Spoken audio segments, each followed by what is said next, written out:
This is Playing with Fire by Lili Valente, read by Teddy Hamilton and Lili Valente. Chapter 1. Maddie. Crap on a cracker. Those are my first words as I step out of my friend Piper's van at the Southern Singles Seaside Camping Retreat. But what I really want to say is, me.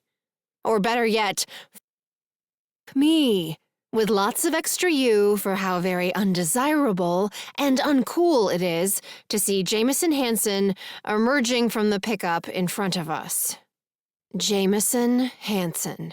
The last person I want hanging around, rolling his eyes at me while I'm trying to remember how to flirt. But there he is, looking ridiculously handsome, with the late afternoon sunlight glinting off his sun-streaked brown hair. His muscled shoulders strain the fabric of his olive green t-shirt, and his corded forearms exude pure manliness. Meanwhile, his sculpted backside practically compels me to drop to my knees and thank God for whoever invented blue jeans. Ugh, this is bad. So very bad. I've been looking forward to this retreat for weeks. I was so excited when I piled into the van with Piper, Shelley, and Dawn this morning. I could barely contain myself. I talked their ears off all the way down to Myrtle Beach, promising to out-hike, out-swim, and out-drink all three of them, so long as they swear to lock me in the van if I let the whiskey get the better of me. Most of the time, I'm a level-headed person, but get a little whiskey in me and I can become daring to the point of personal endangerment. But we've all been best friends since we met at Girl Scout camp in junior high. They won't let me do anything life-threateningly stupid. They actually encouraged me to let my hair down and to start my month of Maddie, my annual month-long celebration of my May birthday, off with a bang. They know the past year has been an absolute shit show, and agreed I'm overdue for a little footloose and fancy-free. Just over a year ago, my 6-year marriage ended in disaster when my husband, Serge, left me for another man. I spent a good 8 months grieving the loss of a friend and partner who loved me well, if not always with as much passion as I might have hoped for, and have only recently emerged from my despair pit. I finally feel ready to enjoy being single, to flirt and banter and maybe kiss a sexy stranger on the beach after the bonfire burns low. This singles camping trip was going to be the start of a new me, one who isn't afraid to reach out and touch someone, even if that someone isn't going to end up being long-term relationship material. I'm turning 30 in 3 weeks, for goodness sakes. I can't afford to let any more time slip through my fingers. It's time to start enjoying myself and put my dreams of home and hearth on hold until I meet the right guy. I was ready to kiss lips and take names. But now, everything is ruined.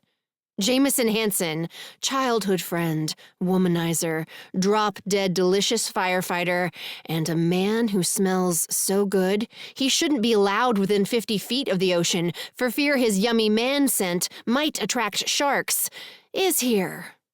3 months ago, that would have been bad news.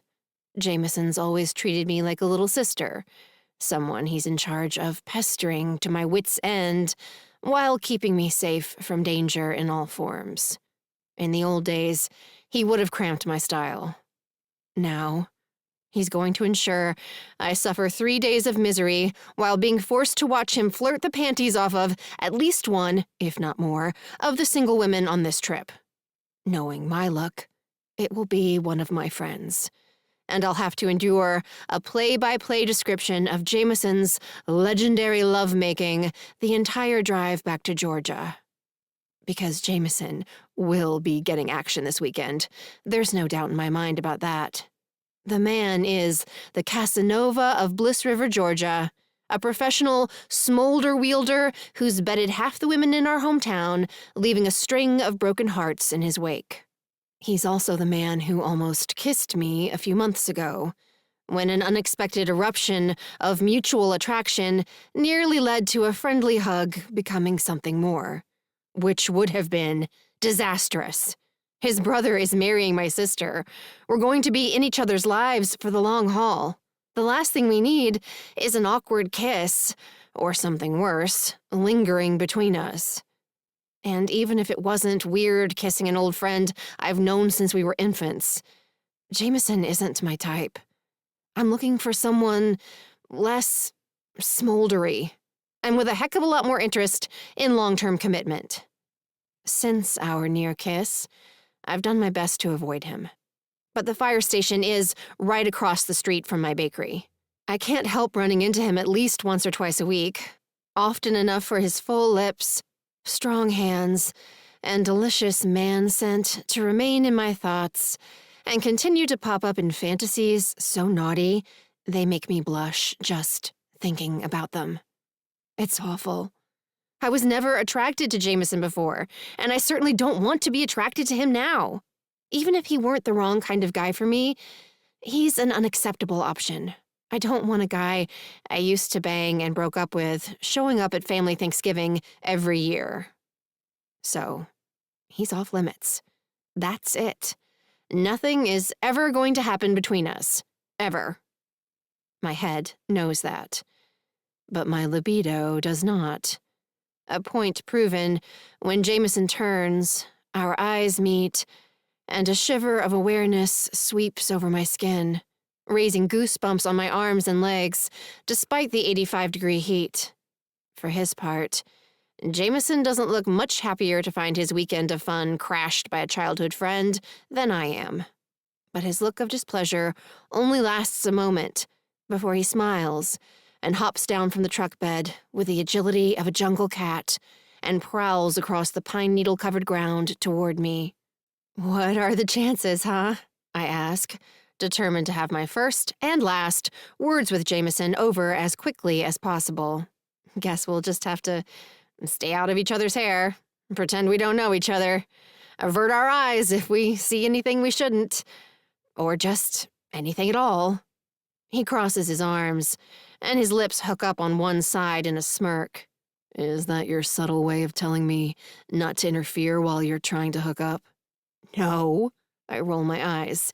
"That's my blunt way of saying, I'm not here to cramp your style, and I'd be pleased if you'd extend me the same courtesy."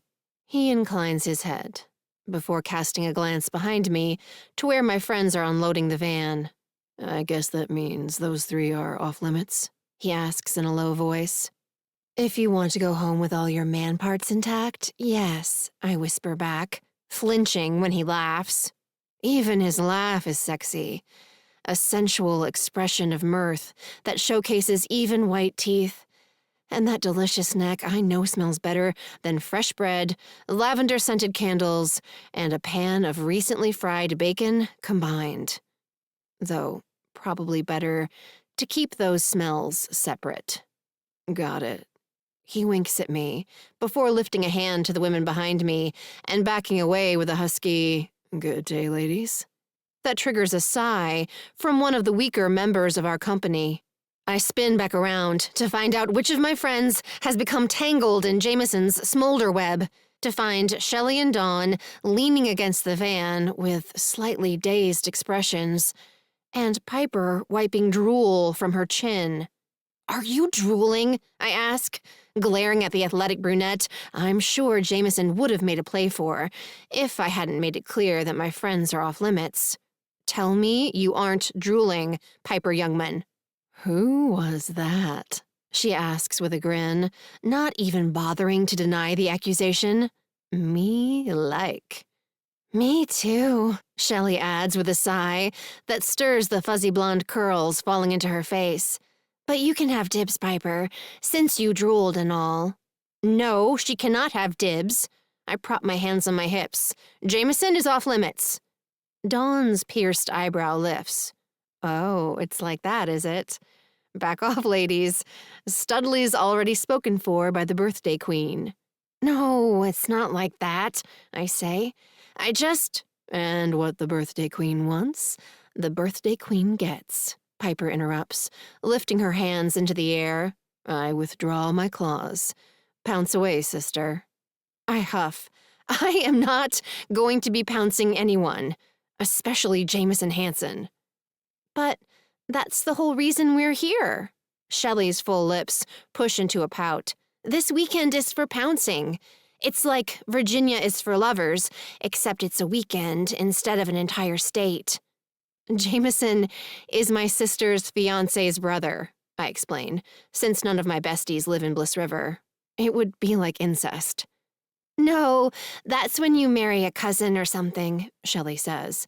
I know because my stepsister married her first cousin. She lives in Arkansas, but they went to Tennessee to get married because it's legal to marry your first cousin there. That's it, Dawn says, frowning as she pulls her shiny blue-black hair into a low ponytail, showcasing the mermaid tattoo on her upper arm. I'm officially divorcing Tennessee as my birth state. I mean, what is the world coming to when something is illegal in Arkansas but not in the volunteer state? Tennessee is simply volunteering to perform a cousin-marrying service other states won't, Piper says, as she grabs her pack from the van and swings it onto her back.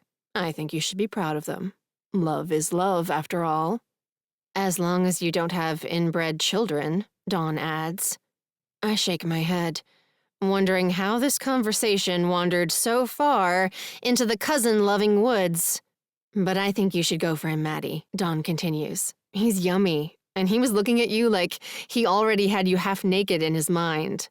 I scoff, ignoring the way the thought of being undressed by Jameson, mentally or otherwise, makes my skin prickle. You're crazy. I am not crazy, Dawn says. I'm 32 years old, unreasonably excited to be away from my precious children, and dangerously horny. But not crazy. Dawn and Piper both have kids. Piper has 2 boys she has full custody of after her ex took a job overseas. And Dawn has a 9-year-old son and 7-year-old daughter she's been raising mostly solo since her husband ran off with his secretary 4 years ago. Both of them need this retreat every bit as much as I do. But they insisted on the drive down that I reign as queen of the weekend. They're sweet friends. So sweet, I vow right then and there not to do anything to ruin their good time. I'm not going to let Jameson's presence spoil any of my fun, or anyone else's. I resolve to ignore him completely, a feat that proves fairly easy at first. Having birthed 2 10-pound babies, Dawn can't go an entire night without getting up to pee, so our group sets up camp near the bathrooms, while Jameson and his buddies pitch their tents closer to the beach. We join the group headed down to the shore to gather driftwood for a bonfire, while the guys are on dinner duty for the first night, in charge of grilling hamburgers and hot dogs for the 35 singles on the trip. At dinner, our crew and Jameson's eat on opposite ends of the long line of picnic tables. And by the time supper is over and the beer's been flowing for a while, I can barely hear the rumble of Jameson's voice over the laughter and flirtation at my table. Shelley and a man with brown eyes and glasses who resembles a graying Harry Potter are getting along like gangbusters. And Piper has 2 gorgeous coworkers from an Atlanta law firm hanging on her every word. The other 2 men at our table seem more interested in texting than talking, but Dawn is deep in conversation with a pretty red-haired woman named Helen, whose kids attend the same art camp as Dawn's son, and seems to be having a great time. I'm the only one who hasn't found a conversation mate, but I don't mind. It makes me feel free to toss my compostable paper plate, grab a fresh beer from the cooler, and head down the path to the beach. I arrive as the sun is setting and kick off my sandals, letting the cool sand slither between my toes as I walk toward the ocean. The sound of the waves shushing in and out against the shore is one of my favorite sounds in the world. But it also makes me a little melancholy. Serge and I spent most of our marriage on an island, in a condo right on the beach. We ate almost every meal on our patio, and sometimes even slept outside in his and her hammocks, letting the surf lull us to sleep. Some of my most beautiful memories of my marriage are set to the music of the sea. And for a moment, I can't help missing the days when I assumed I was in a relationship that would last. I sit down behind the pile of driftwood we gathered earlier in the day and stare out at the water, watching the twilight air take on a bluish hue. Gradually, the early summer air grows chilly, and my toes begin to go numb. I'm about to head back to the campground to ask the organizers if it's okay for me to get the bonfire started, when a woman's bubbly laugh drifts my way on the breeze. "No, you go in first." The woman's voice comes from the other side of the woodpile. "I bet the water's still freezing." "That's all right." Jameson's drawl makes the hair on my neck stand on end, even before he adds, "If you get cold, I'll warm you back up." "Is that right?" The woman giggles again. "Yes, ma'am," he says, followed by the unmistakable smacking sounds of two people sucking face. Ew. I cringe. Grossed outedness that Jameson's already hooking up with a complete stranger mere hours after arrival, warring with the embarrassment pulsing through my veins. I'll die if I'm discovered eavesdropping on his makeout session, but I can't very well make a run for it now. I hunch lower in the sand, praying Jameson and his friend will finish their smooching and make a dash for the ocean without noticing me. No sooner has the thought shimmied through my head than the couple stumbles across the sand 3 feet away. Despite the fact that his lips are trailing down the blonde's neck and his hands wandering all over her bikini-clad body, Jameson spots me immediately. Me. Chapter 2. Maddie. Jameson clears his throat and pulls away from the woman as my stomach bottoms out with embarrassment. Seriously, why?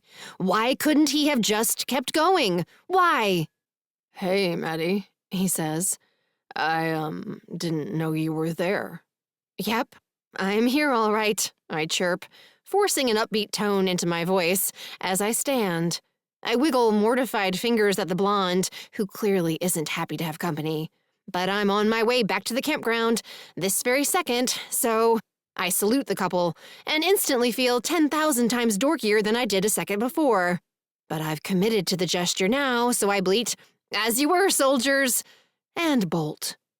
But, of course, I trip over my own discarded sandals. Of course I do, and nearly fall before I right myself at the last second, snatch my shoes, and flee across the sand without a backward glance, my cheeks flaming. I'm not surprised to hear the woman break out into laughter behind me.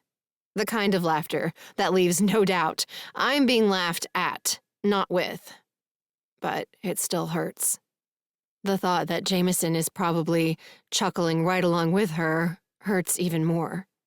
It hurts so much, in fact, that when I arrive back at the campsite and see Dawn and her new friend Helen busting out the whiskey and Coke, I don't hesitate to accept a red Solo cup of my own. I down the first drink quickly, letting the smoky vanilla liquor burn the shame from my belly. When Jameson wanders up the ocean path 10 minutes later, alone, I can't help but notice, I'm already pouring my second. An hour later, as the organizers light the bonfire and everyone gathers around to continue drinking and flirting, I'm feeling no pain. And by the time the fire dies down and most of the campers retreat to their tents or the shadows for some privacy, I'm ready to rumble. "Skinny dipping," I announce, rising from my towel in the sand to point one arm at the ocean. The time has come. Shelley, the only other member of our group who hasn't gone to bed, giggles from her perch on a piece of driftwood beside graying Harry Potter. Oh no, the whiskey strikes again. It's not the whiskey, I say, each word crisp and clear, despite the fact that my blood feels too hot in my veins and my head is buzzing. It's my destiny. You could drown. A serious male voice announces from the darkness behind me. I turn to see Jameson standing in the shadows at the edge of the dying fire's glow. Are you spying on me? I ask, torn between being annoyed that he's lurking and pleased that he isn't off sucking face with the mean laughing blonde. I'm watching out for you, he says, and I'm not above restraining you if you try to do something stupid. Restraining me? I laugh as I cross the sand to where he's standing with his arms folded over his chest. Sounds kinky. He gazes down at me for a long beat that makes my boiling blood feel even hotter before he says in a husky voice, It could be, I guess, if that's what you're into. I'm not sure what I'm into, I shoot back, crediting the whiskey for the fact that his words didn't steal the breath right out of my lungs. Sure, Jameson and I banter all the time, but not about things like this. But thanks to Mr. Jack Daniels, I don't miss a beat as I add, but I've always thought I might like getting tied up, or blindfolded, or tied up and blindfolded. During sex, of course, not by a kidnapper or a bank robber or something. He mutters something beneath his breath that sounds like a curse. What was that? I ask. You're drunk, he says, his voice tight. I think you should go to bed. We can continue this conversation tomorrow, when you're sober. And I think you should relax. You look very tense, I say, my fingertips tingling as I reach out, skimming my hand down his rock-hard chest, feeling the outline of his muscles through his thin t-shirt. The man is built like a Roman gladiator, and I suddenly can't stop imagining him in a gladiator's loincloth and nothing else. I'm not tense. I'm concerned, he says, his condescending tone making my nose wrinkle. You're bossy is what you are, and annoying. I order my hand back to my side, but it isn't in the mood to be bossed around either. Instead, my fingers curl into his pectoral muscle, and my nails dig into the deliciously firm flesh. God, I would really like to do more of this. Preferably without his t-shirt in the way. Stop playing with me, Maddie, he rumbles, low in his throat. My brows shoot up my forehead. Playing with you? I'm not playing with you. I'm just hanging out by the fire, minding my own business. You're the one spying in the shadows. You play with me all the time. His hand covers mine, pressing my palm closer to his chest, sending a rush of awareness zinging through my already buzzing body. You've been playing with me for months, looking at me like you want to eat me alive, then making a run for it before I can get a word in. I've never eaten anyone alive, or dead, so that's ridiculous.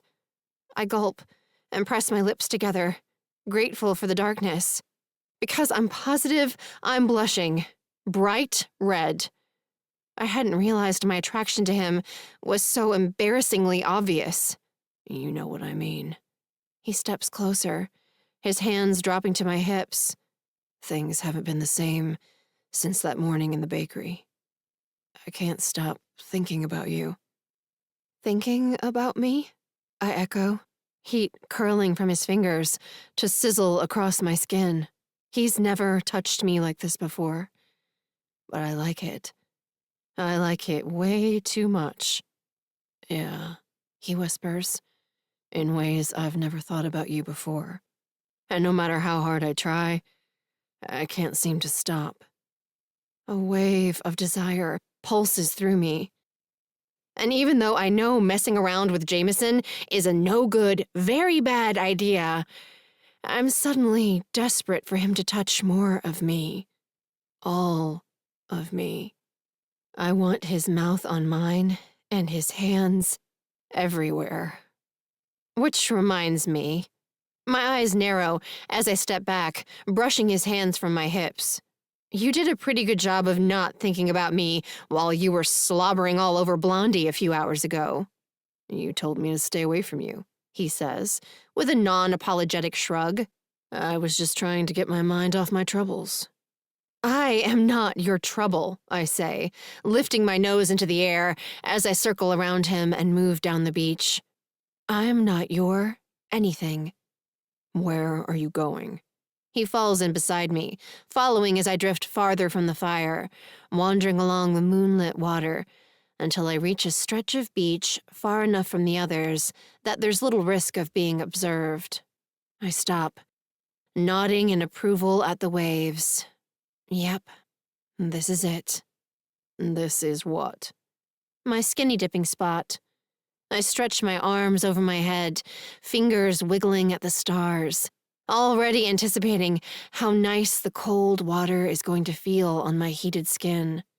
I'm not letting you get in the water when you're drunk, Jameson says. If you get hurt, I'll never forgive myself. Not to mention your brother and sister will kill me if I let you drown. I laugh. I'm not going to drown. I lived on an island for 6 years. I swim like a fish. You certainly drink like one, he mumbles. I can't believe you're still standing after all that whiskey. Believe it, I say, reaching for the bottom of my t-shirt and pulling it over my head, a thrill racing through me as I toss it away. This is what I love about whiskey. It makes me feel 10 feet tall and bulletproof, capable of indulging the wild, decadent side of myself the normal Maddie keeps tightly under wraps.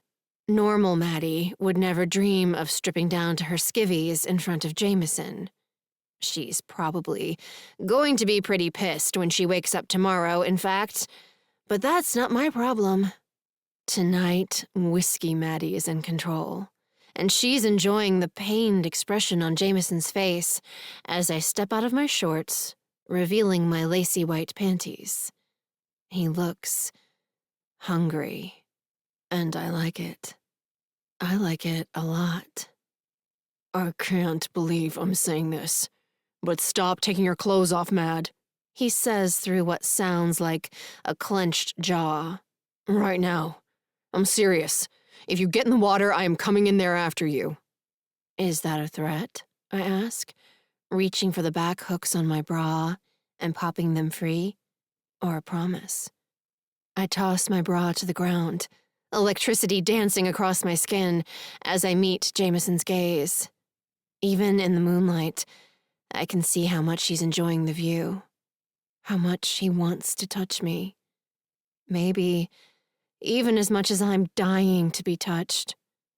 The realization makes me feel even more invincible. Invincible and confident and ready to ask for what I want. I back toward the water, beckoning him with a crooked finger. Come and swim with me, Jameson, I say. I dare you. And then I turn and stroll into the water, secretly hoping he'll dare more than a swim. A whole lot more. Chapter 3. Jameson. I'm frozen, paralyzed by the sight of Maddie Whitehouse slinking into the waves in nothing but a pair of lacy panties. I shouldn't be looking at her, let alone thinking the things I'm thinking right now. But I can't tear my eyes away. She's all curves, the deadly heart-stopping kind that make my hands itch to memorize every inch of her skin. I want her ass in my hands more than I want my next breath. In the months since our almost kiss, I've done more than my fair share of fantasizing about having Maddie naked and eager in my arms. But those were fantasies. I never dreamed something like this would happen in real life, let alone on a deserted stretch of beach in a blue moonlight that makes my childhood friend look like a sex goddess rising from the waves. She's fucking beautiful, mesmerizing, and sexy as hell. She's also potentially going to get herself killed. She may be a strong swimmer, but she also drank an impressive amount of whiskey. As a friend, I'm obligated to go in after her. Make sure she doesn't drown. Or so I tell myself. Yes, my heart is in the right place, but there's nothing friendly about the hunger dragging between my legs as I strip off my t-shirt and jeans and follow Maddie into the ocean. For a moment, the chilly water threatens to diffuse the situation, but then Maddie turns to face me, and my rallies with the enthusiasm of a long-benched player being called onto the field.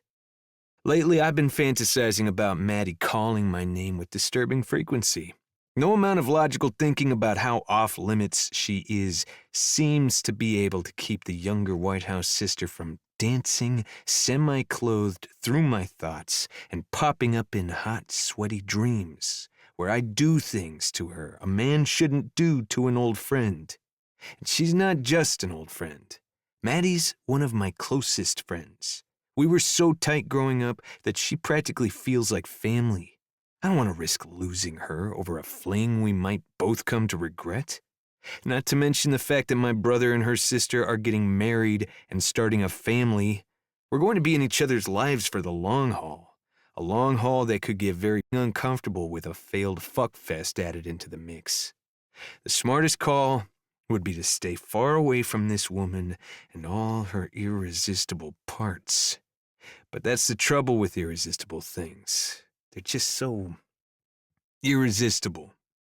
I wade deeper into the water, not stopping until I'm close enough to see their lips parted in a silent invitation that's going to be hard as hell to refuse. Still, I try. You're drunk, and I don't want to do something you'll regret. But if you keep looking at me like that... Like what? She asks, brushing her hair from her face. You know like what, I force out. And if you keep it up, I'm going to kiss you. Oh yeah? She nibbles the corner of her lip in a way that makes me want to do the same. Just kiss me? Maddie, I warn. Jameson, she says in a teasing voice as she steps closer, lifting her damp fingers to slide my St. Florian's medal over my shoulder. The sound of the charm dragging over the metal chain is enough to send another jolt of arousal through me. I'm practically naked, and all you're going to do is kiss me? Yes, I grit out. Her lips push into a pout as she reaches beneath the waves. A moment later, her hand emerges with her soaked underwear clenched between two fingers. What about now? She tosses her panties into the sea with a flick of her wrist. Now I'm completely naked and ready and willing. Don't you want to lure me into your smolder web? I swallow hard, fighting to keep my hands to myself as she shifts closer and the waves swirl between my legs. I mean, considering your reputation, I expected more. She continues, tilting her head back to hold my gaze. Don't you want to touch me? So damn much. I want to do a hell of a lot more than touch you. You want to f me? She asks. It wouldn't be like that, and you know it. She bobs even closer, so close I can feel her heat against my skin, and I want to touch her so badly it's painful. I'm seconds from losing control, but I have to try to get through to her, to sober Maddie. I don't want to take advantage or do anything she'll regret when the whiskey wears off. This wouldn't be some casual thing. I continue, my voice ragged from fighting temptation. You're my friend. I care about you. We have a history, and this could ruin that. And our friendship. Forever. So, you don't find me attractive? She asks, hurt flashing in her eyes. Is that it? Because if it is, just say so, Jameson. I can handle it. I'm a big girl. I reach out, looping my arm around her waist and drawing her against me. Does that feel like I don't find you attractive? I ask, my heart racing as she leans into me. Her mouth is so close. Her breath feathers across my lips as she sighs, and her arms lift to twine around my neck. I want you so much it's killing me, I say as she loops her leg around my waist. But this is a bad idea, Maddie. A bad fucking idea. Speak for yourself. I think fucking is a great idea. She rocks her hips, grinding against me beneath the waves, and I'm a goner. I crush my lips to hers, and my tongue swirls through her hot, sweet mouth. She tastes like whiskey and coke, and salt and sea air, a cocktail I instantly decide is my favorite taste on earth. She's delicious, so tantalizing I can't wait to explore the rest of her body, to see if her skin is as delectable as her lips. She moans my name, her fingers threading into my hair as I kiss my way down her throat. And I want her so badly. I know I'm not going to be able to stop, not unless she tells me to, right now.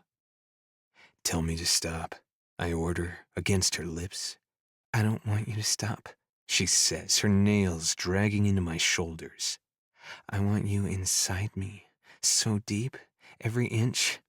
We don't have a condom, I remind her, and remind myself. Birth control's covered, and I'm all clear. No cooties. None here either, but Then fuck me, Jameson. She cuts in, rubbing her breasts against my chest as she nips at my bottom lip. Please, I need you so much.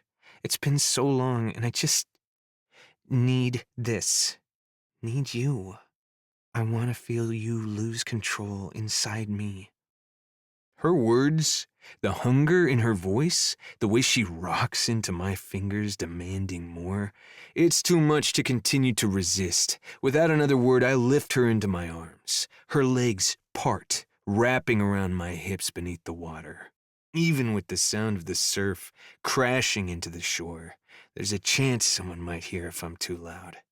And I don't want them to hear. I don't want to share this moment with anyone or anything but the sea and the stars and Maddie. Maddie, who is so insanely hot, I have no choice but to confess. That was the best. So good, she agrees, her breath still coming fast as she presses a kiss to my neck. But you didn't have to pull out. I never miss a pill. Figured better safe than sorry. I hug her closer, not feeling the slightest urge to pull away. I can't wait to make you come again, on dry land this time. I don't know if my body will be able to take it. Going from no sex for an entire year to twice in one night is a big leap. A year? I wince. You poor thing. That's the saddest story I've ever heard. Don't worry. I'm going to take care of you, help you make up for all that lost time. Her breath shudders out. Jameson. Yes, Maddie. I slide my hand back between her legs, making her moan and shiver again. Nothing. She leans into me, burying her face against my shoulder. But now isn't the time for shyness. Look at me, Maddie. I demand, softly. I want to see you. She pulls back, gulping air as she meets my gaze.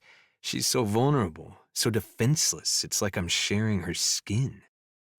Let's go back to my tent. I cup her ass in my hands, relishing the way her curves completely fill my palms. She blinks up at me, seeming a little dazed. But what about your friends? Won't they be able to hear us? My tent isn't that close to theirs, I say. As long as we're quiet, they won't hear anything. I don't know if I'm capable of being quiet. Her tongue sweeps out to dampen her lips, making visions of its pretty pink length teasing over my skin dance through my head. Well, you said you were interested in a blindfold, I rumble. How about I tie something around your mouth instead? Wow, that's really hot. She laughs a wicked, husky laugh. But if my mouth is full, I won't be able to kiss you. And I really like kissing you. She teases her fingers through my hair. So maybe you can just cover my mouth with your hand, and I'll do my best not to bite down too hard. I pull her closer, fighting the urge to sink into her again right here, right now. Don't worry about the biting. I like biting. That doesn't surprise me, she says, smiling against my lips as I kiss her. She might not be surprised, but I sure as hell am. I've rarely met a woman who can keep up with me in the bedroom, let alone wear me out. But by the time Maddie and I finish rolling around in my sleeping bag 2 hours later, I'm so spent I can barely move. Are you always like this? I ask as we're drifting off, her head on my chest and her warm body snuggled against mine in a way that feels just right. Or was that the whiskey? She answers with a snore, a soft, feminine snuffle that's so cute I can't keep from smiling up at the roof of the tent. I should probably wake Maddie up and help her sneak back to her own tent before we're caught, but I'm not ready to let her go. This is too nice, lying here with her so warm in my arms, running my fingers through her hair, feeling her breath puff against my bare chest. I promise myself I'll wake her up in a few more minutes, still long before the rest of the camp is up and stirring, and close my eyes. When I open them again, the sun is turning the orange walls of the tent a glaring tangerine, and Maddie is gone.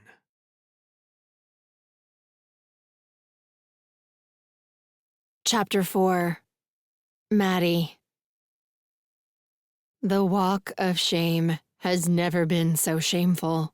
I skulk across the campground in the hazy morning light, gaze glued to the ground, refusing to make eye contact with a smattering of people already sitting outside their tents, poking fires to life and nursing mugs of coffee. The coffee looks and smells amazing, but I don't dare stop to ask any of the strangers where they scored their caffeine. I'm too mortified. Not only am I wearing my clothes from last night, minus the panties I sacrificed to the ocean, but my semi-damp hair has dried into a rat's nest, my eyes are gritty with smudged mascara, and my mouth probably smells like a wild animal peed in it. I haven't gone to bed without brushing my teeth since the last time I drank whiskey. That time, Naomi and Mick rolled me up in a sleeping bag and sat on me until I swore not to go hiking up a mountain in the middle of the night.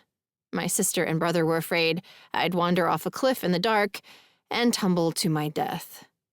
Now I wish I'd done something as relatively harmless as wander off a cliff. Instead, I had a drunken sexcapade with one of my oldest friends. Jameson and I did it. We did it hard and dirty, and not just once or twice, but 4 times, over and over again, continuing to bang like bunnies long after I should have sobered up and had the sense to make a run for my own tent. But I couldn't seem to sober up last night. I was too drunk on orgasms and the feel of Jameson's strong body leveraged over me in the dark, driving that amazing love rod between my thighs. You just called Jameson's penis a love rod. What is wrong with you? So many things, I mutter, cringing at the volume employed by the inner voice. Doesn't it realize my head is already pounding? I'm not hideously hungover, though I probably should be considering how much whiskey I drank last night.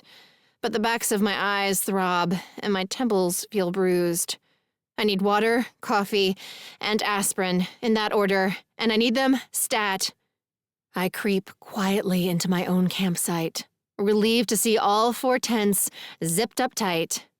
I'm congratulating myself on not getting caught by anyone who might carry the sordid tale of my walk of shame back to my family, and plotting a trip to the showers with fresh clothes and my toiletry bag, when slow, deliberate clapping starts up from my far left. I spin to see Piper and Dawn beaming at me from camp chairs settled around the fire pit, where they sit with steaming mugs of coffee and cinnamon rolls laid out on folding tables beside them. "Bravo," Piper exclaims, her clapping picking up speed. She's like a supporting character in the final scene of one of those underdog sports movies, the ones where the plucky young athlete triumphs against all the odds and renews everyone's faith in miracles. We're so proud. So proud, Dawn seconds, wiping an imaginary tear from her eye. We always knew you could do it. Oh, hush, I say, motioning for them to cool it before the entire camp hears them talking. I glance around, making sure our nearest neighbors are still asleep before hurrying over. Any more coffee where that came from? I filled my thermos. It's in my tent, Piper says, standing and motioning for me to take one of the empty chairs. I'll get you some, on the condition that you don't start debriefing until I get back. Debriefing what? I settle into the chair, my best. Who, me? I've never banged anyone in the ocean in my life, expression on my face. Don't play dumb, White House. Piper narrows her eyes. You'll debrief, or you won't get any coffee. Or the yummy aspirin I was going to offer you. I sigh in defeat. Throw in a bottle of water, and you've got a deal. Piper chuckles. An evil chuckle, born of taking pleasure in other people's walks of shame, before hurrying over to her tent. You don't have to debrief, Dawn says softly when she's gone. I mean, you obviously already debriefed Jameson, but... Har, har, I whisper. Dawn grins. But you don't have to kiss and tell. If you want to keep your steamy sex adventures with Jameson the smolder god to yourself, we'll understand. Who said I was with Jameson? My cheeks heat, as I pray Jameson and I were as quiet in the tent as I think we were. Shelley saw you run off to go skinny dipping with him, and came to us for advice, Dawn says, sending a wave of relief coursing through me. We connected the dots from there. Since Shelley said Jameson was sober and watching out for you, and you obviously have a thing for him, we decided not to interfere. Was that the right call? Yes, I say, my shoulders relaxing. Thank you. And thank God everyone in camp didn't hear me moaning last night.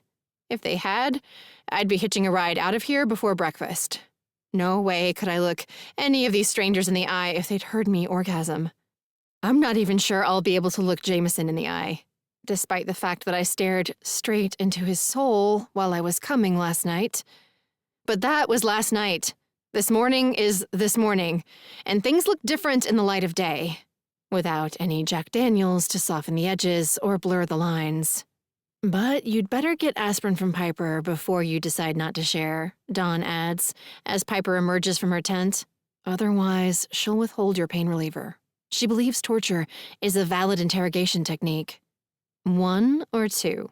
Piper asks, juggling a palm full of pills, a gently sweating water bottle, and a steaming thermos top full of coffee that smells utterly divine.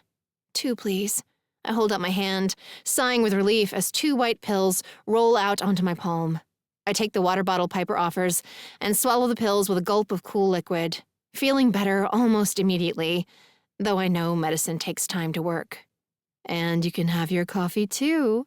Piper holds the thermos top just out of reach, as soon as you tell us if Mr. Sexy is as good in the sack as he obviously thinks he is. I blush, but I want that coffee in a major way. Better. Way better, I admit, blushing harder as Piper curses and Dawn giggles. More details. Piper hands over the coffee before settling into the chair next to me. You have to tell me everything, because there is no way I'm getting laid while we're here. What about the 2 lawyers, I ask, hoping to guide the conversation onto less treacherous ground. I'm not ready to talk about Jameson. The night still seems surreal, both too good to be true and too scary to dwell on for more than a few seconds at a time. What if Jameson never talks to me again? What if our one-night stand ruins our friendship? What if it doesn't ruin our friendship, but Jameson simply never wants to get his anywhere near me ever again? I'm not sure I can handle that final possibility either. Last night was the best sex of my life, bar none. The thought of never feeling Jameson moving inside me is soul-crushing. It's like finding out Santa isn't real and my husband's gay at the same time. Thank goodness, in reality, over 20 years passed between those 2 challenging events. The 2 lawyers have a bet going, Piper says, her tone souring. They've got $1,000 riding on which of them can get me in the sack first.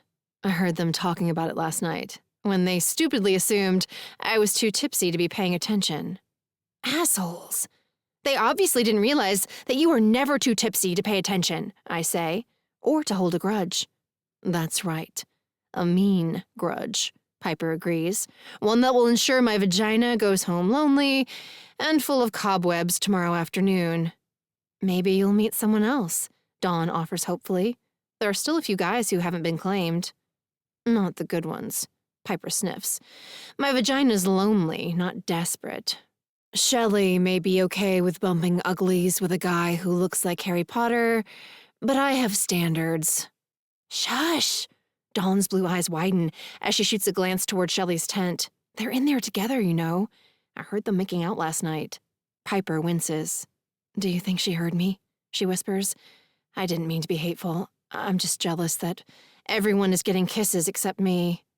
I didn't get any kisses. Dawn twines a lock of her silky black hair around her finger, making me jealous that she has hair that behaves so nicely when exposed to the elements. I spent the whole night talking with Helen like we were at a damn PTA meeting. I think I've forgotten how to meet men. You haven't forgotten, I say.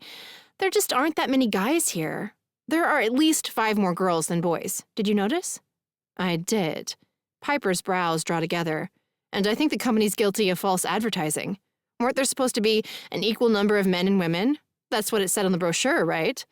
Totally. I nod, affecting more outrage than I actually feel, sensing an opportunity to shift Piper's focus. I think we should write a letter to leave in the feedback box. Or head over to the host tent and lodge an official complaint, Piper says, obviously warming to the idea. I may even ask for a partial refund. Not only are there an uneven number of men and women, but the hosts are completely wimping out on the no social media rule. Those 2 guys at our table were on their phones every other bite of hot dog. I thought cell phones were only supposed to be for emergencies or taking pics. They are, Dawn confirms. Guess those guys didn't get the memo. I sip my coffee and sigh with pleasure. Extra creamy, just the way I like it.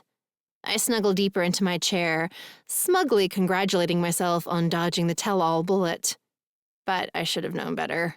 Piper's easily riled up, but she isn't so easily distracted. But official complaints can wait, she says, turning her sharp gaze my way. Wait for however long it's going to take you to quit messing around and spill the details. I gulp more coffee and take my time swallowing, knowing I'm trapped, but still hoping for a miracle. For a tree to fall on my tent, or someone's shoe to catch on fire, or one of Piper's children to call with a non-life-threatening emergency. I don't really expect the miracle to be delivered, however. I still believe there's more good in the world than evil, but I lost faith in miracles the day Serge dropped his bombshell and left our home with his lover, leaving me alone to cry in a puddle of shirts that still smelled of his cologne. To say that I'm surprised when Jameson jogs up the gravel path that meanders through the campground with his hair standing up on one side, wearing nothing but a wrinkled white undershirt, a pair of cargo shorts slung low on his narrow hips, and a concerned expression, is an understatement. I'm dumbfounded. So shocked, I don't think to bring my hand to my face to wipe away the mascara gunk until he's standing on the other side of the fire, staring down at me with an angry, concerned expression. Chapter 5. Maddie. As soon as our eyes meet, a jolt of electricity leaps between us, and all the memories of last night come rushing back, making my cheeks heat and my body ache in places that feel more pleasantly well used than they have in years. Until this moment, a part of me was convinced last night was a dream. But now there's no denying it actually happened. I really had wild and crazy sex with Jameson. And now I have to deal with the aftermath of my whiskey-fueled antics. Can we talk? He asks, a muscle leaping in his tight jaw. Yeah, sure. I bolt up from my chair, nearly spilling coffee all over myself, in my haste to set it on the folding table and get out of my friend's earshot before Jameson confesses that last night was a mistake he won't be repeating. It's going to be hard enough to hear it, let alone have witnesses to my shame. Piper and Dawn exchange loaded looks, but I don't make eye contact as I hurry past them onto the path. I lead Jameson farther from our sight, past the bathrooms and on toward the park exit, wiping the black from beneath my eyes as I walk, doing my best to ignore my shaking hands and the strangled feeling clutching at my throat. I have no one to blame for this disaster but myself. Yes, I was drunk last night, but not that drunk. I knew what I was doing when I stripped naked and ran into the ocean. I deliberately seduced one of my best friends, and now I deserve whatever misery comes next. When we're far enough from the campground that the only sounds are the chirping of morning birds and the gentle rustle of the wind ruffling the leaves, I ball my hands into fists, lift my chin, and turn to face Jameson, determined not to let him see how much it's going to hurt when he says last night was a mistake. What's going on? He crosses his arms, his posture every bit as defensive as mine. Why did you leave without saying goodbye? I frown at the unexpected question. What? Are you mad? Do you think I took advantage or something? He asks, the muscle in his jaw twitching again. Because I swear, I thought you were sober enough to know what you wanted. I wouldn't have done anything if I didn't think. No. I shake my head, embarrassment making my cheeks heat. You didn't take advantage. I knew what I was doing. Then are you pissed that I didn't bring you back to your tent last night? Is that it? He demands. Or were you just planning to spend the night with me and then run off this morning and pretend like nothing happened? My lips part, but Jameson presses on before I can respond. Because that's not going to work, Maddie. He steps closer, pinning me with a gaze every bit as intense and focused as the attention he devoted to my body last night. What happened between us isn't the kind of thing you walk away from, and you know it. My eyes flare wider. This isn't what I was expecting. So far from it, in fact, that I can't think of a thing to say. I've slept with my share of women, and I know you said you had your glory days in Paris or whatever, but... He trails off, running a hand through his mussed hair as he lets out a long breath. Shit. I'm fucking nervous. And I'm never nervous. That says something right there, right? I shrug, my brain still having trouble connecting the dots. So, what are you saying? Exactly. I'm saying I don't want this to be a one-night thing, he says, an almost shy note in his voice that's as surprising as his words. So, we should... I trail off, lifting a shoulder, still thrown by this odd turn of events. We should give this a shot, he says. See where it goes. You mean like date? I ask, with a roll of my eyes and a laugh. I mean, he's Jameson. He doesn't date. He wham bam thank you ma'ams and leaves women stunned and confused in the remains of his smolder web. You say that like it's ridiculous, he says. I know you date. I saw you out with that creep from the hardware store. Tom isn't a creep. He collects toy trains. Jameson lifts a wry brow. Anyone older than 10 who collects trains is automatically a creep. I nod, seeing his point. Okay, he's a creep. But at least he's not practically my brother. Jameson scowls. Neither am I. Jesus, Maddie, he says, a wounded note in his voice that makes me feel like an insensitive jerk, something I've never been accused of being in my entire life. I'm just not prepared for this. I never imagined Jameson would be the kind to get attached after a one-night stand, especially not a one-night stand with a woman who's the opposite of his usual type. I've rarely seen him with a woman who isn't blonde, tan, and about as big around as my right thigh. I think I have a nice figure. But before last night, I would have bet good money Jameson wasn't into women with dress sizes in the double digits. I didn't mean that in an insulting way, I say, my fingers tangling nervously together. I mean, our families and lives are already so entwined. Things could get complicated between us. Like... really quickly. You should have been off limits. I should have known better, even after 5 shots of whiskey. He shrugs. So, maybe things get complicated. So what? Why not have a good time together and worry about things getting uncomfortable when, or if, it happens? I think it's a question of when, not if, I say gently. I mean, we'll stop dating, eventually. And after we do, we'll still have to see each other at family events and holidays and around town, and things will be weird. If we date, we'll never have that easy, friendly relationship we used to have ever again. We're never going to have that again anyway, Mad. Jameson's eyes meet mine, sending a shiver of awareness through me as his smolder does its wicked work. I'm never going to be able to look at you again without thinking about you naked in the ocean last night. Never is a long time, I say, my heart racing as he steps closer and he reaches out, his arm circling my waist. It is, he agrees. I gulp air, embarrassment, and hunger warring inside me. Don't, please. Dirty talk isn't playing fair. We can't do this. Why not? Give me one good reason. His arm tightens, crushing me against his chest, sending currents of arousal coursing through me from head to toe. I had him 4 times last night, and I'm still dying for more.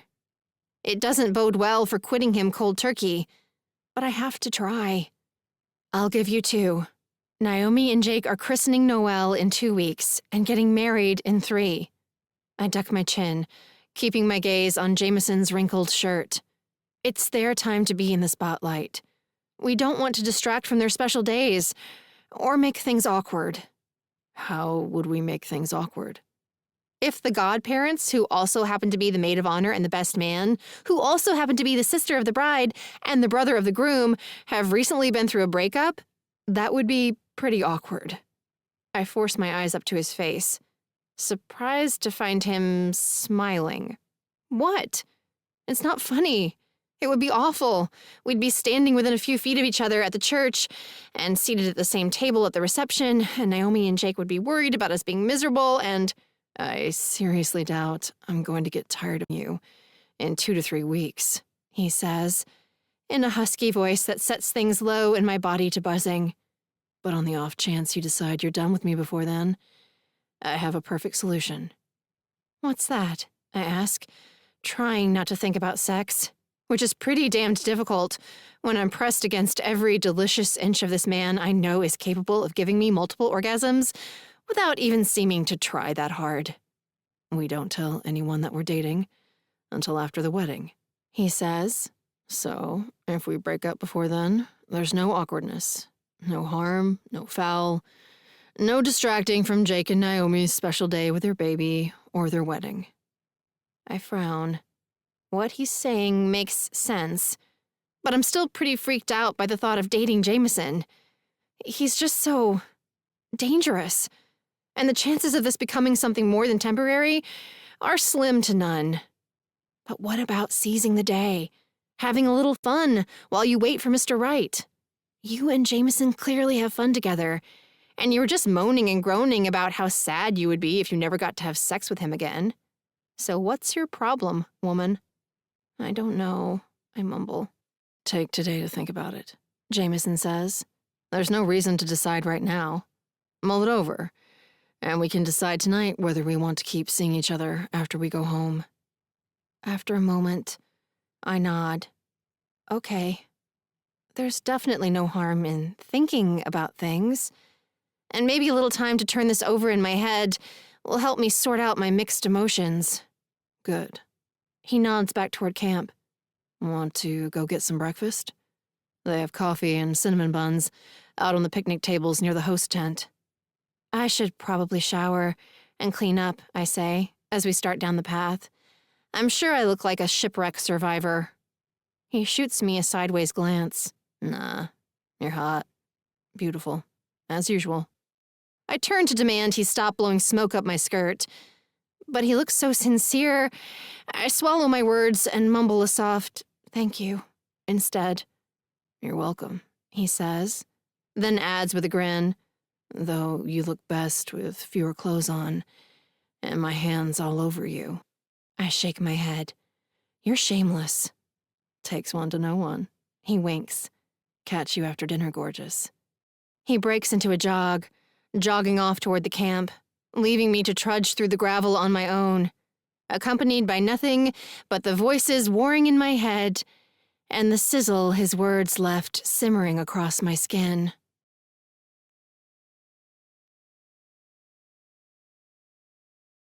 Chapter 6. Jameson. By the time dinner rolls around, I'm uncharacteristically nervous. I've told myself a dozen times it doesn't matter what Maddie decides.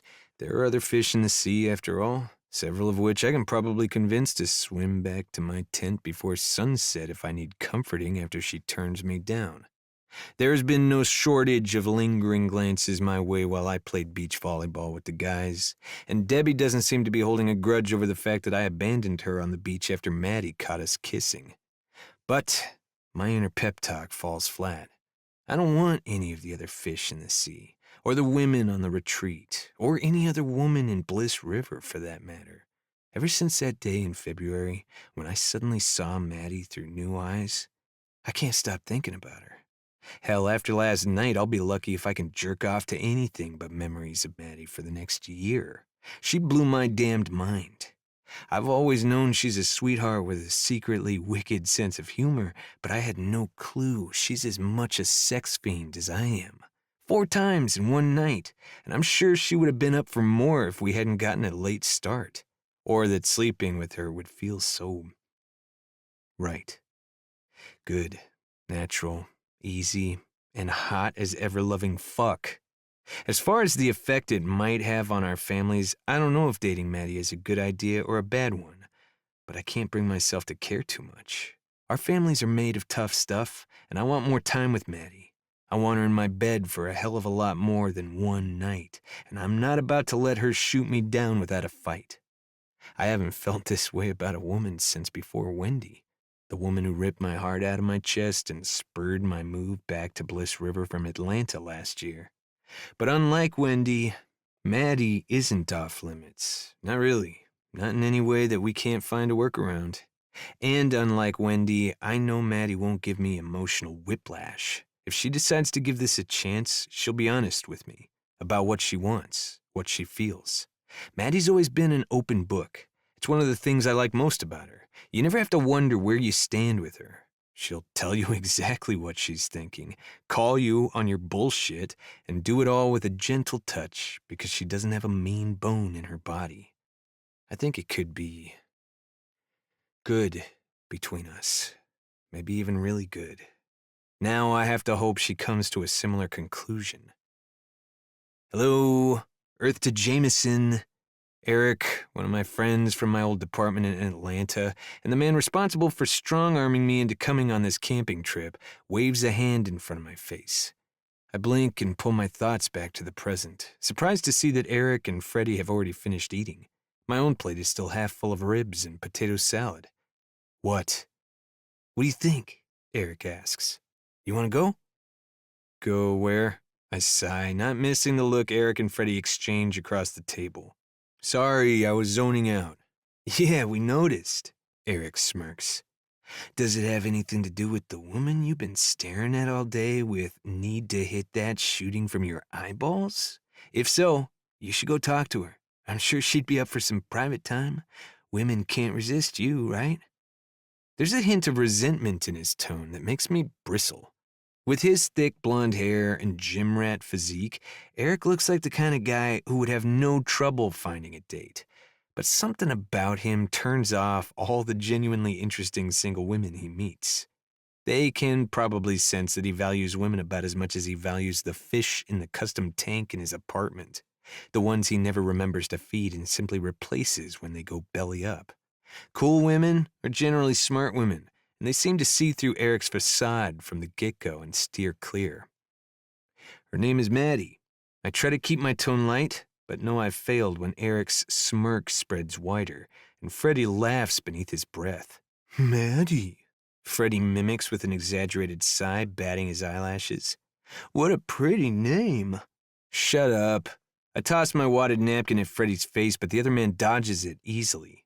Freddie's smaller than both Eric and me, but he's lean and fast, making him one of the best tillermen I've ever met. He also went through a rough divorce last year and doesn't seem quite ready to jump back into the dating pool. Several cute women tried to start a conversation with him while we were goofing off on the beach earlier, but Freddie wasn't anything more than polite. Relax. He holds up his hands in surrender. She's gorgeous, man, and she and her friends seem cool. I say go for it. Yeah, she's got amazing tits, Eric says, earning a scowl from me. Eric and I have never been as close as Freddie and I are, and hearing Eric talk about Maddie like she's a piece of meat reminds me why. Manners, man, Freddie says, beating me to it. You're not at a strip club. No, if I were, I wouldn't be surrounded by 6s and 7s. Eric sighs as he casts a bored glance around the picnic tables, where the crowd is thinning as people finish their meals and retreat to the beach or down the trails for one last hike before darkness falls. Or if I were, at least they'd be topless. He shifts his attention my way again. So, are you coming or not? We were going to head into town, Freddie supplies. Thought we might hit that honky-tonk we saw near the exit to the highway, get a few beers, see if Eric has better luck with the ladies there. Eric punches Freddie on the arm hard enough to make the smaller man grunt. Half these women are closet dykes, man, he says. That's the only reason I'm striking out. I'm going to stay here, I say, resisting the urge to tell Eric his attitude is the issue, not any of the women's sexual orientation. But I have better things to do than fight with Eric. Namely, finding Maddie and putting an end to the suspense that's had my stomach in knots all day. All right, good luck with your girl. Freddie claps me on the back as he stands and collects his empty plate. Yeah, at least one of us should get some action this weekend, Eric says as he rises and follows Freddie. As they walk away, I send up a silent prayer of thanks that neither of them heard anything while Maddie was in my tent last night.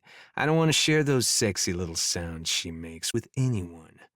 Speaking of Maddie and coming, I let my gaze skim across the remaining diners, chest going tight when I lock eyes with Maddie across the picnic tables. I've caught her watching me. Hopefully that's a good sign, and not an indication that she's thinking about ways to let me down easy. I throw away my plate, trying not to feel guilty for leaving it half full. Though being raised to waste not, want not, it's a habit that dies hard. But I was too nervous to eat. Too nervous to eat? What are you, a 16-year-old girl? Apparently, I muttered to myself, downing the rest of my beer and tossing the bottle into the recycling container. Pulse picking up as Maddie excuses herself and starts my way, looking good enough to have for dessert.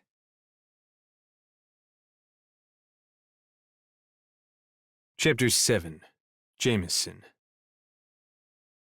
In a dark blue sundress and a pair of flat sandals, Maddie shouldn't take my breath away, but she does. I can't keep my eyes from skimming over her. From the curly brown hair bouncing around her shoulders, to her curves, to her toned legs disappearing into her sensible sandals. Yes, indeed, she looks good enough to devour, and I suddenly find I've recovered my appetite, one that won't be satisfied by ribs or potato salad. Want to walk on the beach? She asks as she comes to stand in front of me, a cautious look in her eyes that does nothing to allay my fears. So what if she tries to let you down easy? That doesn't mean that's the end of it. You don't go down easy. Never have. Never will. Sounds good. I fall in beside her as she sets off toward the waves pounding the shore. It's true. I've never gone down easy. But that isn't always a good thing. If I'd given up the first time Wendy and I called it quits, I could have spared us both so much guilt and heartache. But I hadn't backed off. I'd used the way Wendy touched me every chance she got, my arm, my shoulder, my back, as an excuse to cross the line again and get her back in my bed. She certainly hadn't put up a fight, but still, things could have been different, would have been different if I'd simply taken "it's over" for an answer the first time. But I don't want to take no for an answer with Maddie. Last night was more than insanely hot sex. It was one of the best nights of my life, bar none. And it isn't simply that I've finally met a woman whose appetite is as voracious as my own. It's because that woman is Maddie. A person who's been my friend since I was too young to understand that the warm, safe feeling that filled my chest when I was around her was a kind of love. And how's love working out for you so far, buddy? Seems like you tend to fuck it up and wreck people's lives in the process. Keep this up and you just might wreck Maddie, too. I pull in a breath that emerges as a sigh as Maddie steps onto the sand, grateful the sound is swallowed by the roar of the waves, which are so much bigger tonight. It's true. I tend to hurt the women I fall for, and I'm already on the verge of falling for Maddie.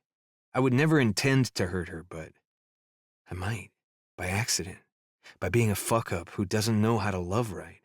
And then I will have ruined one of my longest-standing friendships. But then, I meant what I said to Maddie earlier. I can't go back to the way things were between us. The memory of her in the moonlight filtering through my tent while she looked at me like I was the best thing to happen to her body is permanently etched on my brain. We're either going to move forward as more than friends, or we aren't going to move forward at all. Things have already irrevocably changed. The knowledge makes my palms sweat as Maddie turns to me, the setting sun catching the caramel streaks in her hair, making her even prettier. So, I ask after an uncomfortable moment of silence, "What's the verdict?" "What's your endgame?" she asks, answering my question with a question. I blink. Nothing. No endgame, I just want to spend time with you." She shakes her head, the skin between her eyebrows wrinkling. "No, I mean, with dating. Why do you date? Not just me, anyone. What's your endgame? Do you even have one?" I resist the urge to pull her into my arms and kiss the tension from her lips. It's a decent question, and one that deserves an honest answer. I don't know.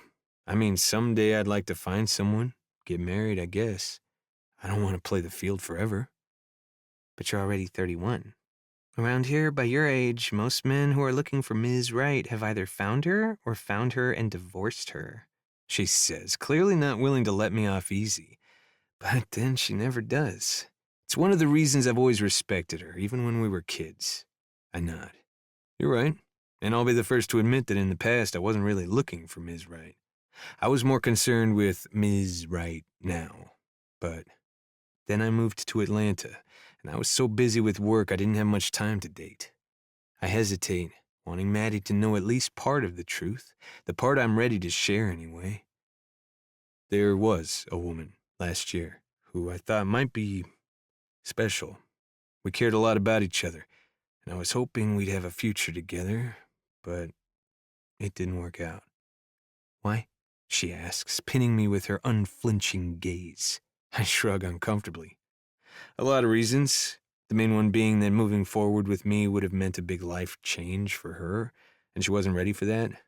In the end, she decided she'd rather stay in a familiar, less than perfect situation than try for something more.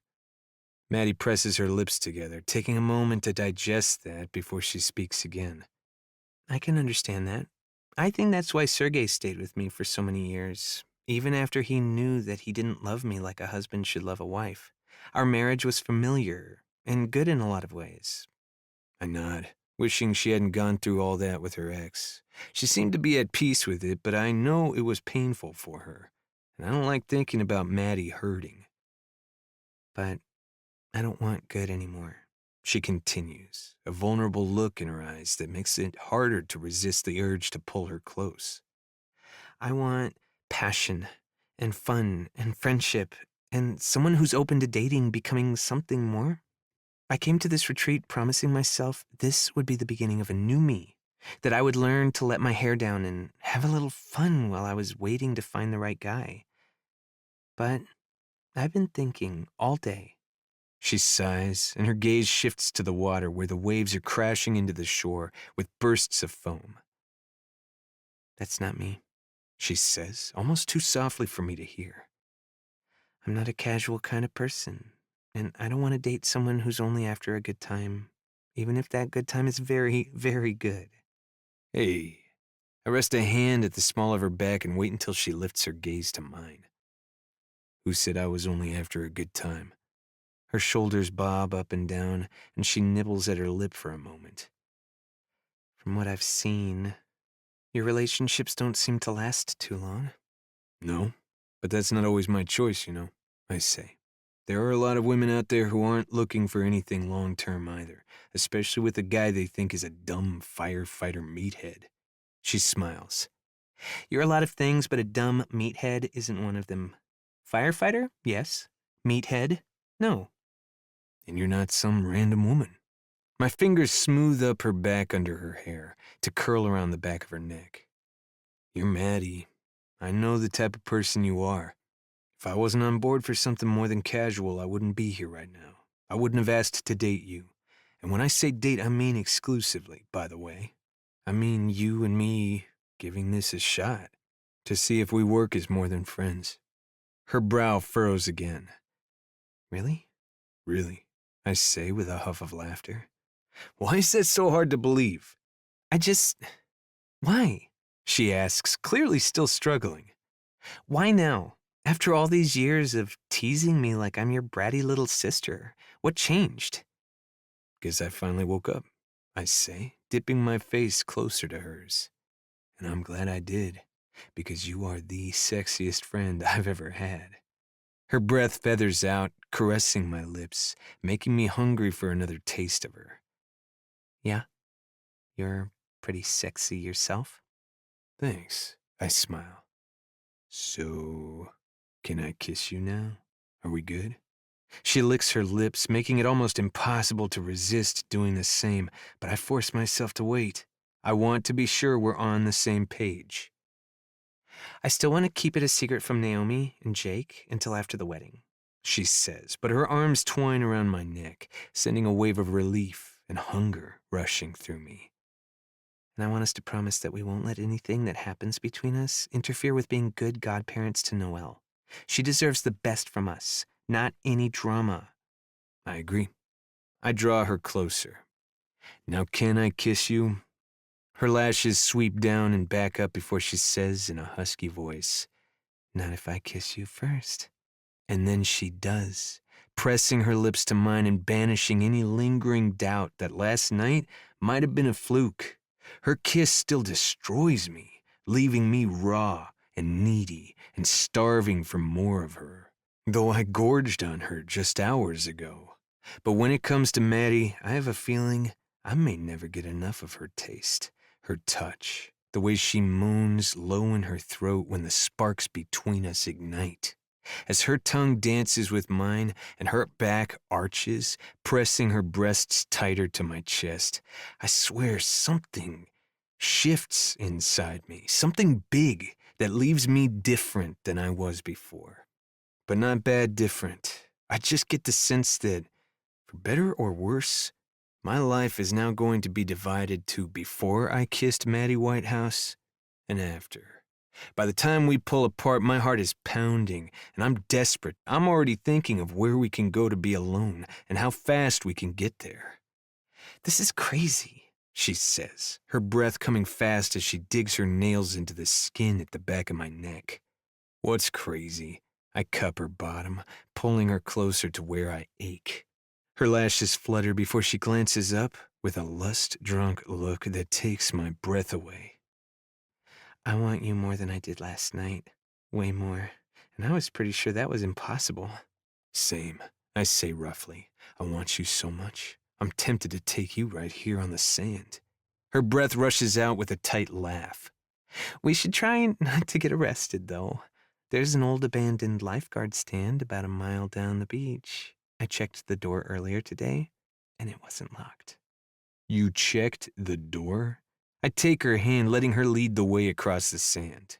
You were thinking about having your way with me again already, were you?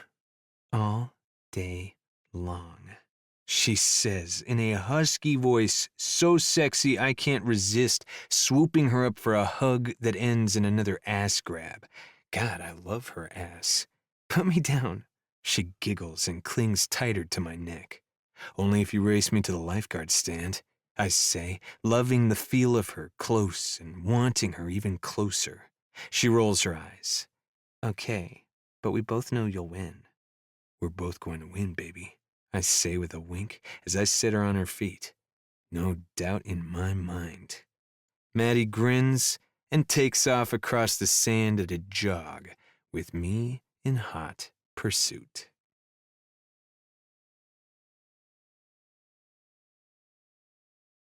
Chapter 8.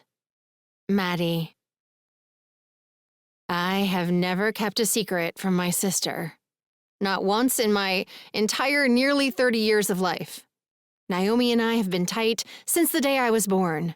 I grew up idolizing her and was her #1 fan long before she became a celebrity chef with her own TV show and a multi-million-dollar line of gourmet products. I share everything with Naomi.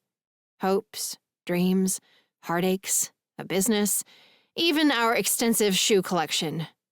In other words, I have no idea how I'm going to keep my relationship with Jameson a secret from my big sis. But I'm determined to try. I don't want to cross the telling my family I'm dating Jameson bridge until I'm sure the relationship's going to last longer than a few weeks. Though, if I'm honest, it's hard to imagine calling things off anytime soon. Even if Jameson were to suddenly turn into an insufferable jerk, which I doubt will happen, he's a handful, not an asshole, I'd stick around for a few months for the sex alone. The sex is amazing. I had my share of passionate young lovers while I was studying in Paris, and I was satisfied with the quality, if not the quantity, of my sex life with Serge. But nothing in my personal history prepared me for the mind and body-blowing experience of being with Jameson. The connection is so intense, it demands nothing less than complete abandon. Even stone-cold sober, in the harsh light of day, the moment he touches me, I lose every last one of my inhibitions and probably a piece of my right mind. One heated look, and I'm ready to get naked and shameless. So far, we've had sex in the ocean, in a tent with people just a few feet away, in a deserted lifeguard stand on a public beach, and in the closed bakery after Jameson caught a ride back to Bliss River with my friends after the retreat. I was secretly relieved that he asked to tag along. It ensured I wasn't pressured to debrief the girls on my steamy weekend. I adore Shelley, Dawn, and Piper, but I don't want to share what happened with Jameson with anyone but Jameson. When I'm with him, it's special.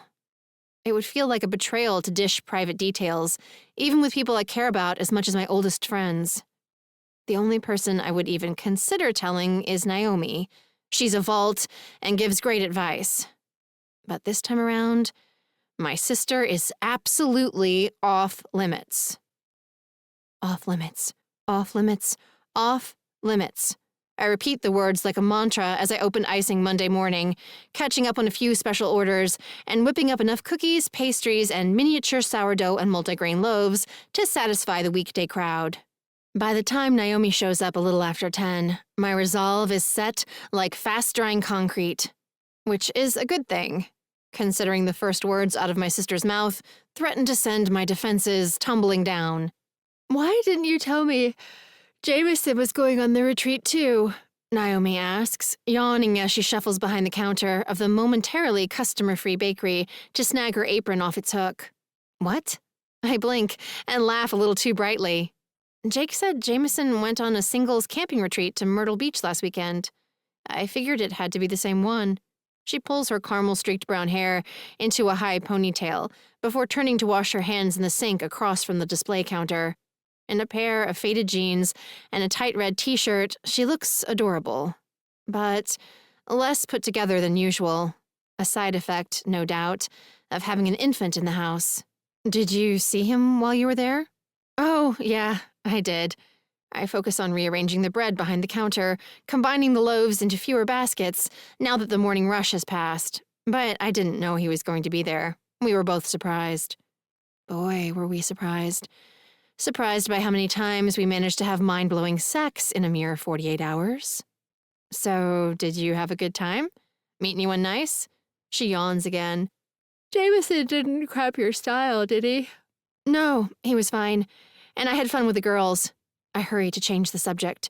"Did you have another rough night with the baby? You seem pretty beat." Her adopted daughter, Noelle, came home from the NICU 6 weeks ago. But the preemie is still struggling to put on weight and wakes up several times a night to take a bottle. Naomi smiles. She woke up to eat 4 times last night. If she keeps this up, she's going to catch up with the non-preemies in no time. That's great, I say, relieved to hear it.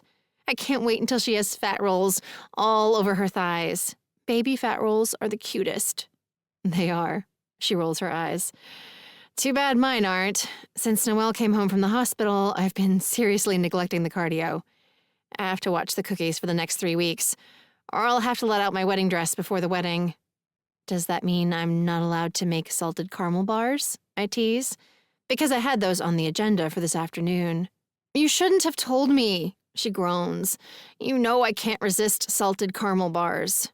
Make them, but only let me have one, and don't cook anything else yummy until after the wedding. That should be good for business, I say dryly. Whatever, she laughs. We were in the black less than 5 months after opening. Do you know how rare that is? Seriously. We're going to be fine. I'm predicting a banner summer and holiday season to follow. Moments later, the bell above the door tinkles, and the early lunch crowd begins to trickle in, followed by the stroller mom coffee rush and the after-school cookie frenzy. 5 hours later, I'm feeling pretty beat myself. Still, I know Naomi's in worse shape. Not only was she up and down with Noelle all night, she's also been doing more than her fair share at work lately, too. Our countergirl, Lucy, is out with a twisted ankle, and Arya, our third business partner, is on maternity leave. You want to head home and grab a nap before Greta leaves for the day? I ask. I can make it until closing time alone. Greta is Naomi's nanny, but she only watches Noelle when Jake and Naomi are both at work. Naomi could afford a legion of nannies, but she doesn't want to give up a moment with her new daughter. Not even the moments that leave her exhausted. That would probably be a good idea, she says, sighing as she stretches her neck to one side and then the other. Jake's at the station for the next 2 days, so I'll be doing the night feedings solo. I need to grab my rest when I can get it. I frown. That sounds pretty brutal. Do you want me to come stay with you and help out? We could take turns getting up with Noelle. She shakes her head as she hangs up her apron. No way. You're already here at 4 a.m. almost every day. You need your rest, too. I'll be fine. I'm getting better at going back to sleep. I can usually get in a solid 2 hours between feedings. And I don't want to leave Noelle with anyone else until the honeymoon. I feel bad enough taking 4 nights away from her then. It's only 4 nights, I say, with a firm wag of my finger, and you and Jake deserve a honeymoon. Noelle will be fine. Mom and Dad will be holding her constantly. By the time you get back, she'll be so spoiled, you won't be able to put her down for a second. Naomi smiles, clearly not upset by that possibility. So far, she seems to find parenthood utterly delightful. And Jake is equally blissed out. He's crazy in love with both of his girls, and so excited to add to their family, he suggested he and Naomi stay on the waiting list at the adoption agency and hope for baby number 2 within the year. Seeing their newly formed family coming together is enough to make my chest tight with gratitude. They're so happy and in love. It shows in every glance, every touch, every tired smile. I've been dying to start a family of my own for ages, but I'm not even a little bit jealous. I'm too happy for my sister and thrilled to be Noelle's godmother. And at the moment, I'm too distracted by my own Hanson brother to be envious of Naomi's. It's been hell staying away from the window all day, resisting the urge to sneak a peek at the firehouse across the street, where I know Jameson's also on a 48-hour shift. Mere minutes after Naomi hugs me goodbye and steps out the door, I'm at the window, pushing aside the curtains. Seconds later, as if summoned by my spying eyes, Jameson pushes through the station's front door.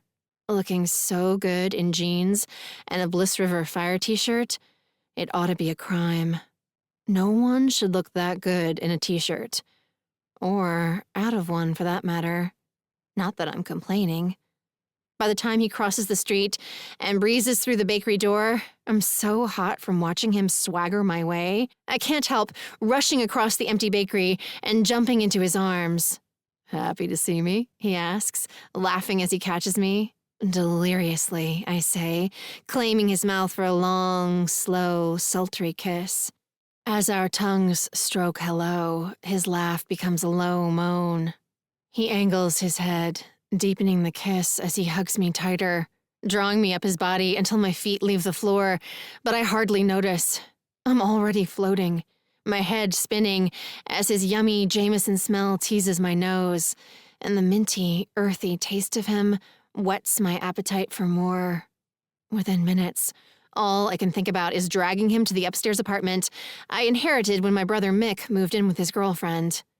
If I knew no one would come through the door in the next 10 minutes, I'd take you upstairs for a quickie, I whisper, trailing kisses down his throat as he squeezes my bottom through my stretchy black skirt.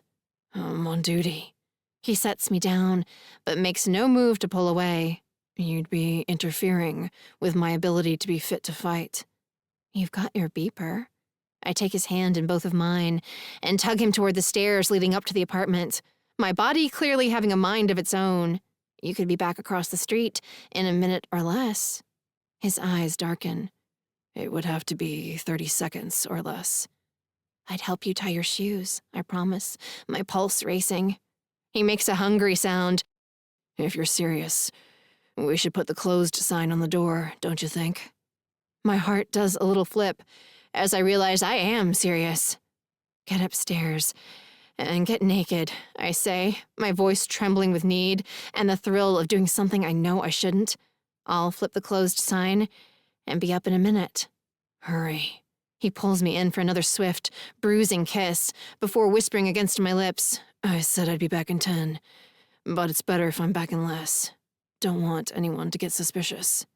Got it, I say, spinning toward the door as he bolts for the stairs. I flip the open sign to closed, then untie my apron and toss it onto the counter as I dash for the stairs, taking them 2 at a time.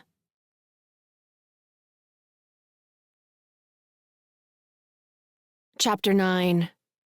Maddie. By the time I reach the door to the apartment, my heart is pounding. Seeing what awaits me on the bed only makes it pound harder. Jameson is stretched out on his back on my white comforter with his hands behind his head. The contrast of my frilly comforter and his rugged form makes him look even more masculine. And more mouth-wateringly delicious. So delicious that I have to stop and stare for a moment, not quite able to believe this stunning man is mine for the taking. Get over here, he says roughly. I want you on top of me. Damn. Yes, sir, I murmur, stripping off my white tee and bra as I cross the room. I drop my skirt and panties at the foot of the bed and then crawl up his body like a cat after a bowl of cream. Moments later, his mouth is hot on mine. You're so fucking beautiful. I meet his gaze and realize he means it. He really does. Every word. For a moment, I see myself through his eyes. See that breathtaking, wild woman who drives him crazy with wanting her, and my blood rushes faster beneath my skin.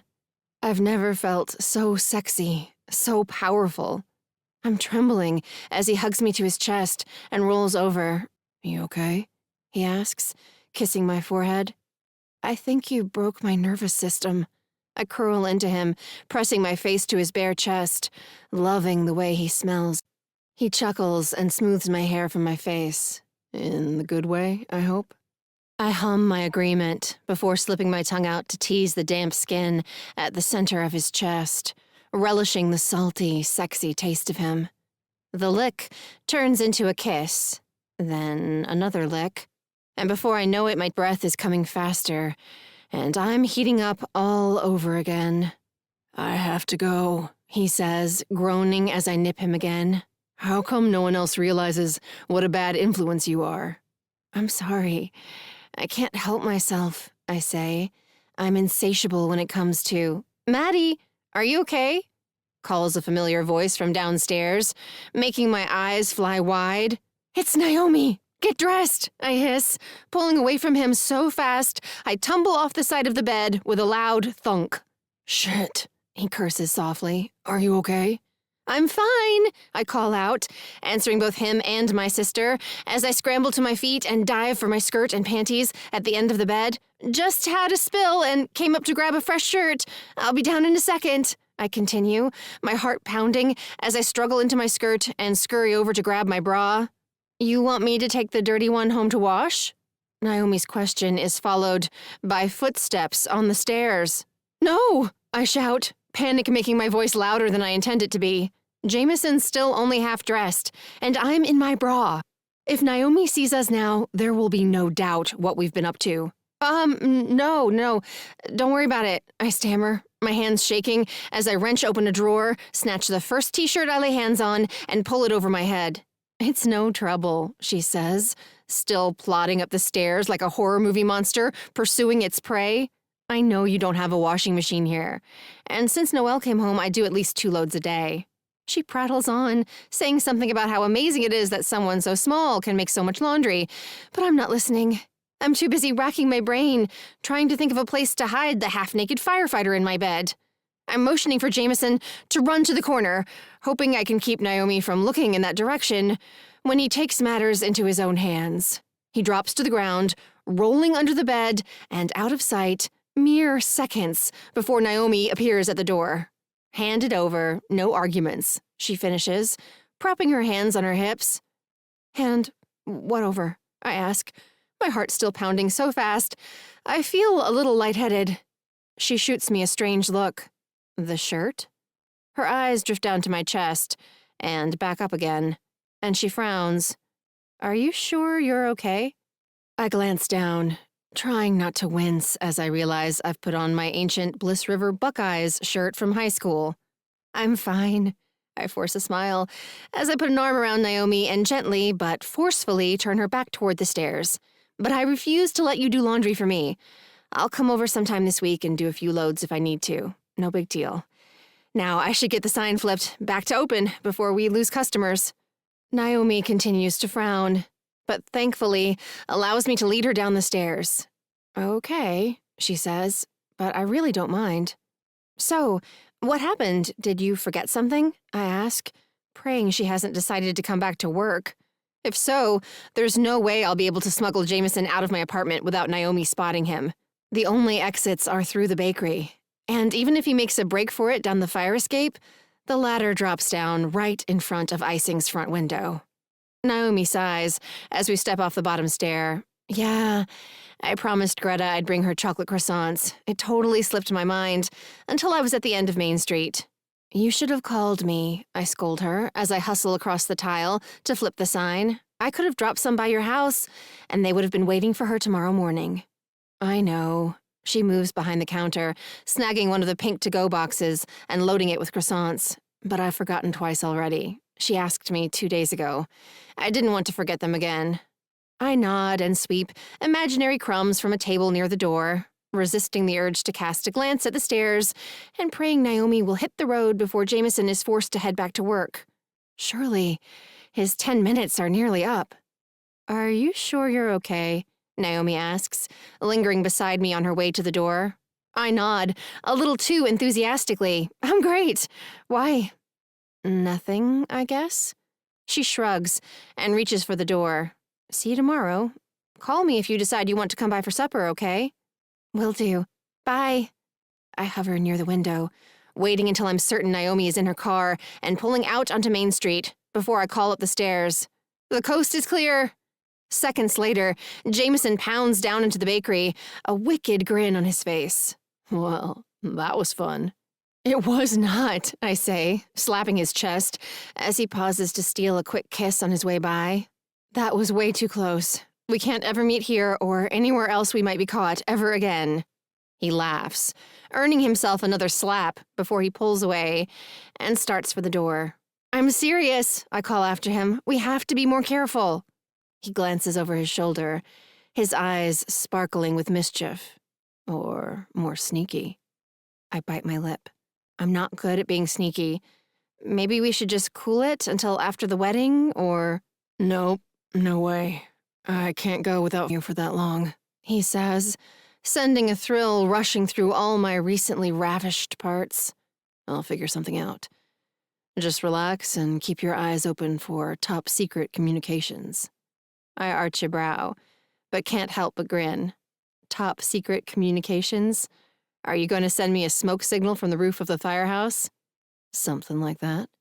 He winks and reaches for the door. Later, beautiful. Later, I echo, a warm, excited feeling filling my chest. I'm not sure sneaking around with Jameson is good for my blood pressure, but it sure is fun.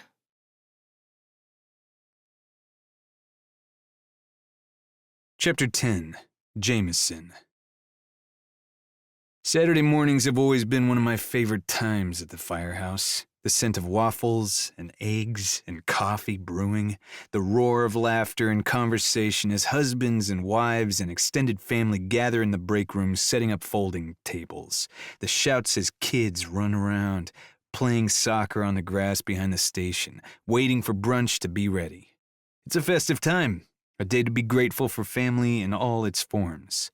The one I was born into and the one I joined when I became a member of the Bliss River Fire Department. I get that my choice to leave my Atlanta department and return to Bliss River seemed like a step backward to most of my city friends, but the BRFD is home. I grew up in the firehouse and kissed my first girlfriend before a brunch very similar to the one I'm helping cook today. I'm looking forward to growing older in a place with so many memories, where I've helped celebrate more birthdays and engagements and anniversaries than I can count on two hands. Sure, the physical walls will change when we move into the new firehouse later this summer, but we'll carry our traditions and memories with us. Most Saturdays, whether I'm on duty or not, there's no place I'd rather be than here with my people. But today, I can't wait to make my escape.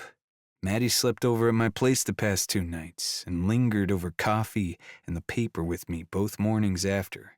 Her 2 days off from opening the bakery, and now the day feels strange without her in it. It doesn't help that Naomi's here at the firehouse, snuggled up next to Jake, sipping coffee and glowing with happiness, alternating between beaming up at her soon-to-be husband and down at the sleeping bundle in his arms. Noelle is so tiny that she makes Jake look even more massive in comparison. And a massive man holding a tiny baby is bona fide female heroine. Every woman in the room has stopped by to coo and ooze estrogen all over the new family, ensuring I have to fight my way through a crowd when Jake motions me over. "What's up?"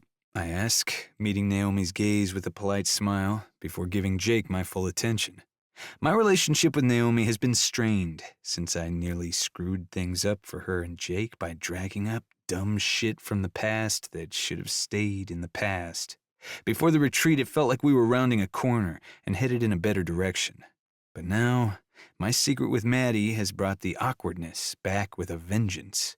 My gut says Naomi isn't going to be a fan of our relationship. Deserved or not, I have a reputation as a womanizer, and Naomi is fiercely protective of her siblings, which is making me reconsider how swiftly Maddie and I should make things public. So far, sneaking around with her has been nothing but a pleasure. Maybe we should just keep sneaking. After all, why mess with a good thing? "Some guy called for you this morning," Jake says. "I told him you weren't here, so he said he'll call back later. I tried to tell him you weren't on duty until tomorrow and take a message, but he hung up before I could." I frown. "Weird. Any idea who it was?" "No, and he didn't leave his name," he says. "But he sounded pretty intense. You don't have debt collectors on your case again, do you?" I roll my eyes. "No, Dad. Not since I was 22. I'm managing my funds responsibly." "Well, we can help if you need it," Naomi offers. "Please don't hesitate to ask if you get in a bind." I nod, ignoring the spark of irritation her words ignite in my pride center. She isn't being judgmental, simply generous. She's been making an obvious effort to mend our relationship since the confrontation at the fireman's ball. I should try harder too. And I would, if I weren't so certain she's going to lose it when she finds out about Maddie and me. All the more reason to try harder, genius. She'll be more inclined to trust you to be good to Maddie if you play nice with her now. "Thank you," I say. "I appreciate the offer, but I'm doing fine." I meet Naomi's gaze and smile, a real one this time. Almost instantly, her expression softens, and a hopeful light enters her eyes. "Can I get you two anything?" I ask, finding it easier to let down my guard than I expected. "More coffee or a waffle or something?" I think Kiki's getting ready to open the serving line. Jake shakes his head. "Nah, I'm good. I'll wait until everyone else is through. I already had first breakfast with Faith earlier. She couldn't wait." Naomi laughs. "That girl must have a hollow leg. She eats like a horse." "I heard that," Faith says from the next table over, where the tall, athletic blonde is entwined with her own White House sibling, Mick. They've been joined at the hip since New Year's Eve and living together for almost as long. So far, however, there doesn't seem to be any trouble in paradise, and Faith is happier than I've ever seen her. "Does that mean I'm uninvited to dinner tonight?" Faith asks.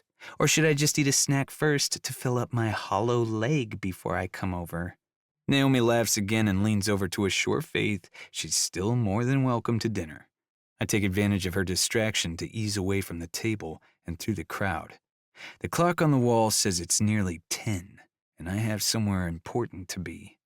After snagging a large mug of coffee with extra cream, a waffle drizzled with syrup and covered in crushed walnuts, and 2 forks, I duck into the hall and make my way through the weight room and out the back door. Outside on the grass, abandoned balls lie where kids left them when they were called in to eat, and a row of bikes glint in the sun.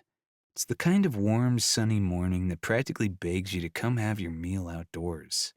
But, thankfully, so far I'm the only one to answer the call. Balancing the plate on top of the mug, I climb the fire escape ladder and continue up 2 rows of stairs to the roof. As soon as I step onto the cracked asphalt, I smile. Now the morning feels complete. Maddie's sitting in one of the chairs I spirited up here earlier this morning, dressed in a red sundress that barely brushes her knees, with a ring of white daisies in her hair. "I see you got my note," I say, grinning as she turns to glance over her shoulder, her eyes lighting up when she sees me coming. "I did, but it's a good thing Lucy's back at work or I wouldn't have been able to come." "You think I'm an amateur?"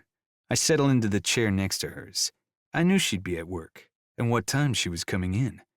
Her brows lift as she accepts the coffee I extend her way. "Impressive." She takes a sip, sighing in pleasure. Extra creamy, just the way I like it." "I knew that too," I say. "I've done all my detective work." She grins. "You're clearly wasting your potential fighting fires. You should have been an international man of mystery." "Or a mob boss," I say. "Or a high-class male escort," she says, giggling, when I shoot her a hard look. "What? You're discreet, romantic, and your love rod is absolutely worthy of $1,000 a night." "It's not a love rod," I say, though I secretly love that she's nicknamed my dick. "And it's not the that's worth $1,000 a night, it's the man who knows how to use it." "And to think I get it all for free," she says with a naughty wink. "I'm a lucky girl." "You are," I agree, cutting a bite of waffle and offering her the fork. She slips the bite into her mouth with a sexy little purring sound. This is delicious. My compliments to the chef." "I can't take credit for that, sadly." I cut myself a bite. "Kiki brings the waffle mix. I've tried to get a recipe, but she won't tell anyone what she's put in it." "Cinnamon and ginger, for sure," Maddie says, squinting up at the blue sky as she considers. "And maybe nutmeg, and something a little unexpected. I'll need another taste to sort it out, but I will." "Think you can crack her code?" I ask, impressed. "You're not the only one with spy potential." She hands me her fork. "Load me up. A few more bites and I'll have it all worked out. I might even make you a batch tomorrow morning if you're lucky." "You've decided to let Lucy open on Sundays, too?" I cut her another bite. Her eyes narrow. "How did you know that?" "I told you. I know everything." I wink. "I had a heart-to-heart with Lucy yesterday when I was scoping out your Saturday schedule. She's ready for more responsibility, especially if the dough's pre-made and all she has to do is load the pans and man the ovens. She thinks maybe you're a bit of a control freak." Maddie licks syrup from her lips. Oh, yeah? But I told her that's not true, I say, leaning closer to her oh so tempting mouth. Because I know for a fact that you have fantasies about being tied up and blindfolded by a domineering man with an impressive love rod. She laughs, that low laugh, as sexy as fingernails raking down my back. You did not. The poor girl would have died. She would have blushed hard enough to set her hair on fire. No, I didn't, I admit. But I did tell her I'd put in a word for her. You know, the next time I saw my friend Maddie. You're a good friend, She says. I am. I kiss her, confirming that her syrup-sticky lips are every bit as delicious as they look. Yum, I whisper as we part. Cloves, She says in a husky voice. and possibly molasses. You're the sexiest food detective ever. I cut her another bite and deliver it directly to her mouth. You'd better believe it.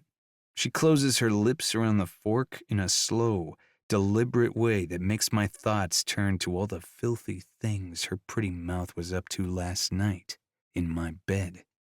I blink hard and force my gaze away from her lips. If I let my thoughts head in that direction, it won't be long before I'm sneaking Maddie down to my Mustang for a drive over to the hammock in the backyard. Considering she has to be back at work soon, that isn't a good idea.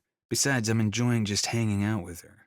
Our relationship has changed in dramatic ways, but she's still as easy and fun to talk to as she's always been. You're not too bummed about missing out on the family meal, are you? She asks, taking another sip of coffee before offering me the mug. I know you guys love Saturday mornings. I shrug. Nah, I'm good. I've had more than my share of brunches and I don't know. It didn't feel the same this morning. How so? Her brow furrows. What's wrong? Nothing. I guess it's just... Just what?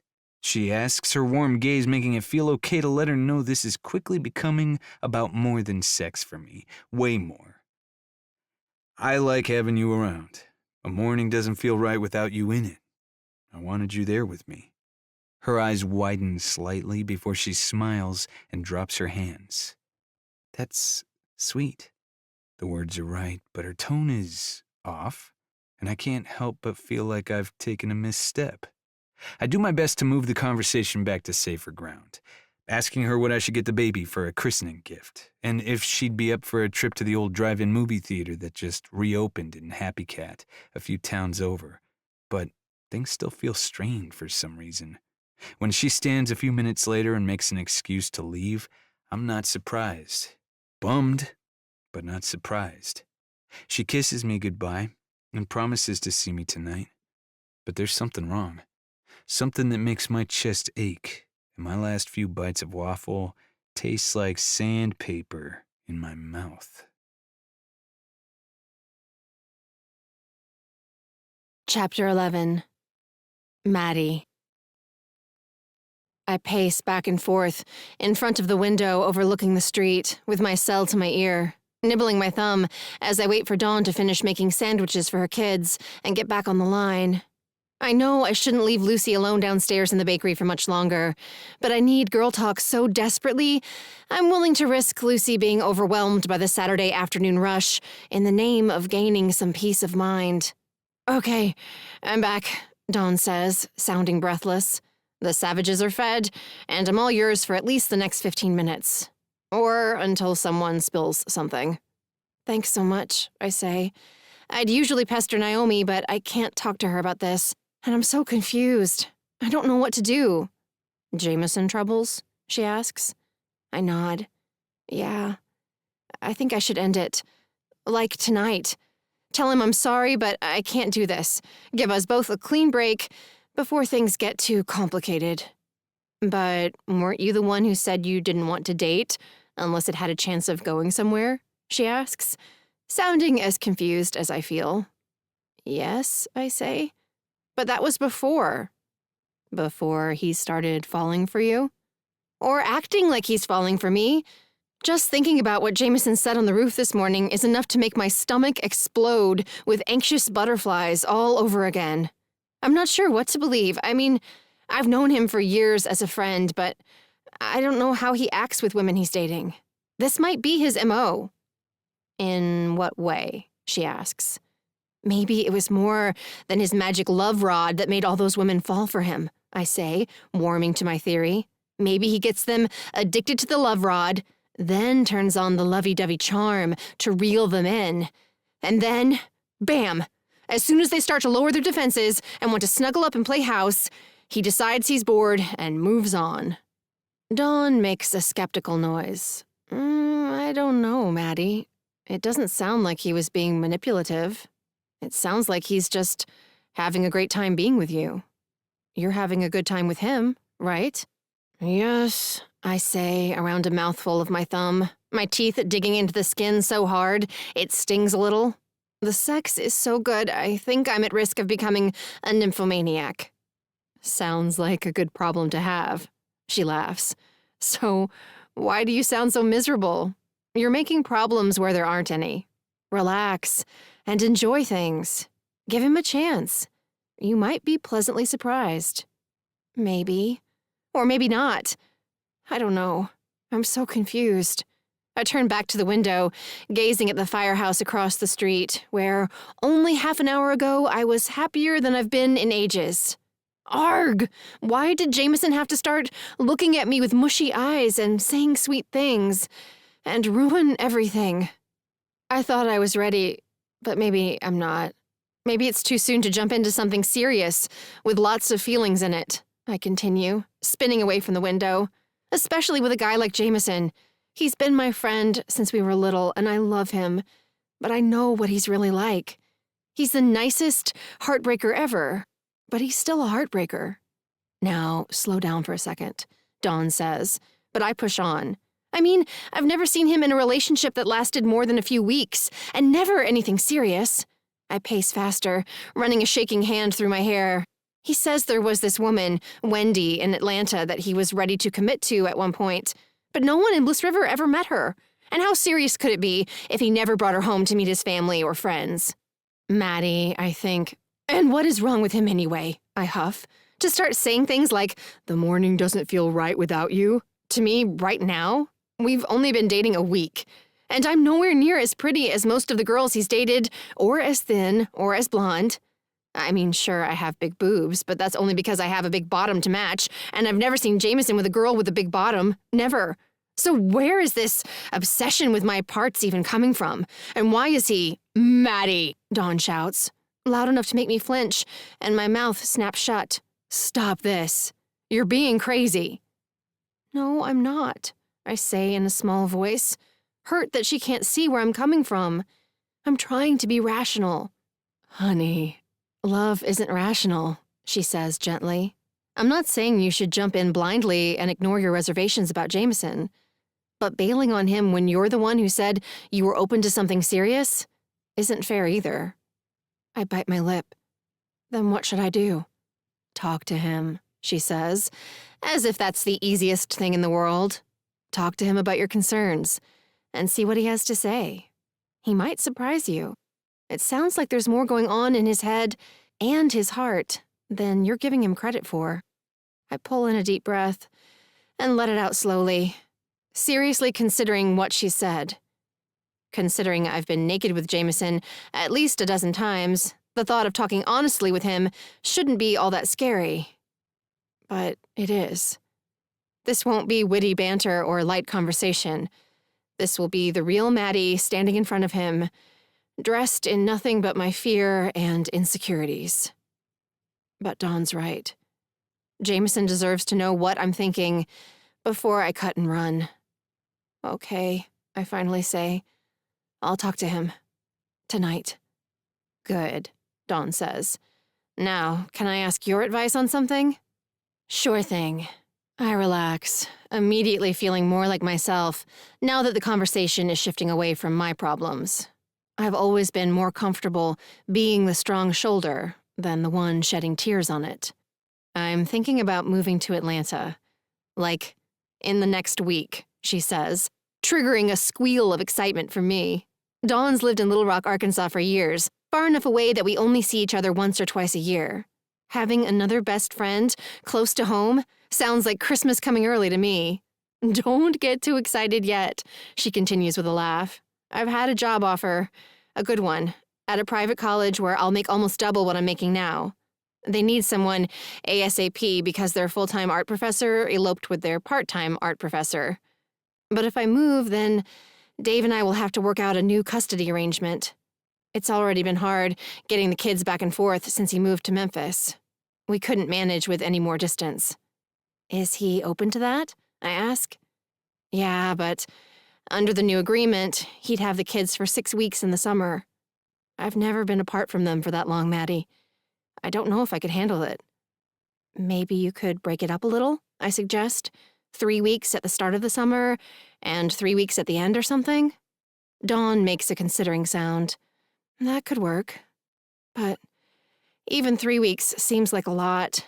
I was missing them like crazy after the retreat, and that was only a few days. I can imagine, I say. It's definitely a hard call. We talk for a few more minutes, weighing the pros and cons of the potential move. And by the time we hang up, I'm grateful for the much-needed perspective. Sure, I went through a terrible breakup, and maybe have a few more scars than I realized until confronted with another man acting like he cares about me. But at least Serge and I don't have to worry about custody or visitation. In many ways, I'm far less encumbered by my previous relationship failures than my friends. Now I just need to woman up and take my love life by the horns. I have to gather my courage and confront Jameson. If he's as into me as he seems to be, he'll be willing to talk through my issues. And if he isn't inclined to listen, well, that will tell me everything I need to know about whether it's time to end things. I tuck my cell into my pocket and hurry down the stairs, feeling lighter than I have since I crawled off the fire station roof. I sweep behind the counter, fill orders faster than Lucy can ring them up, and whip up dough for tomorrow like a speed demon. I concentrate on work, refusing to glance at the clock or count down the hours until Jameson is due to give his secret knock at my back door. Chapter 12. Jameson. I step into the Horse and Rider around 4 o'clock, still feeling off kilter after this morning with Maddie. I keep racking my brain, trying to figure out where I went wrong and coming up empty. I talked about feelings a little, I guess, but in my experience, most women love that kind of thing. Besides, Maddie's the one who said she wanted us to have a shot at something serious. Maybe she's changed her mind. Maybe she's decided you're not relationship material after all. Scowling at the thought, I cross the room and settle onto a stool near the bar. I order a Corona, hoping a beer or two before I meet up with Maddie will help me relax. Being stressed is one of my least favorite things, and not a feeling I usually associate with dating. The moment things get stressful, I walk. I routinely bail at the first sign of impending angst, and have never felt bad about it. My philosophy has always been beginnings should be easy. If they're not, better to get out before shit gets any worse. But the thought of putting an end to things with Maddie makes my stomach pitch. I love being with her, making her laugh, making her come, seeing her eyes light up every time I walk in a room because she loves having me around. Or so I'd thought. Hey, what's up, man? You off today? I turned to see Mick Whitehouse sliding onto the stool beside me. The younger man's curly black hair is darker than Maddie's, but their eyes are the same shade of blue, so identical any chance of banishing her from my thoughts evaporates as soon as Mick plops down beside me. Yeah, came in for a quick beer or two before I meet a friend, I say. Can I buy you around? Sure, thanks, Mick says. I signal for the bartender to bring another Corona before turning back to Mick. What about you? Drinking alone? No, I'm meeting friends from high school for a beer and wings after they get off work, he says. Faith's at the station again tonight and I didn't want to stay home alone. I get all pathetic and mopey by her third night on duty. I grin. Life is a firefighter's main squeeze, not all you thought it would be. He shrugs. It's not always easy, but things will get better soon. I'm starting the academy next month. By Christmas, I'll be a firefighter too. And Jake's already made it pretty clear he'll make sure Faith and I are on the same schedule. I'm sure he'll make it work, I agree. We're desperate for fresh blood. 3 of our old-timers are retiring in the next 18 months. I clap him on the shoulder. Excited for you to join us. Me too. He beams. And 4 days off in a row thing will be nice. Faith and I will finally be able to do a little traveling. I nod, secretly wondering if the firefighter life has anything to do with what happened with Maddie this morning. Maybe she's already resenting the fact that I'm gone nearly half the week. Maybe she's doubting that a relationship that involves a certain amount of separation is for her. Yes, significant others are allowed to visit their partners on duty, but it isn't the same as having the person you love in your bed every night of the week. Mick clears his throat as he pulls his beer closer to his chest. I've been wanting to tell you, man. Thanks for talking to Faith. That day my ex showed up, she said you really made a difference. Without you, we might not have found our way back to each other as fast as we did. No worries, I say gruffly, wishing I could handle my own love life as easily as I helped Faith handle hers. Mick laughs. Sorry, am I grossing you out? My friends don't let me talk about Faith anymore. They say I'm too whipped, but I think they're just jealous. I grunt. No, I'm not grossed out, I clear my throat. There's actually this woman I've been seeing. Mick's brows lift. Oh yeah? New girl? Kind of new, kind of not, I say, shocked to find myself confiding in Maddie's brother of all people. I've always liked Mick, but we were too far apart in age to be close growing up. But now, well, Mick's in a relationship, and I want to be in a relationship with his sister. There is a chance he'll be able to offer some insight, even if he doesn't know it's Maddie I'm talking about. We've known each other for a long time, but now things are different. I continue. Good different, though. At least I thought so. We've been having a lot of fun together. Easy conversation, never an awkward moment. But when I started talking feelings a little today, I exhale. It was like she couldn't get away from me fast enough. Huh. Mick takes a swig of his beer. You think she isn't on board for more than fun, maybe? No, she's on board. At least she said she was. She's the one who said she didn't want to date unless there was a chance it could become something more. So why would she suddenly change her mind? Especially when everything's been going so well. Mick shakes his head. I don't know. People are confusing. That's one thing I love about Faith. She's so direct. There's never any bullshit mystery, only good mystery. I frown.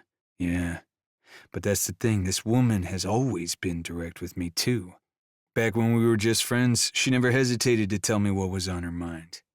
I watch Mick out of the corner of my eyes, hoping I haven't said too much. The last thing I want is to tip him off that I'm talking about his sister. But, at the same time, I could really use a guy's point of view, and I can't talk to Jake, so... Well, if you were friends first, and you could talk then, Mick trails off with a shrug. I mean, that friendship is still there, beneath the other stuff.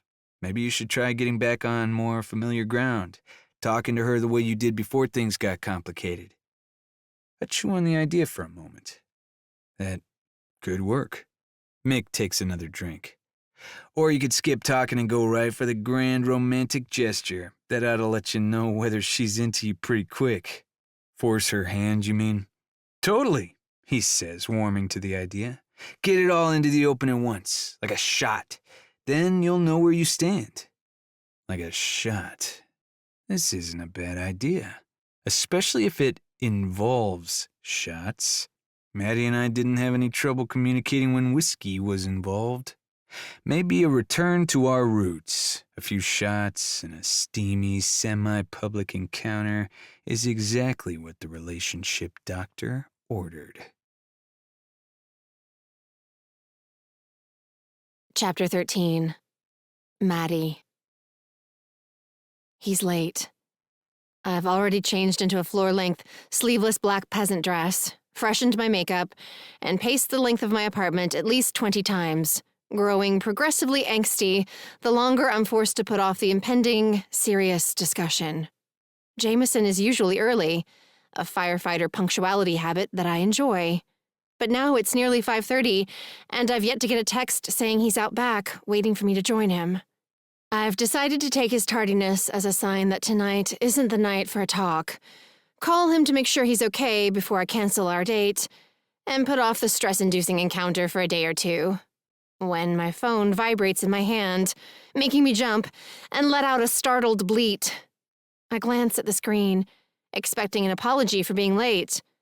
But Jameson's message simply reads, "Look outside your door." I frown and glance uncertainly at the apartment's front door. Did Lucy leave the bakery's back staff entrance unlocked? Did Jameson let himself in? If so, why wouldn't he just knock? Why the weird message? "Jameson?" I call, but there's no answer and no sound from beyond the door. "Jameson?" Still nothing. Not even the creak of a floorboard. Finally, my curiosity gets the better of me. I tiptoe across the apartment, open the door, and peek out. But there's no one there. I'm about to reply to the text and ask Jameson where the heck he is and what I'm looking for out here, when something on the ground catches my eye. There, beside the doorstop, sits a folded piece of white paper with my name on it, and a shot glass full of amber liquid. I kneel, claiming both the glass and the note, before standing up to scan the stairs. Still no sign of Jameson. I flip the note open to read, "Roses are red, violets are blue. I always have fun when I drink whiskey with you. Enjoy your shot, and look for another surprise at the bottom of the stairs. Jay." Any other night, I would take the shot and enjoy the fun surprise. But tonight isn't a night for fun surprises. And it certainly isn't a night for whiskey. I set the shot back on the ground untouched and start down the stairs. At the bottom, there's still no sign of Jameson. Only another note resting atop a puddle of black fabric on a table for two in the corner. "Roses are red. This blindfold is black. Cover those pretty eyes before you meet me out back." I run my fingers over the silky fabric, momentarily tempted. I have no doubt that whatever Jameson is up to will lead to us both having an amazing time. We've proven that Jameson plus Maddie plus whiskey equals mind-blowing sex. And I bet the blindfold would only sweeten the equation. But in the end, I leave the blindfold and the note on the table before making my way through the kitchen to the back door. Sure, it would be easier to get swept up in whatever sexy adventure Jameson has planned. But tonight I need to talk more than I need to come. "Roses are red. Maddie is vexing," my mental voice pipes up. "Why waste time talking when you could be sexing?" "Oh, shut up," I mumble, as I push through the door to see Jameson's red Mustang idling in the delivery van's usual spot near the dumpster. I spot Jameson in the driver's seat and watch his smile fade as he realizes I'm not playing along. A moment later, he shuts off the engine and swings out of the car. In a white dress shirt that emphasizes his bronze skin, dark-washed jeans, and a fresh shave, he looks good enough to eat and smells even better. Even over the faintly sour trash funk drifting from the dumpster, I still catch his Jameson smell, and it makes me ache. My traitorous body refusing to acknowledge that my heart is having major qualms. "Trouble tying the blindfold?" He stops in front of me, an uncertain note in his voice. "No." My gaze drops to the pavement as I pull in a breath. I won't be able to resist the urge to lean into his arms if I keep staring into his eyes. "I think we should talk." He sighs. "I don't like the sound of that." "Sorry," I say, trying to remember how I planned to start this conversation and coming up empty.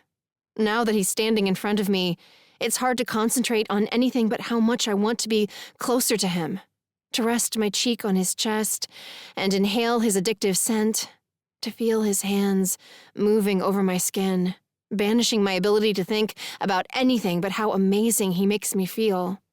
"Don't be sorry," he says. "If you want to talk, let's talk." He shifts from one foot to the other and back again. "Do you want to go inside? Maybe get some coffee? Or let me toss back that whiskey shot I'm guessing you didn't drink? If you're going to end it, I might need a shot of whiskey." My eyes fly to meet his. I'm not going to end it. I'm just confused. Confused about what? About where this is going? About what I want, I say, my fingers twining anxiously together. About what I feel and what you feel? He nods, but his expression remains guarded.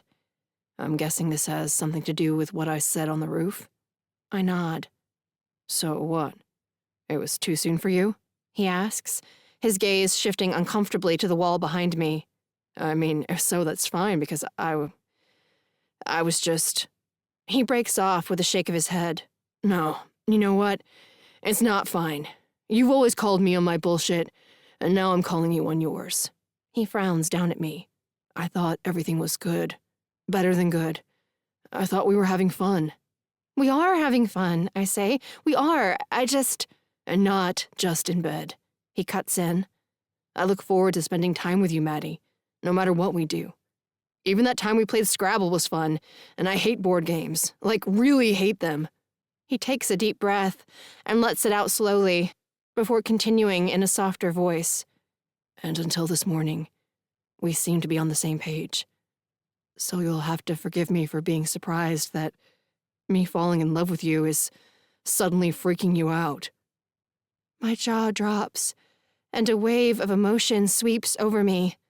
A wave so big and sudden and fierce, it's hard to tell exactly what I'm feeling. Only that I'm feeling so much of it that the backs of my eyes start to sting. That's right. I said the L word. Jameson pushes on with a hard swallow. And I meant it. And I don't regret saying it because I thought... You thought what? I force the words out, past the tightness gripping my throat. He shrugs. I thought you were feeling it too. I am feeling it too, I say in a rush, the words releasing the hard knot in the center of my chest. Suddenly, it's so damned clear. I wasn't afraid of Jameson falling in love with me. I was afraid of how hard and fast I'm falling for him. He means so much to me already. The moments I share with him have quickly become my favorites of the day. The thought of letting him go in 2 or 3 weeks, or even 2 or 3 months, is unthinkable. In just a week, I've grown more addicted to the way Jameson makes me feel, in bed and out of it, than I felt after years with Serge. It's a sobering and terrifying realization, one that leaves me tied up in knots. But I'm scared, I confess, tears rising in my eyes when he cups my cheek in his hand. Why? His expression is pained, as if the sight of me hurting is enough to make him hurt, too. Because, in some ways, I know you so well, but in others, I don't know you at all. I suck in a breath, blinking hard enough to send a tear rolling down my cheek. And I want to trust that you're falling for me and everything is as great as it seems to be. But the last time I did that, the man I loved lied to me and deceived me for years, and then left me for someone else. That was his mistake, Maddie, he says, tenderly rubbing the tear into my skin. He was obviously very confused. But that had nothing to do with you. I'm not so sure, I whisper, shame and embarrassment swarming inside me. Maybe he picked me on purpose because he could tell I was too stupid to know what real love felt like. Or real passion, anyway. Jameson brings his other hand to my face, urging my chin up until I lift my gaze to his. You are not stupid. And you're the most passionate woman I've ever met. You are smart and sweet and beautiful and funny, Mad. And I can't think of anywhere I'd rather be than with you. I swallow. I want to believe you. So much. Then believe me, he says, as if it's that easy. I've loved you since I was a kid. Sure, it was a different kind of love back then. But a part of me always knew you were special. Is that why you put a slug down my dress instead of Naomi's when you played Evil Lord Underpants? I ask, my sniff becoming a laugh when he blushes. I can't believe you remember that. I can't believe you're blushing, I say, grinning. Or that you used to run around with tidy whities on your head. Okay, enough of memory lane, he says, rolling his eyes. I grin harder. And now you're blushing more. Your cheeks are bright red. I'm sorry about the slug, he says, lifting his hands in surrender. Forgiven. Really? He asks, his brows lifting. That easy? Well, you've done a lot of very nice things to my body since then. The good absolutely outweighs the gross. Glad to hear it. He rests his hands on my shoulders for a beat, before skimming down my arms until my hands are engulfed in his much larger ones. Can we start this day over? Go back to having fun again? I shake my head. I don't want to start this day over. I'm glad we talked. Me too. He squeezes my hands. Let's start from right here. We'll keep being honest with each other, and I'll do my best to stop being scared. I don't want to ruin this. You're not going to ruin it, he assures me. I won't let you. I'll keep hanging out, leaving whiskey shots on your landing until you come around. I grin. I can think of something I like better than whiskey shots. I step closer and lift my chin, bringing my lips within inches of his, finally daring to hope it's okay to get attached to those lips and the man they belong to. Like what? He asks, his voice low and husky. Like you and me in my bed? I push on tiptoe, but he pulls back before I can press my mouth to his. I like that better than whiskey shots, too. He smiles. But just because we want a bed instead of whiskey doesn't mean we have to skip the second part of my surprise. My eyes widen as I realize what he means. The blindfold? The blindfold, he confirms, his lids dropping to half-mast in a look so sexy, it makes me shiver. I have some plans for you and that blindfold. Oh, yeah? My nerve-ending sizzle as his arm snakes around my waist, pulling me closer, making my breath rush out. What kind of plans? The kind that involve a remote piece of property my aunt owns outside of town. His palms smooth down to cup my ass. And a tent, and a sleeping bag, and a few toys I packed that we didn't have along on our last camping trip. At the word toys, my eyes go even wider. We're pretty uninhibited in bed together, but so far we've kept things fairly vanilla, which is fine with me. As a chef, I know you don't need a bunch of fancy sauces or syrups or sugary icing to make a standout dessert. 9 times out of 10, simple combinations that let the quality of the ingredients shine through is best. That's why I keep my pound cake plain, my cheesecake untopped, and my flourless chocolate cake free of balsamic drizzles. Until this point, however, I've never really considered whether I feel the same way about sex. You up for a little adventure? Jameson asks. I press my lips together, trying to discern whether the racing of my heart is a sign of dread or excitement. I don't know, I finally say. I mean, I know I teased you about blindfolds and bondage at the beach, but I've never really... This would be the first time I've done anything even a little kinky. His grin grows wicked around the edges. Are you asking me to be gentle? I narrow my eyes at him and fight a grin. This isn't funny. And yes, I would want you to be gentle. I shift closer before I continue in a husky voice. Until I tell you I don't want you to be gentle anymore. His breath rushes out with a curse. You drive me crazy. You know that? I sigh. Same. I'm already tingling all over, and we haven't even kissed yet. And you make me want to play with toys. His gaze darkens. Then I'm clear to grab the blindfold. I nod. As long as you promise these toys aren't going to hurt, or leave scars, or go anywhere near my forbidden evacuation hatch. He cocks his head. The forbidden... Understanding dawns, and he laughs before scooping me up into his arms and spinning me around until I'm laughing too. He plants a kiss on my cheek. What was that for? I ask, still laughing as he sets me down. For being you, he says, eyes twinkling. The only person I know who can make anal sound cute. My face scrunches like I've bitten into a lemon. Oh God, don't even say it. It's so gross. I can't handle it, Jameson. Seriously. He chuckles. Don't worry. I don't have any designs on your forbidden hatch. He wiggles his eyebrows suggestively. At least not tonight. I shoot him a narrow look. Or any other night. He shrugs, his dimple popping as he fights a smile.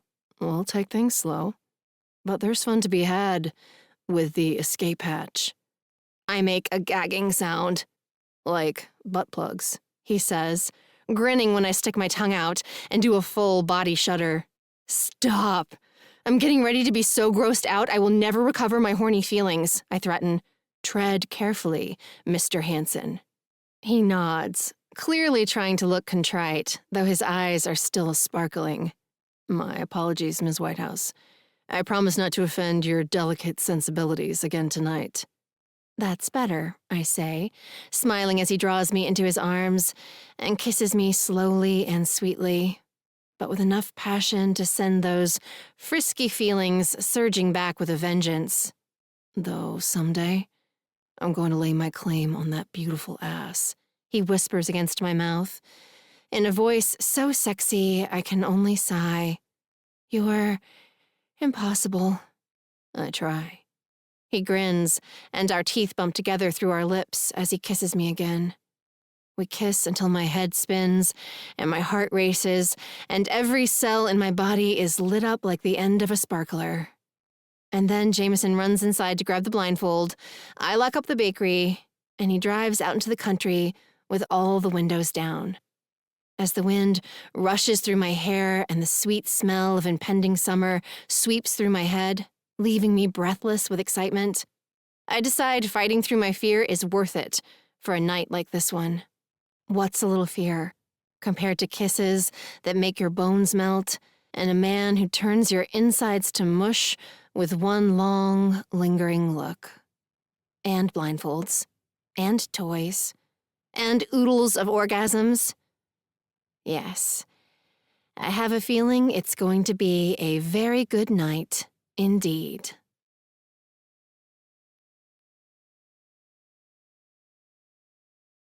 Chapter 14. 1 week later. Jameson. A wolf whistle greets me as I step out of my car in front of Bliss River Catholic Church on the evening of the christening, making me spin to search for the source of the sound. I'm hoping to see Maddie, though deep down I know I won't. She still wants to keep our relationship a secret until after the wedding. Despite the fact that we've fallen so hard for each other, it makes an avalanche look tame by comparison. But I'm not worried that we're moving too fast. I'm not worried about a damn thing, in fact. I'm happier than I've been in years. I finally understand why Jake has that goofy, half-wasted look on his face all the time. Love packs a punch like a fifth of Jack Daniels, except better. Pure intoxication, without the hangover. It's my new drug of choice, and I don't plan on getting on the wagon anytime soon. Looking good, Jay, Faith says with another whistle as she crosses the parking lot toward me, shaking her head as if she can't quite believe her eyes. What did you do to yourself? I glanced down a little self-consciously. New suit? Shave? She narrows her eyes. No, it's something more than that. You look different. Maybe you're just finally realizing how sexy I am? She snorts. Gross. You're like my brother. I'd rather kiss a goat. I'd rather be kissed by a goat. I agree as I loop an arm around her shoulders and give her a good hard squeeze. How was work? Good, but that weird guy called for you again and still wouldn't leave his name. Did you ever figure out who he might be? I shake my head. Guess it could be one of Dad's old buddies from the department. Sometimes they call looking for me or Jake. Or maybe whatever hoochie you're dating has an angry ex, she says, making me laugh. Not a chance, I say, and she's not a hoochie. Faith perks up, her blonde brows lifting. Oh yeah? Well, who is she? When are we going to meet this mystery woman who makes your voice sound all smooshy? Soon, I say vaguely, grinning despite myself. Where's your better half? Mick's already inside. She falls in beside me as I start toward the front of the church. He came early to help Naomi hang ribbons or something while Maddie closed up the bakery. Just the mention of Maddie's name makes my chest warmer and my smile take up more real estate on my face. So, what did you get them? Faith starts up the stairs leading to the massive wooden doors. I got bedding to go with the crib Mick made, but now I'm worried it's lame. I pull a face. It's not lame. Besides, Jake and Naomi don't care about the gifts. They already have everything they've ever wanted. She shoots me a strange look. What? I ask, holding the door open for her. Nothing. You just sound so happy for them. I am happy for them, and for you. I punch her lightly on the arm as we enter the dim front hall of the church, a place that always smells like a mix between a library and my aunt's moldy drawing room, but in a comforting kind of way. I'm glad you found someone who loves you so much. Her answering grin has a goofy, love-buzzed edge to it, though she's better at hiding it than Jake. Yeah, he's so great. I love the shit out of him. I laugh. Cursing in church. Nice. She shrugs as we make our way past a group of older women, clustered around the entrance and into the left side of the nave. It's a Catholic church. All you have to do is confess your sins if you're Catholic, right? And then everything is all good? Something like that, I say, pausing to dip my fingertips into the font of holy water near the door and cross myself. But I haven't been to confession since my aunt stopped forcing Jake and me to come to Mass every Saturday night in high school. Faith clucks her tongue as we move deeper into the church, past stained glass windows that paint the wooden floor in rainbow colors as the sun streams through them. That's a shame. Seems like a pretty sweet deal to me. Maybe you should convert, I say, lowering my voice as we near the front, where most of the family is already gathered in the small pews near the ceremonial baptismal font. I do a quick scan of the assembled company, but Maddie isn't here. I would have spotted her instantly. She stands out in the crowd, and when Maddie's in a room, I can't seem to look anywhere but directly at her. I am converting, Faith says, surprising me. I mean, I was raised Assembly of God, but it wasn't really my jam. And mixed Catholic, so... So what? I glance down at her, wondering why she sounds so cagey all of a sudden. She rolls her eyes. Nothing. I don't want to talk about it. It's going to be a surprise for, later. How much later? After the wedding, later, she says. So keep your lips zipped. I don't know anything, so how can I... Exactly. She nudges me in the side with her elbow before hurrying ahead to slide into the second pew back from the front, beside Mick, who immediately turns and puts his arm around her, drawing her close. I smile. Apparently Maddie and I aren't the only ones keeping secrets until after Jake and Naomi's wedding. I have an idea what Faith and Mick's surprise might be. There are only so many things in life that dictate a change of religious affiliation, and an engagement would certainly help take the heat off Maddie and me. The announcement that we're dating would pale in comparison to the two 20-somethings deciding to get married after dating for all of 5 months. Pleasantly uplifted by the thought of sliding in under the radar, I circle around the front pew. Jake stands to give me a quick hug. Naomi smiles up at me from where she sits with a sleeping Noelle in her arms, next to the aging Father Seamus, who looks perilously close to sleep himself. The baby's wearing an antique christening gown that hangs past her toes and a tiny crocheted cap. Her blue eyes are closed, and her tiny fists thrown up on either side of her head as she sleeps. With her brown curls and wide Cupid bow mouth, Noelle's already a beauty, and looks like she could be Naomi's biological daughter. Or Maddie's. The thought of Maddie holding a baby with her blue eyes and dark curls drifts through my mind unbidden, stirring up a strange feeling somewhere behind my ribs. Before I can sort out what the feeling is, Maddie's perfume drifts to my nose, smelling like wildflowers and springtime and a dozen other wonderful things all rolled into one light, breezy scent. Oh, she looks so beautiful, she whispers from somewhere behind me. I turn to see her standing a few feet away, happy tears shining in her eyes, looking so stunning in a royal blue dress with ruffles above the knee that it's all I can do not to reach out and pull her into my arms.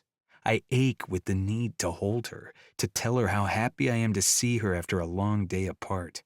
I got off work yesterday at noon, but I had errands to run, and then she had to head into the bakery at 4 this morning. I didn't get my full Maddie fix, and I feel it. Hey, she comes to stand beside me, shooting me a quick smile that warms me all over. I can see how glad she is to see me. She's a bad actress and hopeless when it comes to concealing her feelings. But Jake and Naomi will likely be too wrapped up in the christening to pay attention to the fact that we can't keep our eyes off of each other. And if they aren't, who really cares? I'm ready to claim Maddie as mine, to shout her name from the church rafters and let everyone know I'm completely gone on the woman standing beside me. So, who's going to hold the baby? Jake asks as Father Seamus stands with his Bible in hand, clearly ready to get things started before he falls asleep. I don't know. Maddie glances at me. We haven't talked about it. I think you should, Maddie, I say. You'll feel more like her mama, so if she wakes up, hopefully she won't get scared. Okay. Maddie smiles, a beautiful smile that breaks my heart a little.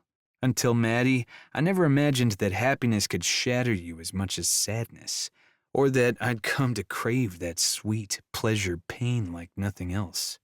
I don't want to stay whole when I'm with Maddie.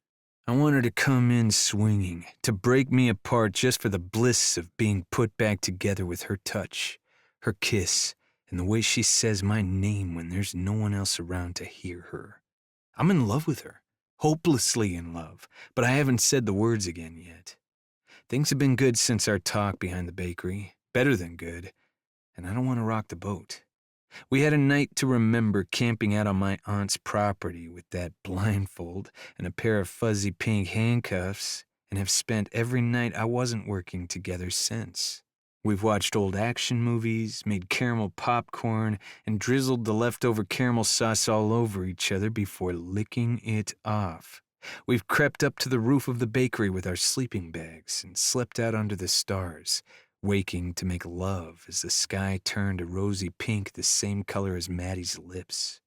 We even caught a movie at the newly reopened drive-in in Happy Cat, making out in the back seat during a midnight showing of Grease, like we were in high school. Almost every night, the L word threatens to escape again. But never so much as when Naomi shifts Noelle into Maddie's arms, and we move to stand together beside the priest, next to the font of water sparkling in the late afternoon light.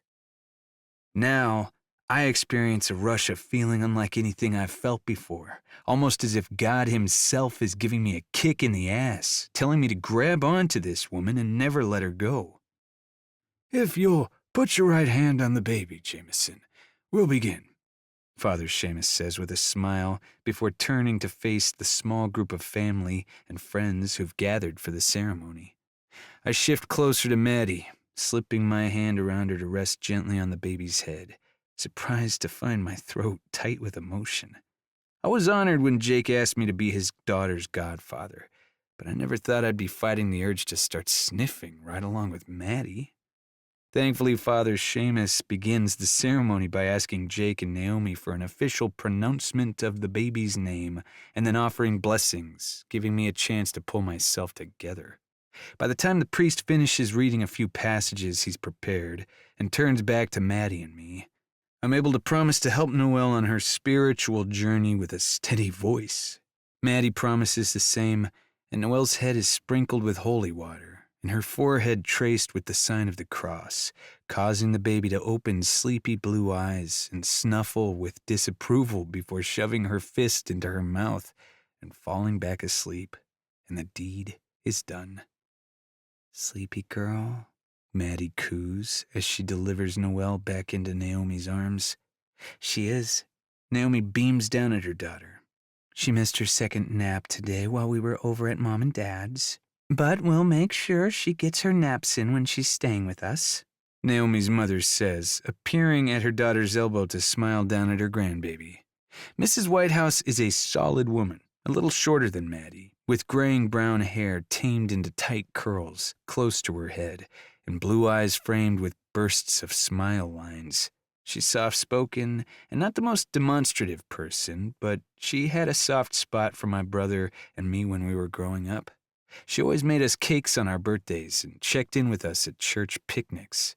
And she didn't even scold me too harshly when I slipped a slug down her daughter's dress or broke one of her beach umbrellas using it as a jousting pole. As I got older and more focused on my career, I fell out of touch with both Mr. and Mrs. Whitehouse, except for a hello now and then when we run into each other around town. But I'm holding out hope that they'll think I'm good enough for their daughter. I want to make a good second impression on Maddie's parents. Yes, Maddie and I have only been dating a short time, but in my unguarded moments, I'm starting to hope we all might end up being even closer than we used to be. Want to drop my car off at the bakery and drive to my parents together? Maddie asks as Naomi and her mom start toward the rear of the church, following the family and friends already making their way to the parking lot. I arch a brow. Does that mean we're coming out of the closet? Ha ha, she grins. No, it means Mick is making whiskey sours before dinner and I would like to have a few and not drive. Is that acceptable? Of course. I hum beneath my breath as I start up the aisle beside her, fighting the urge to put my arm around her waist. Anything that involves you and whiskey is on my list of favorite things. She laughs. Yeah, well, I'll do my best to behave. My parents get nervous when there are non-family members around to observe my shenanigans. They don't want me to let my hair down too much. I love it when you let your hair down, I whisper, especially when you take all your clothes off and run into the ocean first. She turns, walking backwards as she widens her eyes at me and mouths, "We are in church. You are so bad."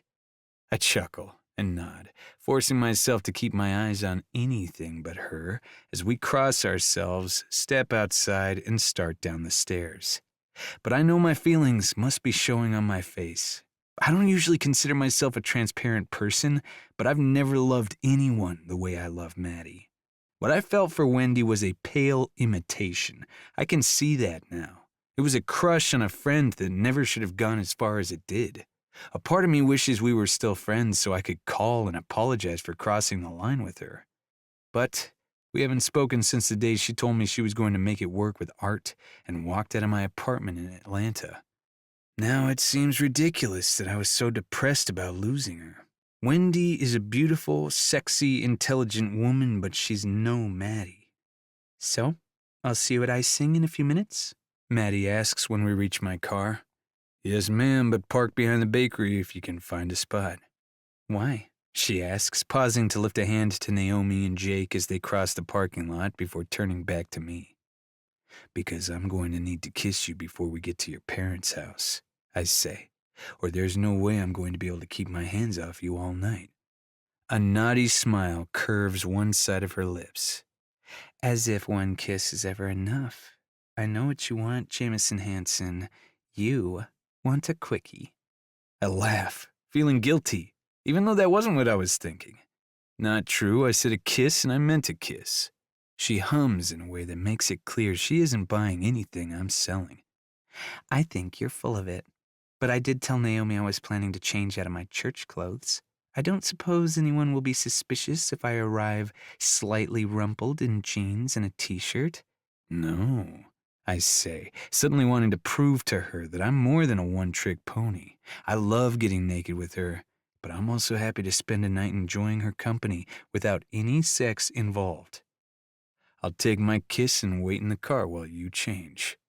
She frowns, an uncertain look creeping into her eyes. Why? Is something wrong? I shake my head. Just trying to be on my best behavior and make a good second impression on your parents. I'm sure they'd rather have you at the party sooner rather than later. She cocks her head, regarding me thoughtfully for a moment before she nods. Okay, then I'll see you in a few, and I'll stay in my dress and just grab more comfortable shoes. Good.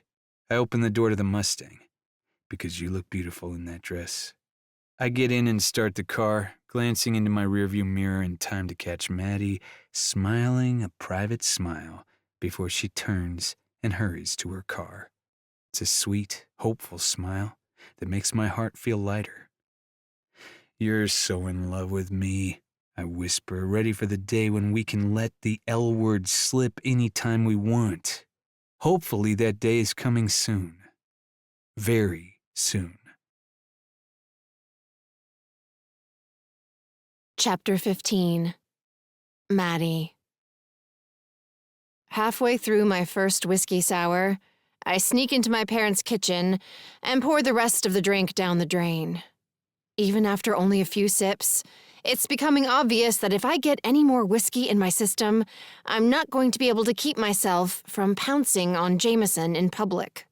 He looks too good, smells too good, oozes too much raw, sensual, smolderliciousness as he leans against the railing on my parents' back porch, a beer held lightly between his fingers, and the setting sun catching the golden streaks in his hair. He's straight out of a manly diet soda ad, or maybe a magazine advertisement for feminine lubricant, or ribbed condoms, or something naughty, but fun. He's taken sexy to an entirely new level tonight, and my blood pressure is suffering as a result. My man is smoking hot in a t-shirt and jeans, but in that black suit, with a fitted waist and a muted silver tie, he looks good enough to kidnap and hold prisoner in my bed. I can't keep my eyes off of him. Can't keep from imagining all the trouble we could be getting into with that silver tie if we were back in my apartment getting naked, instead of hanging out at my parents' house, waiting for the roast beef my mother put in the oven an hour too late to finally reach a temperature that won't give us all E. coli. I teased Jameson about wanting a quickie. But now I'm the one feeling itchy and unsettled, and wishing I'd worked harder to convince him that showing up 10 minutes late to my parents' house is no big deal. Probably becoming a sex addict, I mumble, as I fetch a light beer from the fridge. Talking to yourself? Naomi's voice comes from behind me, making me jump and my breath rush out. Jeez! I shut the door with a laugh and turned to see her refilling her lemonade glass from the dispenser on the island. You scared me. I'm getting good at sneaking around, she grins. When Noelle is napping, I can walk by her room and down the hall without a single floorboard squeaking. Motherhood is turning you into a ninja. It is, she agrees, glancing down at her lemonade before pinning me with a more serious look. And my ninja instincts are telling me something is wrong. I frown. Other than the fact that Mom has no sense of timing when it comes to cooking meat, and everyone is going to be wasted by the time dinner is served? Yeah, something more than that. Something more Maddie-flavored, she says, making my heart lurch. I should have known I wouldn't be able to hide the truth from Naomi for long. She's like a bird of prey, sharp and focused, and not the type to let the slightest sign of activity in her surroundings go uninvestigated. Not even when she's sleep-deprived and in the midst of organizing half a dozen major life events. I'm about to spill my guts and apologize for withholding information in the first place when she speaks again. Are you mad at me? I blink, surprised by the question. No, of course not. Why would I be mad at you? Because I've been a crappy sister lately. She sets her drink on the island with a sigh. I've been so wrapped up in Jake and the baby that I'm losing touch with other people. I realized on the way here that you and I haven't had a serious debriefing in weeks. I didn't even know that your friend Dawn was moving to Atlanta until Lucy mentioned something about it yesterday. And I can't remember the last time you bought a dress without at least texting me a picture first. I love it, she hurries to add. It's perfect and you look beautiful. I just feel like maybe I've been sending out signals that I'm not available to you, and I feel rotten about it. Don't feel rotten, I say, feeling guilty that she feels guilty. Our lack of debriefings is as much my fault as hers. I've been so consumed by my new relationship that I've been letting the rest of the world slip away. I know you're busy, and I'm not mad at all, I continue. I may not be a mom, but I know having a newborn is a full-time job, all on its own, without everything else you have on your plate. There will be plenty of time for us to catch up once Noelle is sleeping through the night and you've recovered from all the christening planning and wedding planning and honeymoon planning and all the other planning. She nods, but her forehead is still furrowed. I know, but I don't like feeling like there's distance between us. I cross the room, setting my beer down to pull her into my arms for a hug. There. Now there's no distance. Naomi hugs me back, her laughter stirring my hair. Oh, I love you, Mad. I love you too, I say, a wave of emotion making my heart flip as I give her a last hard squeeze. I'm so glad you're my baby's godmother. She sniffs as we pull away. You looked so perfect holding her today. I kept thinking about when we were little and went to mixed christening and promised we'd be godmothers for each other's babies when we grew up. Remember that? I nod, my eyes beginning to sting. I do. She sniffs again. I almost cried 3 times during the ceremony and twice on the way home. Me too. And if you don't stop with the sweet memories, I'm definitely going to start crying now. Naomi laughs, blinking as she squeezes my hand. Okay, I'll stop being sappy. I appreciate you. I feel blessed to have you as my sister. I feel so good knowing Noelle will have an amazing person like you in her life. Crap. That did it, I say, as tears spill down my cheeks, even as Naomi and I both start to laugh. I'm sorry, she says, giggling and sniffing as she draws me in for another hug. I can't help it. I'm so emotional lately. I pull in a shaky breath, trying to stop the tears before my nose turns red. It's okay, but I have to pull myself together. I'm all out of waterproof mascara. I'm wearing the cheap stuff that stings my eyes if it runs. Well, we're going to have to fix that before the wedding. She steps back with a businesslike nod before grabbing 2 napkins from the stack on the kitchen island and pressing them into my hand. I'll order you some of the stuff I used from my friend in Miami. It's waterproof but not clumpy, and it comes off with the tiniest bit of eye makeup remover. Sounds great. I loop my arm around her waist. Now let's go see if I can get Mom to kick that roast up 20 degrees. Sounds good. Naomi hesitates, her forehead wrinkling again as she leans into me and sniffs. What? I laugh. Do I need new deodorant too? It was hotter in the church than I thought it would be. No, it's just... You smell like Jameson's cologne. My heart leaps back into my throat. I do? That's weird. I shrug. Maybe it's soaked into my clothes on the ride over. Or while I was rubbing all over him behind the bakery with my tongue halfway down his throat. Naomi nods. That must be it. She chuckles as she turns to collect her lemonade. It's just so funny. Back in high school, you could always tell who Jameson had been making out with at a party by the smell. I don't know what kind of cologne he wears, but it's distinctive. I think he smells nice, I hear myself saying, before I think better of it. But thankfully, Naomi doesn't seem to think it's a strange thing to say. Oh, me too, she agrees. And he's been much friendlier lately. I think we're finally turning the awkwardness corner. I nod and hum in agreement, not wanting to think about the awkwardness that might emerge between us once the truth comes out.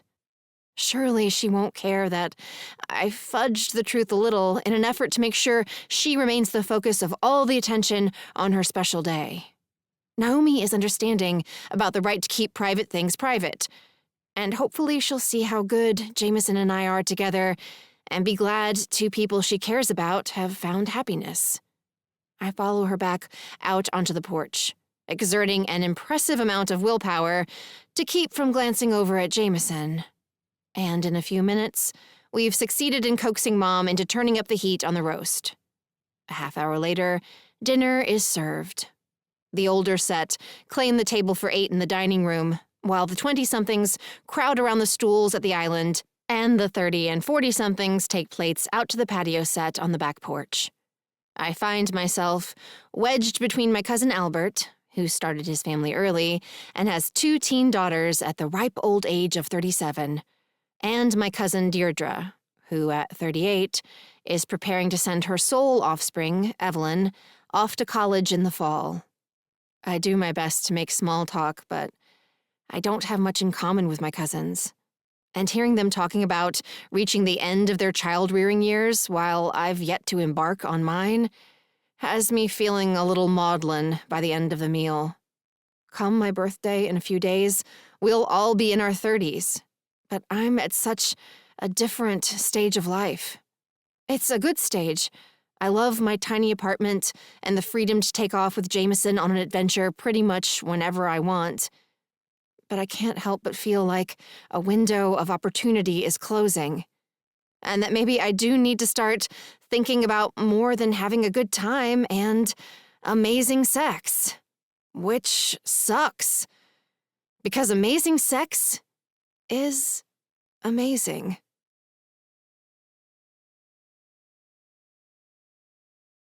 Chapter 16. Maddie. Not long after dinner, Jameson and I say our goodbyes and head out to his car. I'm still feeling low, though I can't quite pin down the reason for it. After all, I'm closer to moving forward with the whole love and babies thing than I have been in a long time. Jameson and I are falling in love, and I sense we're headed for some kind of commitment. But for some reason, I can't shake the feeling that I'm wasting time when I should be seriously plotting my course for the future. What do you mean? Jameson asks, when I confess how I'm feeling on the ride home. You think you and I are a waste of time? No, not at all, I rush to assure him. I don't know. Yes, you do. He brakes at a red light and glances my way, a no-nonsense look in his eyes. Tell me what's bothering you. I want us to be honest with each other, Maddie. I am being honest, I say, realizing the words are a lie as soon as they're out of my mouth. I do know what's bothering me. I'm just too chicken to say it aloud. If I do, and Jameson says he never wants to have kids, that might be the end of us. Yes, I want romantic love, but I also really want to be a mother. It's one of my biggest dreams for my life. I want to deflect the question, but I promised him I'd try not to let fear get the better of me anymore. I take a breath and force myself to say what I'm thinking. The christening and being around my cousins, who are only a little older than I am but already have grown kids, it got me to thinking. About? His gaze returns to the road as we move out of my parents' subdivision. About what I want for the future, I say. The fact that his focus is elsewhere, making it easier to get the words out. I'm having so much fun with you, and I care about you, but I want to have kids someday. And probably someday not too far from this day, if you get what I'm saying. He nods, but doesn't say a word as he takes the turn that will eventually deposit us near downtown Bliss River. I mean, I'm going to be 30 in a few days, I push on, his silence making me nervous. I'm already past my peak fertility. And don't say that I'm not, because I know that I am. People are having babies later these days, but that doesn't mean it's always easy for them. And after the trouble Naomi had, I don't know how hard it will be for me to get pregnant or stay pregnant. He nods again, but still doesn't respond, sending my anxiety level ratcheting up another notch. I mean, I don't know for sure that fertility problems run in our family, but they could, I babble on, and I don't have the funds to adopt a baby the way Naomi has. And yes, she'd loan me the money or just give me the money if I asked her for it, but I don't want her money, and I really do want to at least try to have a baby of my own, because I've been wanting to have a baby since I was 24, and that biological clock thing is pretty intense. I gulp air. And if you don't say something soon, I'm going to assume that you never want children, or maybe just never want to imagine having children with me, and I'm going to jump out of the car at the next intersection and walk home. You should stay in the car, he says, his lips twitching. We're only a few blocks from the bakery, and then I'll be able to park and give this question the attention it deserves. I'd rather look at you, not the road, while discussing something like this. Okay? Oh, okay. I stammer, twining my purse strap around and around one finger as he drives, every second that passes making me more uneasy. Why does he want to look at me while we talk? That has to mean bad news, right? Maybe I was wrong about how serious things are getting between us. Maybe I misjudged the way he looked at me at the christening. with that light in his eyes that made me think he was thinking about what our babies would look like too. By the time he finally pulls to a stop in front of icing, my jaw is clenched and the back of my tongue is cramped with anxiety. Just lay it on me. Fast, I say, turning to him as soon as he cuts off the engine. I can't stand the suspense. Okay. He shifts in his seat and pulls in a breath. Well, I figure it will be at least a month before we can start trying, right? I blink. Then I realize what he's up to and frown. I'm serious, Jameson. I know it's early to be talking about something like this, but I need to know whether you want to have kids someday. I mean, not necessarily with me, but with whoever you... Tough, he breaks in, because I don't want to have kids with anyone but you. And I wasn't joking. If you're ready to start trying, I say we do it.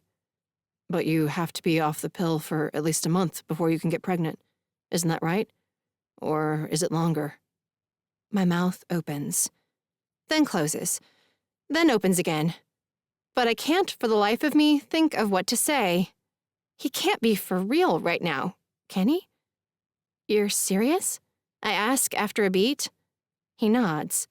This is a child, Jameson, I say, doing my best to get through to him.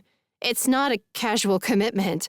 It's forever, whether you and I decide we're sick of each other or not. He grins, like I'm the one being ridiculous. Yeah, I know, Maddie. I'm in love with you, dork. Don't you get that by now? Like, real love, the kind that makes you want to make promises and babies and all that stuff.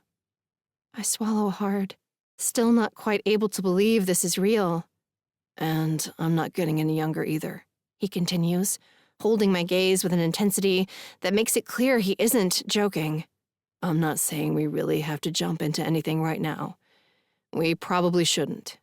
But, yeah, I want to have kids and a family.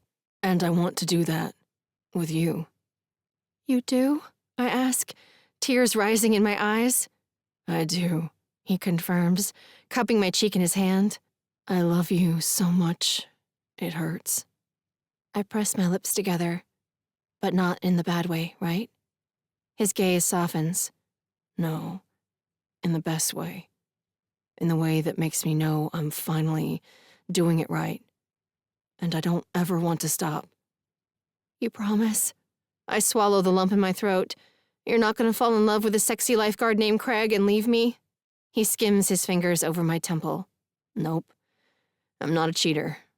I've never cheated when I was in a serious relationship. And I've never been as serious about a relationship as I am about this one. He pauses to roll his eyes. Besides, it should be pretty obvious by now that I'm batting for your team. All the way. Not even a little bit interested in anyone else's love rod. I grin. Love rod. I can't believe I ever said that out loud. He laughs. I can. You say some funny stuff. It's one of the things I love about you. I pull in a deep breath, but it doesn't ease the tightness in my chest. I have a feeling there's only one thing that can. A few words that no longer feel as scary as they did a few days ago. Well, that's good. Since I guess I love you too, I say. Instantly, the tension inside begins to ebb away. You guess, he teases, making me grin. I know, I whisper. I know I love you. So much. Ditto, he says. Now can we go upstairs? I've been fantasizing about tying you to your headboard with this tie all night. My eyes go wide. I was thinking the same thing. No way, he says. Yes way, I insist. I was having some graphic fantasies about that tie. Good. I want to hear all about them, he says in a rough voice, leaning over to kiss me before adding against my lips. Now let's get upstairs and get naked. Minutes later, we are. Chapter 17. Jameson. The only thing more stressful than going into a jewelry store to buy an engagement ring for a woman you are secretly dating running into the woman's brother while you're bent over the display case. As soon as Mick breezes through the door of Leonard's, I consider trying to slip past him and out the door unnoticed, but instantly realize it's no use. The store is small, and Mick and I are the tallest people in it by a good 6 inches. It's apparently little old ladies come into town to get their rings cleaned day, and half the tiny blue-haired women in Bliss River are milling around the cases waiting for their jewelry to be returned, making Mick and me stand out like bulls in a china shop. "Hey, Mick, what's up?" I ask as our eyes connect, trying not to look as guilty as I feel. "So, I'm dating this man's sister, and about to propose to her. And he has no idea we're even involved. It's not a big deal. We'll come clean, and soon this will be something we laugh about at Christmas dinner in a few years. Hopefully." I join him near the entrance, where the midday sun beats through the glass doors, forming a rectangle of heat on the thick carpet. Thank God I haven't asked the man behind the counter to take anything out of the case yet, or I'd really have some fast talking to do. "Nothing much." Mick looks a little off-kilter himself. "Just coming in to look for something for Maddie, for her birthday. It's tomorrow." "Yeah, I know," I say, then add casually, "She said something about it when I was over getting croissants for the station earlier. Your sisters make the best chocolate croissants." Mick nods. "The plain ones are good too. They've got this lemon and sugar crust on the bottom that's insane, in the good way." "Huh, guess I'll have to try those." I run a hand through my hair, struggling to think up a good cover story. "I was just looking for something for my aunt," I finally say, unable to pull up another female family member on the spur of the moment. Mick frowns. "The one with the shotgun collection?" Fuck, I forgot he knows my family almost as well as his own. "Yep, figured I'd go in a different direction for her this year," I say, playing it off. "Try something more traditional." "Or you could get her a shotgun charm?" Mick lingers near the door, making no move to step further into the shop. "I bought Faith a Firefighter's helmet charm while we were in New Orleans. She loves it, even though she doesn't usually wear jewelry.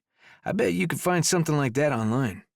I furrow my brow, as if I'm seriously considering the suggestion. "That could work. Thanks, man. I'll check that out."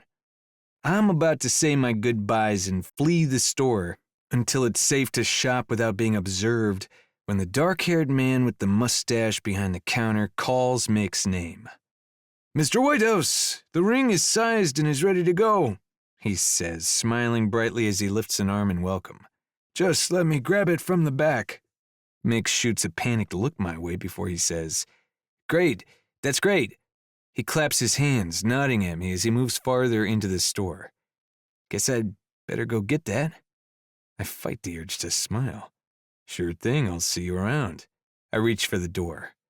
"Hope Maddie likes her present." Yeah, me too. Later," he says, looking relieved that I'm not sticking around to overhear anything more about the ring he's allegedly picking up for Maddie.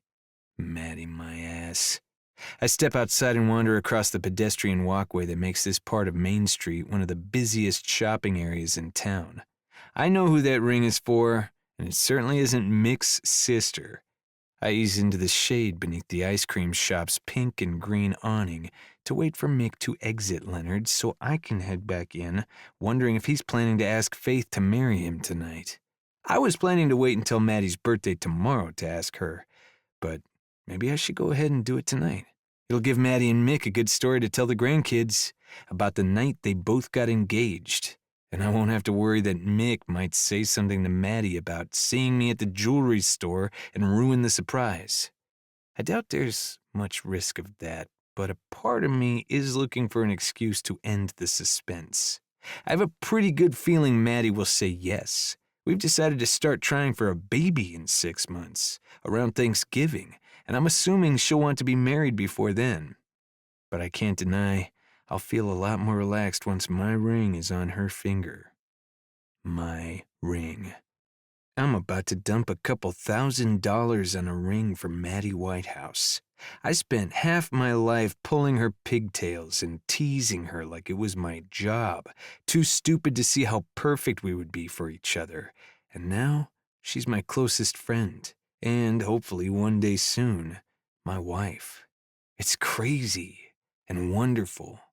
And there's no way I'm going to be able to wait until tomorrow. As soon as that ring is in my hand, I'm going straight to the bakery. It should be 5 o'clock by then. Maybe Lucy will leave the back door open again, and I'll be able to sneak up Maddie's stairs and leave a surprise on her landing again.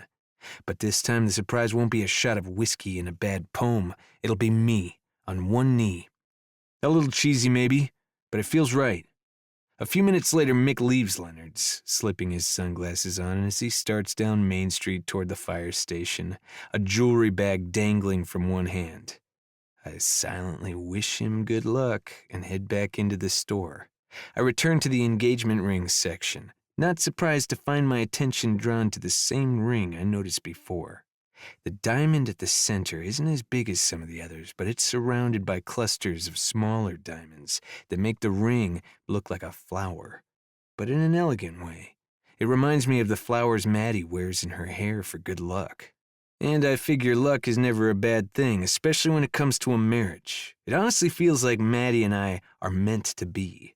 But my mom died when I was too young to remember how she and Dad were together, and my aunt and uncle treat their marriage more like a traumatic event to be survived than something to be enjoyed.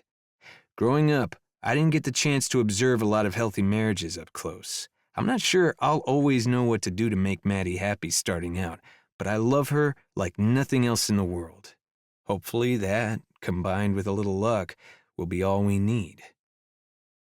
"You look like a man who's made up his mind," the mustached man behind the counter, Robert, according to his tiny gold name tag, eases my way.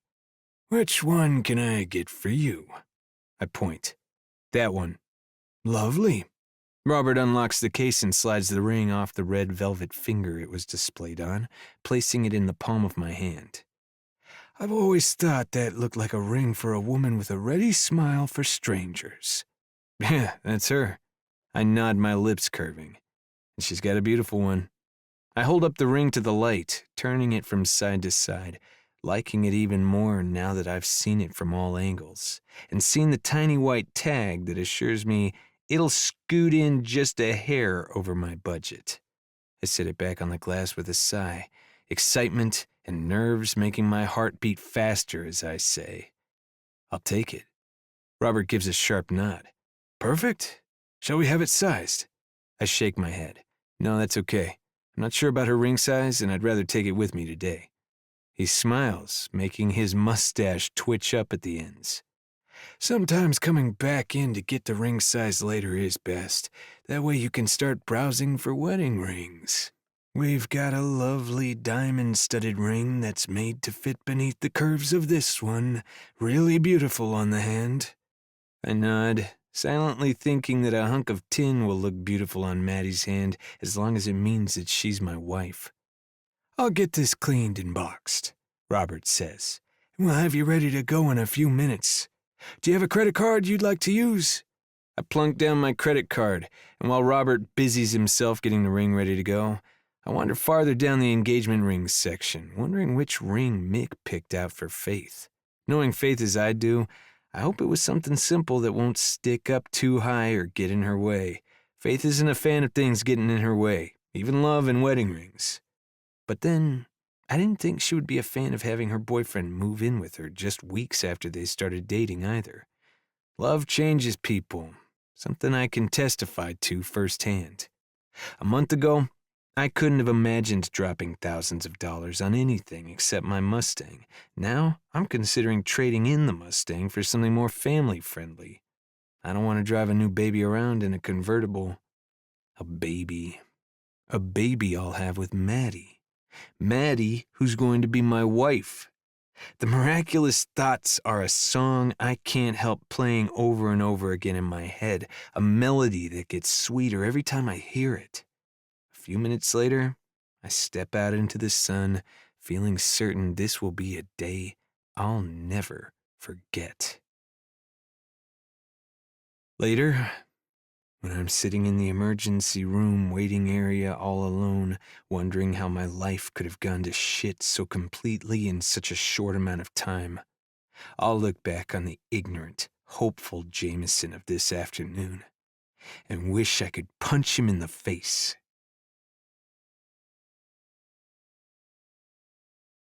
Chapter 18. Jameson.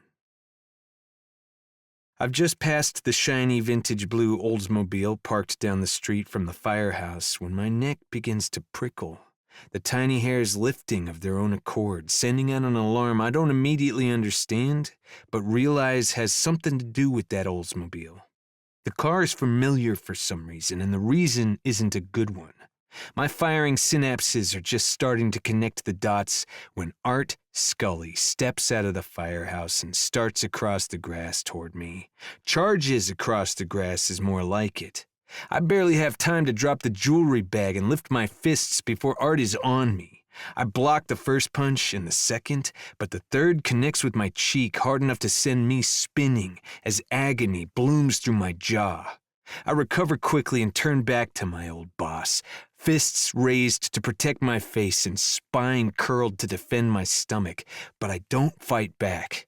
I know why Art is here throwing punches, and I know I deserve the beating he's come to deliver. "You should answer the phone, you piece of shit," Art says, panting hard as he swings at me again, the punch connecting inches above where the first landed. I feel the skin above my cheekbone burst and fight the urge to cry out. Art isn't a regular at the gym. He does the bare minimum when it comes to station-mandated fitness, insisting he's been on the job too long to need to look like something from a hose bunny calendar. But he's a big man. At 6'4", Art has a couple inches and maybe 50 pounds on me. If I were to fight back, I'd easily make up for our difference in size with muscle, but I'm not about to throw a punch at Art. Not after I betrayed him the way I did. Another punch connects, then another, sending me stumbling across the grass. "You lousy, lying piece of shit!" Art is gasping for breath now, gasping and snuffling, choking sounds emerging from his throat as he barrels after me, shoving me to the ground. I hit the grass and look up, my self-loathing hitting a new high when I see the tears on his face. I've never seen my old chief lose his cool. Art always has his head firmly on his shoulders. He's the kind of man the younger men at the department in Atlanta looked to as a pillar of strength in times of trouble. But now, he's anything but cool and looks so much older than I remember him looking. Art is 16 years older than Wendy. They married when she was 20, and Art was 36. Wendy said she hadn't felt the age difference then, but 10 years later, when she was 30 and Art 46, things began to change. She's a fresh-faced blonde with a turned-up nose and freckles, the sort who never seems to age. As the years passed, she started to look more than 16 years younger than her husband. Sometimes she'd even get mistaken for his daughter when they were out together. It got to her. She started wondering what it would be like to be with someone her own age, and then flirting with me not long after. I wasn't as close to Art as I was with some of the other guys in my old department, but I respected him, so I ignored Wendy's flirtation. At first. But as time passed, I couldn't deny I was drawn to her in a way I'd never been drawn to a woman before. Wendy wasn't simply beautiful, she was funny and sweet and impulsive and, of course, forbidden. That played a part in it, I can admit that now. The rush of sneaking around behind Art's back and plotting how and when we were going to steal time together heightened everything, making it easier to justify what I was doing, to call it love, and believe we had no choice but to betray Art. Wendy and I planned to move to Bliss River together, but the day after my going-away party at my old station, while I was packing up a few last-minute things at my apartment, Wendy texted that she'd had a change of heart. She decided to stay with Art and make things work. She said she couldn't see throwing away almost 11 years of marriage on something she knew wouldn't last the year. I'd been devastated and certain I'd never care about anyone the way I cared about her. But that was before Maddie taught me what love really feels like, before she made me realize what a monumental asshole I was back then. Before Maddie, I wouldn't have understood why Art has tears streaming down his face as he delivers his beating. Now I know. He loves Wendy the way I love Maddie. She's the most important thing in his life, his reason for getting out of bed in the morning. Wendy is his home, his safe place, and I helped rip that away from him. I don't know how he found out about the affair, but I'm ashamed to my core for the part I played in breaking his heart. I'm also prepared to let him beat me unconscious if that's what he needs to do to feel even a little bit better. Fortunately, or unfortunately, I can't decide whether I'm glad to be rescued or not. Jake and Brandon rush up behind Art as he was winding up for his next punch, grabbing him by the elbows and pulling him away. "Settle down." Jake wraps one thick arm around Art's chest, holding tight when he tries to lunge for me again. "I understand where you're coming from, but getting arrested isn't going to make anything better," he says, making my gut clench as I realize Art must have already told Jake about the affair. I struggle off the ground, swiping the blood dripping into my eye from a cut above my eyebrow. "I'm sorry," I say, my voice as bruised sounding as my face feels. "Fuck you," Art growls with a sniff. He's clearly trying to pull himself together, but his voice is still shaky. "I can't believe I ever called you a brother. I can't believe I was sad to see your sorry ass leave Atlanta." "I'm sorry," I repeat, my chest tightening as I look up, wincing at the disgust on my brother's face. He looks like he hates me nearly as much as Art does. Even Brandon, the newbie, who has a pretty bad case of hero worship when it comes to both me and Jake, is looking at me like I'm a cockroach that crawled out from beneath the fridge in the break room. "I screwed up," I continue, searching for the right words, though I doubt anything I can say will make this better. "I hate that I did this to you. If I could go back and undo it, I would. I swear I would. I never meant to hurt you. I respected you so much, Art. I swear." "Shut up." He cuts in, his voice breaking. "Just shut up." He takes a breath and lets it out, his shoulders sagging as the fight goes out of him. After a moment, Jake loosens his grip on the older man, pulling his arms away from his chest and bringing a hand to rest on his back. "Is there anything I can do for you?" he asks. "Get you a water? A quiet place to rest for a while?" Art shakes his head sadly from side to side, his gaze fixed on the grass at his feet. "No, I'm just going to go home and get on with it." "All right, drive safely," Jake says before adding in a harder voice, "I can't officially discipline him for something like this, but you can be sure life won't be pleasant around here for him." Misery wraps around my neck, and for a moment I feel like I'm going to choke on the blood running down my throat from my busted nose. Maddie and I were trying so hard not to make waves so close to the wedding, and now I've gone and ruined everything, driving a wedge between me and Jake only days before I was supposed to be his best man. Doubt he'll still want me standing beside him now. I watch with a sinking feeling in my gut as Jake helps Art to his car, certain this day can't get any worse. And then I glance across the street to find Maddie, staring at me from the sidewalk outside the bakery. Faith is next to her, my surrogate little sister's expression a miserable mix of sadness, anger, and disbelief. Faith is clearly conflicted about what to feel about all this, but not Maddie. The moment our eyes meet, I know she's heard what I did, and that the knowledge is killing her, cutting right into that tender heart I swore to myself I'd protect at all costs. She shakes her head before turning and walking back into the bakery. It's a simple gesture, but it's enough to make it clear. It's over. There will be no proposal, no trying for a baby, no future for me with the woman I love. I've lost her. I've fucked it up. And now there's no going back. I might as well return the ring right now. No, a voice deep inside of me cries out. I can't give up. Not until I tell her the whole story and at least try to explain, to convince her that's all in the past. That was the old Jameson, and I'm never going to be that man or make stupid mistakes like that again.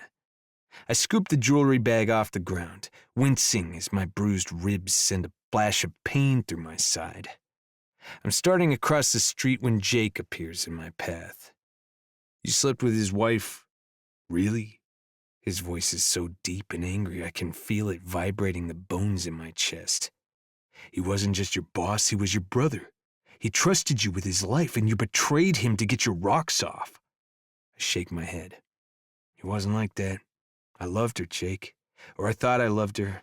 But she said she was going to divorce him, and we would. But they weren't divorced, so you should have kept your hands to yourself until they were, he says, in true Jake fashion. My brother sees the world in clear black and white. There are no shades of gray in his code, and no tolerance in his heart for people who cross lines that shouldn't be crossed. I was lucky enough to earn his forgiveness for keeping the night Naomi and I passed out in the same bed a secret for 15 years. But nothing had happened that night. Naomi and I were innocent. Now, well, I'm not innocent, and I have a feeling there might not be a path back to normal with my brother after this. The hunch is confirmed when Jake adds, I can't believe I trusted you to be my baby's godfather. His jaw muscles clench. I should have known better. I mean, I knew your moral compass was a little different than mine, but I believed you had one. I believed you were a good man who would be a good influence on Noelle as she grew up. Clearly, I was mistaken. I suck in a breath that emerges with a miserable-sounding wheeze. Listen, Jake, I know I screwed up, but I can't change the baptism papers. He pushes on, ignoring my attempts to apologize. That's set in stone, whether I like it or not. But I don't have to have a liar and an adulterer standing next to me at my wedding. Don't bother coming to the rehearsal tomorrow. I'll do without a best man. Fuck. I fight to swallow past the lump in my throat. Yeah, part of me was expecting this, but it still hurts like hell. I don't want to be cut out of Jake's life. I don't want to miss seeing my brother and the woman he loves get married. Please, Jake, things with Wendy ended almost a year ago. I plead. Before I even came back to Bliss River, I'm not the same person I was then. I swear. I know what I did was wrong, and I would never do anything like that again. It doesn't matter, he says, the disappointment in his voice harder to take than his anger. The fact that you could do that to someone who cared about you as much as Art obviously did. He shakes his head. I can't wrap my mind around it. And honestly, I'm ashamed to call you my brother right now. I flinch, feeling the words like a knife through my already battered insides. I don't want to lose you, Jake, I say softly. I don't want to miss one of the most important days of your life. Can't we at least try to talk this out? I'll always be your brother, he says. But I'm not sure about anything else. I don't have friends I can't trust. I exhale, dragging a clawed hand through my hair. I'm off until after the honeymoon, but I'll rework the schedules for the rest of the month so we won't be at work at the same time, he continues. And I'll ask Faith to be my contact when I'm not on duty. She can make sure the important emails are forwarded and all the rest of it. So that's it? I ask, anger rising inside of me.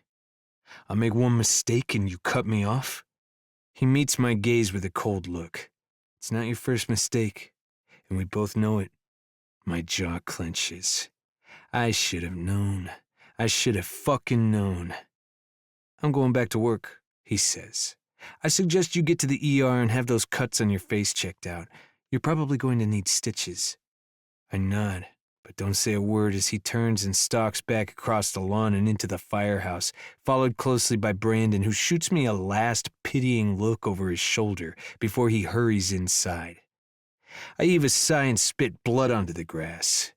Yep, I should have guessed that Jake hadn't completely forgiven me for keeping that night with Naomi a secret, no matter how innocent it was.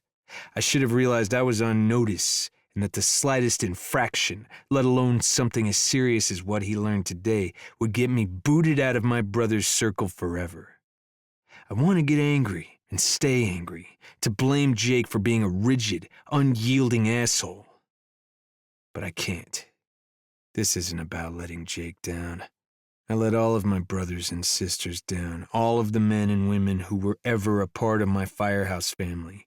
A family, any family, is built on trust and respect, and there's nothing more disrespectful than what I did.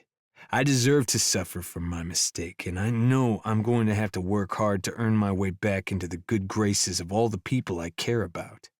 Jake obviously isn't ready to think about second chances right now, and he might never be. A thought that makes my heart feel like it's full of broken glass. But hopefully Maddie will be a different story. I know she's upset, but she also forgave her ex-husband for his betrayal after just a few months. Now they're friends who exchange weekly emails, and Sergei cheated on her while they were married, for God's sake. My mistake happened before Maddie and I were even together, and if I explained to her how clueless I was back then, how I had no idea what real love was like until I felt it with her. Holding tight to hope, I swiped the blood from my eyes with the bottom of my t-shirt and started across the street, grateful the bakery is already closed for the day and I don't have to worry about my battered face scaring away any of Maddie's customers. I reached the front door, expecting to see the closed sign and continue around to the back, but the open sign is still in place, and Lucy is sweeping up behind the counter. I let myself in, the tinkle of the bells above the door seeming ridiculously cheerful in my current mental and physical state. Lucy glances up, her brown eyes widening when she sees my face. "Wow, he really did a number on you, huh? Are you okay?" I start to nod, but then shrug instead. "I don't know. I'm looking for Maddie. Is she upstairs?" Lucy bites her lip, her short, stubby brown pigtails twitching as she turns to look over her shoulder and then back at me. "She just scooted through the back," Lucy whispers. "You might be able to catch her if you hurry. She told me not to say anything, but it's obvious you two have been having a thing, and it's been making her so happy. I don't want her to run away before she's at least heard your side of the story." By the time she gets to run away, I'm already sprinting toward the back, throwing a quick, "Thank you," over my shoulder to her as I go. I reach the rear of the bakery and bang through the door in time to see Maddie's white VW Bug pulling down the alley to the left. I start after her, but before I can so much as call her name, she pulls out onto the street and is gone. Cursing beneath my breath, I tug out my phone and pull up her name on my contacts. A moment later, I hear her phone ring inside the bakery. I follow the sound back inside to find Lucy standing at the end of the counter with Maddie's cell in her hand. I end the call with a sigh. "She told me to keep it in case of an emergency with the bakery," Lucy says, sympathy clear in her voice. "She decided to get out of town for the night." "Any idea where she's gone?" She shakes her head. "No, I heard her talking to one of her friends, but I don't know which one." She sets Maddie's cell on top of the bakery case and turns back to me with a sympathetic smile. "Can I get you some croissants or something to take home to make you feel better?" I try to smile back, but realize my lip is split and decide it hurts too much. Everything hurts too much right now. "No, but thanks. And thanks for trying to help me talk to Maddie. I appreciate it." "Yeah, well, I haven't known her long, but I know she's been 1,000 times happier since you two started dating." "She told you we were together?" I ask, hope sparking to life inside me, only to be doused when Lucy shakes her head again. "No, but I've got a sixth sense about these sorts of things, and you both get all starry-eyed when you look at each other. I honestly can't believe no one else has figured it out yet." I nod, a bittersweet feeling rising inside of me. I love that someone's noticed what's going on between Maddie and me, but I don't want Lucy to be our only witness. I want the world to know we're a couple, and for the ring I bought to find a home on Maddie's left ring finger. I can't believe it's over for good. Maddie will come home, and probably soon. The wedding rehearsal is tomorrow and the ceremony the day after. She won't miss Naomi's big day, no matter how upset she is. Maddie will be back, and I'll know exactly where to find her. Maybe I can wait for her outside the restaurant where Jake and Naomi are hosting their rehearsal dinner and talk her into taking a drive after. She'll give me at least that much, I think. At least a chance to explain. Now I have to find the perfect words to convince her that what we have is worth fighting for. I have a little over 24 hours and I'm determined to use them, figuring out how to win back the one person I can't stand to lose.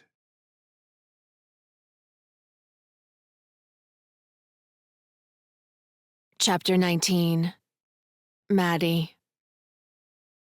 By the time I fight my way through Atlanta's rush hour traffic to Dawn's new apartment, it's almost 7:30 and my crying jag has subsided, leaving me red-eyed and blotchy-faced, but in relative control.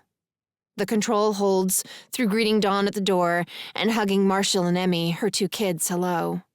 It stays strong as we forge a path through the moving boxes to the corner of the living room to spread fresh sheets on the futon Dawn graciously invited me to crash on, and eating zucchini pasta leftovers at the bar in her kitchen. I even managed to work up a few smiles as the kids tell me about their new school and how much they love it, over bowls of ice cream. I'm so glad they're settling in well, and thrilled that Dawn is now close enough to be reached in an emergency in less than 2 hours, even during rush hour. Listening to my bestie read her kiddos a chapter from Ramona Quimby, age 8, and helping tuck the kids into their beds keeps my spirits steady, until shortly after 8:30, when Dawn and I finally settle onto the sofa with mugs of steamy peppermint tea. Only then, with the lights dimmed and the kids sleeping soundly, far from the grown-up gossip, do I finally let it all out. "Wow," Dawn says when I'm finished. "Is he okay? Sounds like that was a serious beating." I nod. He's okay. His brother and one of the other firefighters pulled the other man off of him before it got too bad. But even from across the street, I could see there was blood all over his face. Dawn hums around the rim of her mug as she takes a long, considering sip. Well, that was pretty brave, really, that he refused to fight back. He refused to fight back because he knew he deserved to be pounded. He's the one who slept with his boss's wife, and then lied to everyone about it. Her lips purse to one side as she reaches for one of the ladyfinger cookies in the box between us. "What?" I ask. "Why the prune face?" "I'm just thinking," she says, hesitating for a moment before she adds, "And I think maybe it's not the fact that he lied to everyone that's got you so worked up. You feel like he lied to you, right?" "He did lie to me," I say. "He told me he'd never cheated on any woman he was in a serious relationship with." She shrugs. "Well, it doesn't sound like what you found out today invalidates that claim. I mean, she was the one cheating, not him." I frown. It takes two to tango, and to cheat. "I know," she concedes. But at the same time, Jameson wasn't the one who stood up in a church and swore to love, honor, and cherish his boss for the rest of his life, you know? That was the wife's promise, and she's the one who betrayed it. I grunt and clutch my mug tighter, my frown becoming a full-fledged scowl. Dawn leans in, tapping my hand gently with her cookie. "Listen, I agree. It was a crappy thing for him to do behind his boss's back. Really crappy. But sometimes love makes us do crappy things." I snag my own cookie from the box. "I don't think so. If it's real love, then there should be nothing crappy about it." "It should all be sparkles and unicorns?" She arches a pierced brow as she takes a bite. "Maybe not all sparkles and unicorns," I admit, chewing thoughtfully. "I know a good relationship takes work and compromise, but I don't think there should be any darkness, you know? No big bad secrets, no decisions that make you feel sick to your stomach, and definitely no cheating." Dawn finishes her cookie in silence and takes another sip of tea before setting her mug down on the floor next to the couch and turning to pin me with a serious look. "Uh-oh," I say. "You're getting ready to say things I don't want to hear." Her lips curve up. That's the best part of old friends, right? You can always tell what they're going to do next. I wince before setting my own mug on the floor. "Okay, lay it on me." "I want you to be sure this is really about Jameson, and not the other man who broke your heart," she says, pressing on when I try to interrupt. "I know you and Serge are allegedly friends now, and everything's hunky-dory, but I saw you right after it happened, Maddie. You were a complete wreck. I know how much Serge's lying and cheating hurt you. And I know you probably can't help but put yourself in Jameson's boss's shoes instead of Jameson's, but..." She sighs. "I mean, it's obvious you love Jameson. And from what I saw on the camping trip, I'd say the feeling's mutual. You have crazy chemistry. You can have a serious conversation without him running for the hills. And from what you've told me on the phone, it sounds like you're good friends, too. Those things are hard to find in a relationship. Are you sure you want to throw that all away because he made a mistake months before the two of you even thought about dating? I thread my hands together and squeeze until my fingertips go a little numb. I don't know, I finally say, my breath rushing out. I thought I'd gotten to a place where I trusted him completely, but it changes things, Dawn. I can't pretend it doesn't. Even though it happened months ago? Yes, I don't. I pause, struggling to find the words to explain what I'm feeling. When I'm with Jameson, I begin slowly, I believe he's being honest with me and loves me as much as he says he does. But when we're apart, I start thinking about the man I've known as a friend for almost 30 years, and things don't add up. The old Jameson didn't fall for girls like me, and he certainly didn't want to talk about having babies just a few weeks into a relationship. You guys had the baby talk?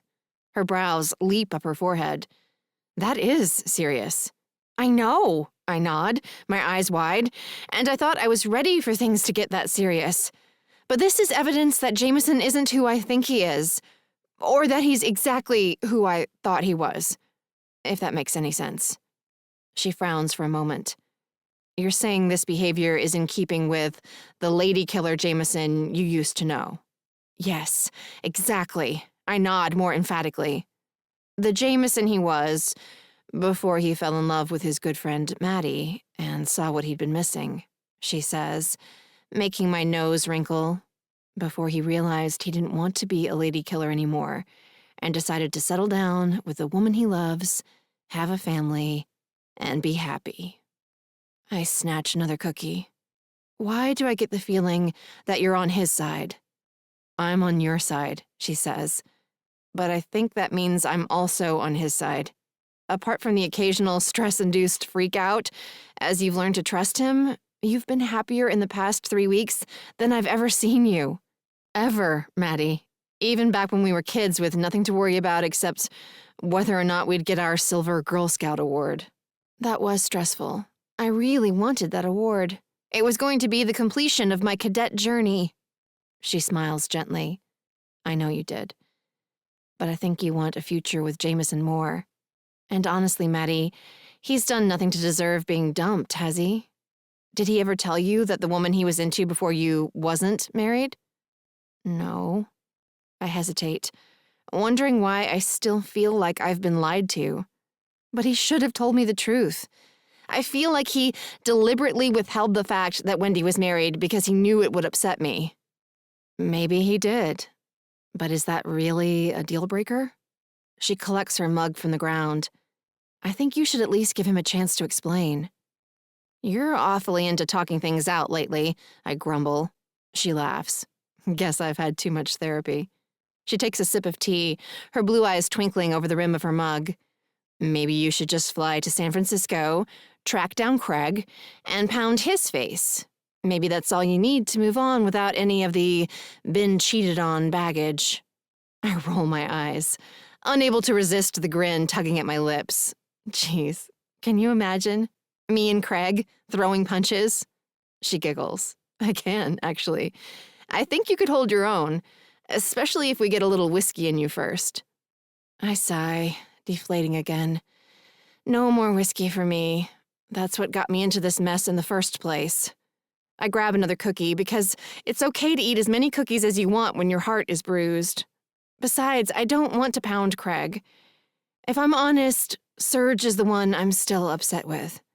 He's the one who promised to love me and then lied to me and used me like a security blanket until he was strong enough to come out. All while my fertility wasted away and my dreams of having a family were put in jeopardy. You realize you just proved my argument from a second ago, right? She says. The one where I said Jameson wasn't the one who deserved the backlash. I narrow my eyes at her. You should have been a lawyer, not an art teacher. She presses a dramatic hand to her chest, but then I would have missed all the excitement of barely making enough money to scrape by and learning 20 different ways to make a $3 pasta dinner. And where's the fun in that? You make A great $3 pasta dinner. I smile. I'm so glad you're going to be close from now on. Me too, she says. That way you can come talk some sense into me when I try to dump the amazing new guy I've met after we hit our first bump in the road. Have you met someone? Already? I ask, excited for her even though I'm not the biggest fan of relationships in general at the moment. She snorts. Are you kidding me? I haven't had the chance to do anything but organize my materials for class, run the kids to and from school, unpack a few boxes, and try to figure out how to buy groceries and entertain the children until my first paycheck. Do you need a loan? I ask, feeling awful that I didn't ask earlier. Moves are expensive, and Dawn barely had any time to save up for hers. It's no problem if you do. I've saved a ton of money living above the bakery, and at my parents' place before that. She shakes her head with a smile. Thanks, but we're doing okay. I'm going to put off getting cable for a month or two to save money, and we'll be fine. It'll be good for the kids. They can catch up on their reading. And I'm going to get my old bike fixed so I can ride with them in the park around the corner. We'll probably enjoy it so much, they'll never want to watch cartoons again. I grunt. Right. Marshall's over his SpongeBob addiction? I wish. She glances heavenward. Is that damned sponge ever going to go away? I swear that crap started when I was in high school. I remember Dave watching it and giggling his head off when we used to smoke pot in the basement at his parents' house. She rolls her eyes. Should have told me something about him right there. I didn't know you smoked pot before it was legal, I say, mildly scandalized, though Dawn has always been the least good little Girl Scout of all our friends. You never told me that. Only a few times in high school, she says with a shrug. I figured out pretty quickly that it wasn't for me. It made me so paranoid. I'd end up hiding in my closet, hyperventilating and chewing on my hair while Dave ate all the junk food in the pantry. She sighs. Thank God no one else ever saw me like that.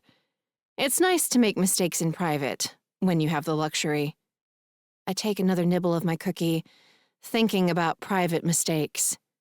If Jameson's boss hadn't found out about the affair, then Jameson would have been allowed to make his mistake in private too. I never would have known that Wendy was a married woman, and Jameson and I would have moved forward with our plans and continued to be deliriously happy together. Deep down, heck, not so very deep down, I know Dawn's right. It would be stupid to let what, in some ways, comes down to bad luck ruin my relationship. Jameson makes me so happy. Deeply happy. The kind that's about more than a passing mood. It's more like a foundation, a safe place, where I know the ground's never going to shift beneath my feet. For the first time in my life, I feel like someone loves every part of me. From responsible Maddie, who's never late to work, to silly Maddie, who giggles hysterically when I'm embarrassed, to wild Maddie, who drinks a little too much every now and then, goes skinny dipping in the ocean, and makes love until 2 a.m. Jameson gets me. And even though our dating histories couldn't be more different, we're actually a lot alike. He shares my mix of respect for responsibility and longing for adventure, my love for family, even my same goofy sense of humor. We're more than simply compatible. It feels like we're meant to be. But how can we be meant to be? I ask aloud, my brows knitting as another wave of doubt sweeps through me. For years and years, there were no sparks, no sizzle, no hint that we would ever be anything but friends. I mean, last December, I watched him strip down at a hunk for a month auction, and all it did was make me giggle like an idiot. Dawn frowns. And this is making you stress because... What if it goes away? I ask softly. What if one morning we wake up and don't feel the magic anymore? What if you get cancer tomorrow? She counters. Or Jameson gets killed fighting a fire, she asks, making me flinch and my heart skip a beat. The thought of Jameson dying in a fire is too terrible to hold in my head for more than a second. If you keep looking for things to be afraid of, you're going to find them, Maddie, she continues, in her sternest voice. And if you keep believing you're not lovable for one reason or another, you'll push away every man who wants to love you. Pain shoots through my chest, and my eyes begin to sting. But I don't say a word. As much as I'd like to deny it, her words are striking a chord.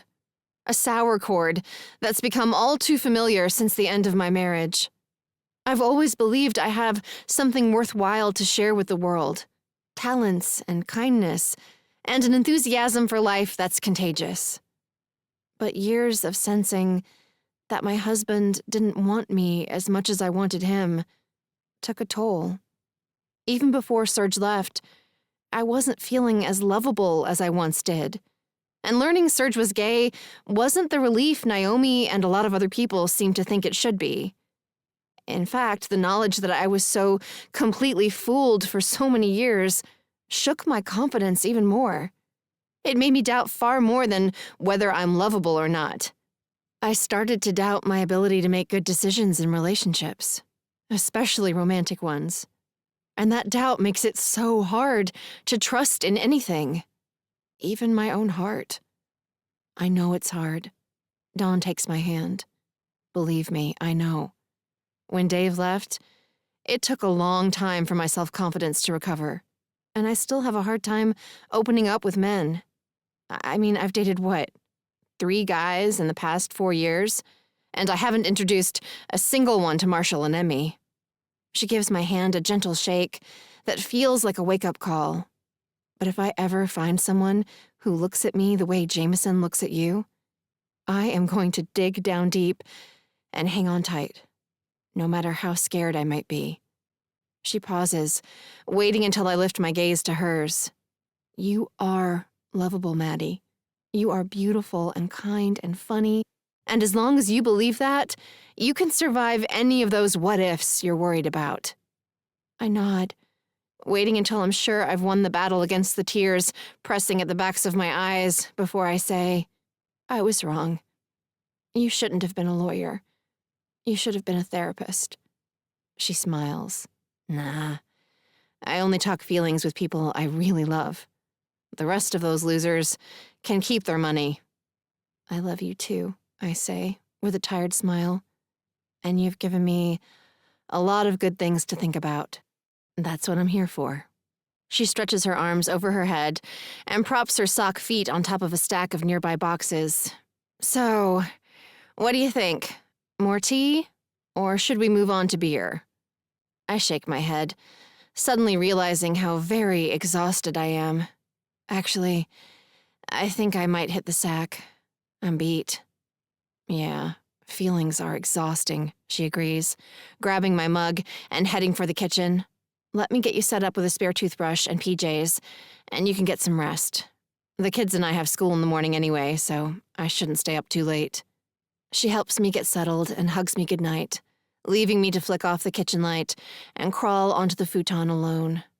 I expect to be out the moment my head hits the pillow, but I find myself lying awake for a long time, staring at the ceiling, hoping Jameson is okay, worrying about how today's drama will affect his future with his brother and the rest of the department.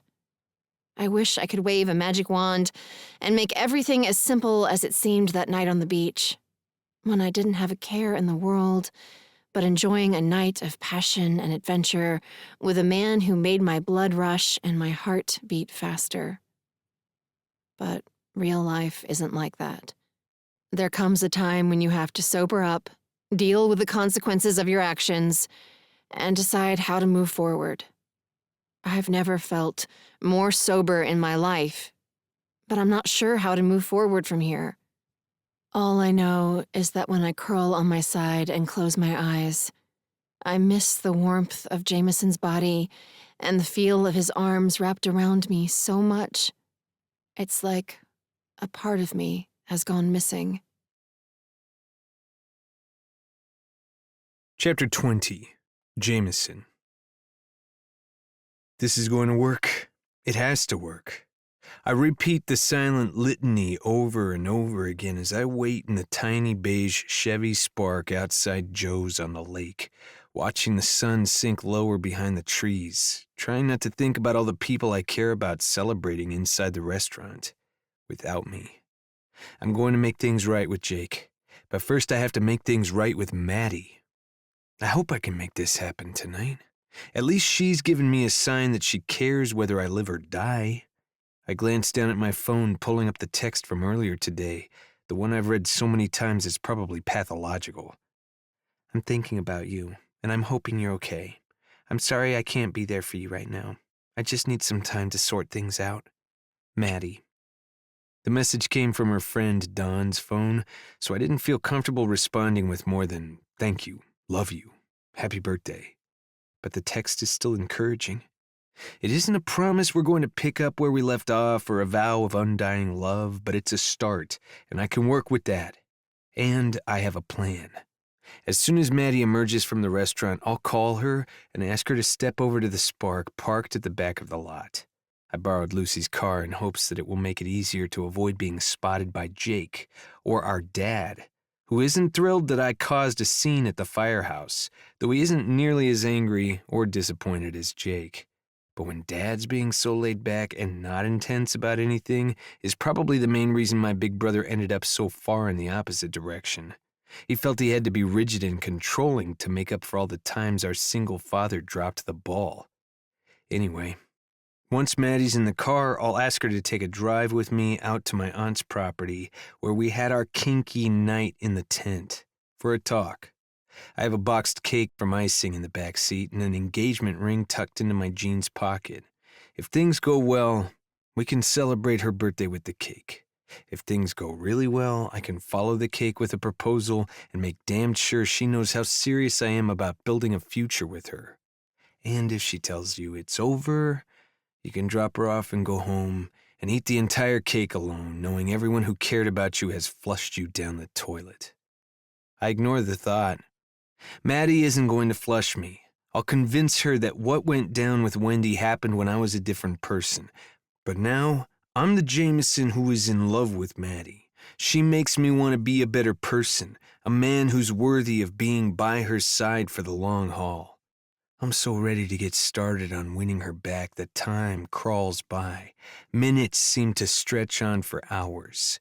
The silence, broken only by the faint lap of the waves on the shore of the lake and the chirp of insects as the sun sets and twilight falls. By the time the members of the wedding party finally begin to emerge from the restaurant and make their way up the long, narrow walk to the parking lot, the air has gone soft blue and the outdoor lights are flickering to life. The other groomsmen amble out first. All men from the station I know will have heard the story of my beating by now, a fact that makes me slouch lower in my seat, hoping to avoid being spotted. Next come the bridesmaids and the mother and father of the bride carrying Noelle's infant car seat with the baby asleep inside it between them. Finally, Jake swings out through the door, walking next to Dad, their heads dipped toward each other as they talk, seemingly in the midst of some deep conversation. I know Jake and Naomi plan to spend the night before their wedding apart. Naomi and the baby are going to stay with her parents, and Jake at his house. So I'm not surprised to see Jake getting into Dad's truck and pulling away. I am surprised, however, to see Naomi walking out of the restaurant alone a few minutes later, wearing a rose-colored dress that floats around her legs and reminds me so much of something Maddie might wear it makes my chest ache. I sit up straighter waiting for Maddie to appear behind her. But the seconds tick by, Naomi getting closer and closer to where her car is parked. And still there's no sign of Maddie. I know I haven't missed her. That means she's either still inside or she didn't come to the rehearsal dinner. If she didn't come to the rehearsal dinner, that means she's still seriously upset. And I can think of only one person who might be able to tell me what's going on. I pull Naomi's contact info up on my phone and hit the green button. It's the first time I've called her since she gave me her new cell number months ago, but if she's surprised to hear from me, she doesn't show it. She simply tugs her phone from her purse, glances at the screen, taps it, and puts the phone to her ear. Hey, Jameson, how are you? Not great, I say, feeling weird that I can see her without her knowing about it. I'm actually parked in the restaurant lot right now. Do you think we could talk? Sure. She turns in a circle, her eyes skimming over where I sit without stopping. I don't see your car. I'm in Lucy's car, the beige Spark. I step out, ending the call when our eyes connect. She starts across the lot toward me, significantly less bounce in her step than when she first emerged from the restaurant. But at least she doesn't seem angry with me for showing up after being uninvited. Hey, she says as she stops in front of me and sets her bulky purse on the hood of Lucy's car. How are you holding up? Your poor face looks like shit. Thanks. I start to smile but think better of it. My lip is healing quickly, but I don't want to risk splitting it again. Had to have a few stitches, but I'm doing okay. I came here looking for Maddie. Do you have any idea where she is? Looking for Maddie. She trails off with a slow shake of her head and a sigh. Of course you did. Because you and Maddie. She thunks her forehead with her palm. Duh. I'm such a freaking idiot. You're not an idiot, I say. We were trying to keep things a secret until after the wedding. Maddie didn't want to steal the spotlight. She shakes her head again. Well, it's certainly a surprise. I had no idea, not even when she called to say she was going to miss the rehearsal dinner. She missed it? I brace a hand on the roof of the car. Why? Is she okay? I think so, Naomi says. She sounded like normal Maddie, but said she needed to spend her birthday sorting out some old baggage. Relationship baggage. She had a good talk with a friend of hers, and it stirred up some things. It seems like she was finally confronting all of her feelings about the divorce, so I told her to take her time. She shrugs. I mean, she knows how to walk down an aisle. I was more concerned about getting my dad and the flower girls into the church for a practice run than the bridesmaids anyway. Right. I frown, not sure what to make of that news. I didn't realize she still had a lot of feelings about the divorce. Naomi shoots me a vaguely amused look. Of course she does, Jameson. They were married for 6 years, and Maddie has barely spoken a word about how what happened made her feel, even to me. I'm quiet for a moment, thinking back over the past 3 weeks. Maybe it's my fault she's upset. We've been moving pretty fast. I thought she was okay with it, but... I gaze out at the lake, where the water is starting to look black in the thickening night. And I'm sure what happened yesterday didn't give her warm, fuzzy feelings about me. She sighs.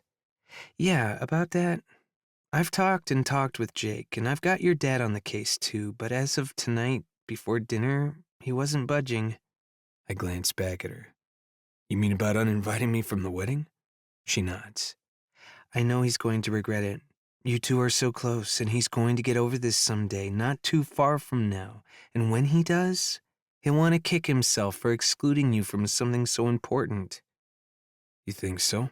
I ask, my throat tight. God, I hope she's right. I hope it's so much it's a little scary. I know so. She rests a gentle hand on my shoulder. You made a mistake, but it's in the past. And you're certainly not the first or the only person to fall short in that way, and I'm sure it's not something you plan on doing again. No, it's not. I told Jake that, but he didn't seem to care. I swallow and add, he said he wished he hadn't picked me to be Noelle's godfather. Oh my God. Naomi props her hands on her hips.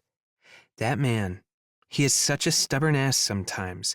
I love him to death, don't get me wrong, but not everyone is as perfect as he is. Some of us have to screw up a few times before we figure out how to do the love thing right. She shakes her head and taps an emphatic finger on the hood of the car. And making mistakes doesn't mean you'll be a bad godfather. Hell, it might mean you'll be a better godfather. You'll be able to help Noelle through her own failures. Should she grow up to have more in common with we mere mortals than her dad, Mr. Perfect. I smile. Thanks. You're welcome, she says, still clearly wound up. We prodigal children have to stick together, you know. Yeah, I do. I'm glad we're friends again. Her frown softens. Me too. I didn't like it when things were weird. Me either, I say. Then add cautiously, and I hope you know I'm going to do my best to treat Maddie right. If she'll let me. I would never hurt her. Of course you won't, she says, surprising me. I expected some pushback, or at least an adjustment period as she wrapped her head around the idea of me dating her sister. You've loved Maddie since you were little. You've always watched out for her and wanted the best for her. Assuming none of that has changed now that you two are doing whatever it is you're doing, I'm a fan. She nibbles her bottom lip for a moment before she smiles. You know, now that I think about it, I bet you two are a great match. Maddie's always had her secret wild side, and you have your secret sweet side. Bet you're perfect together. I hope so.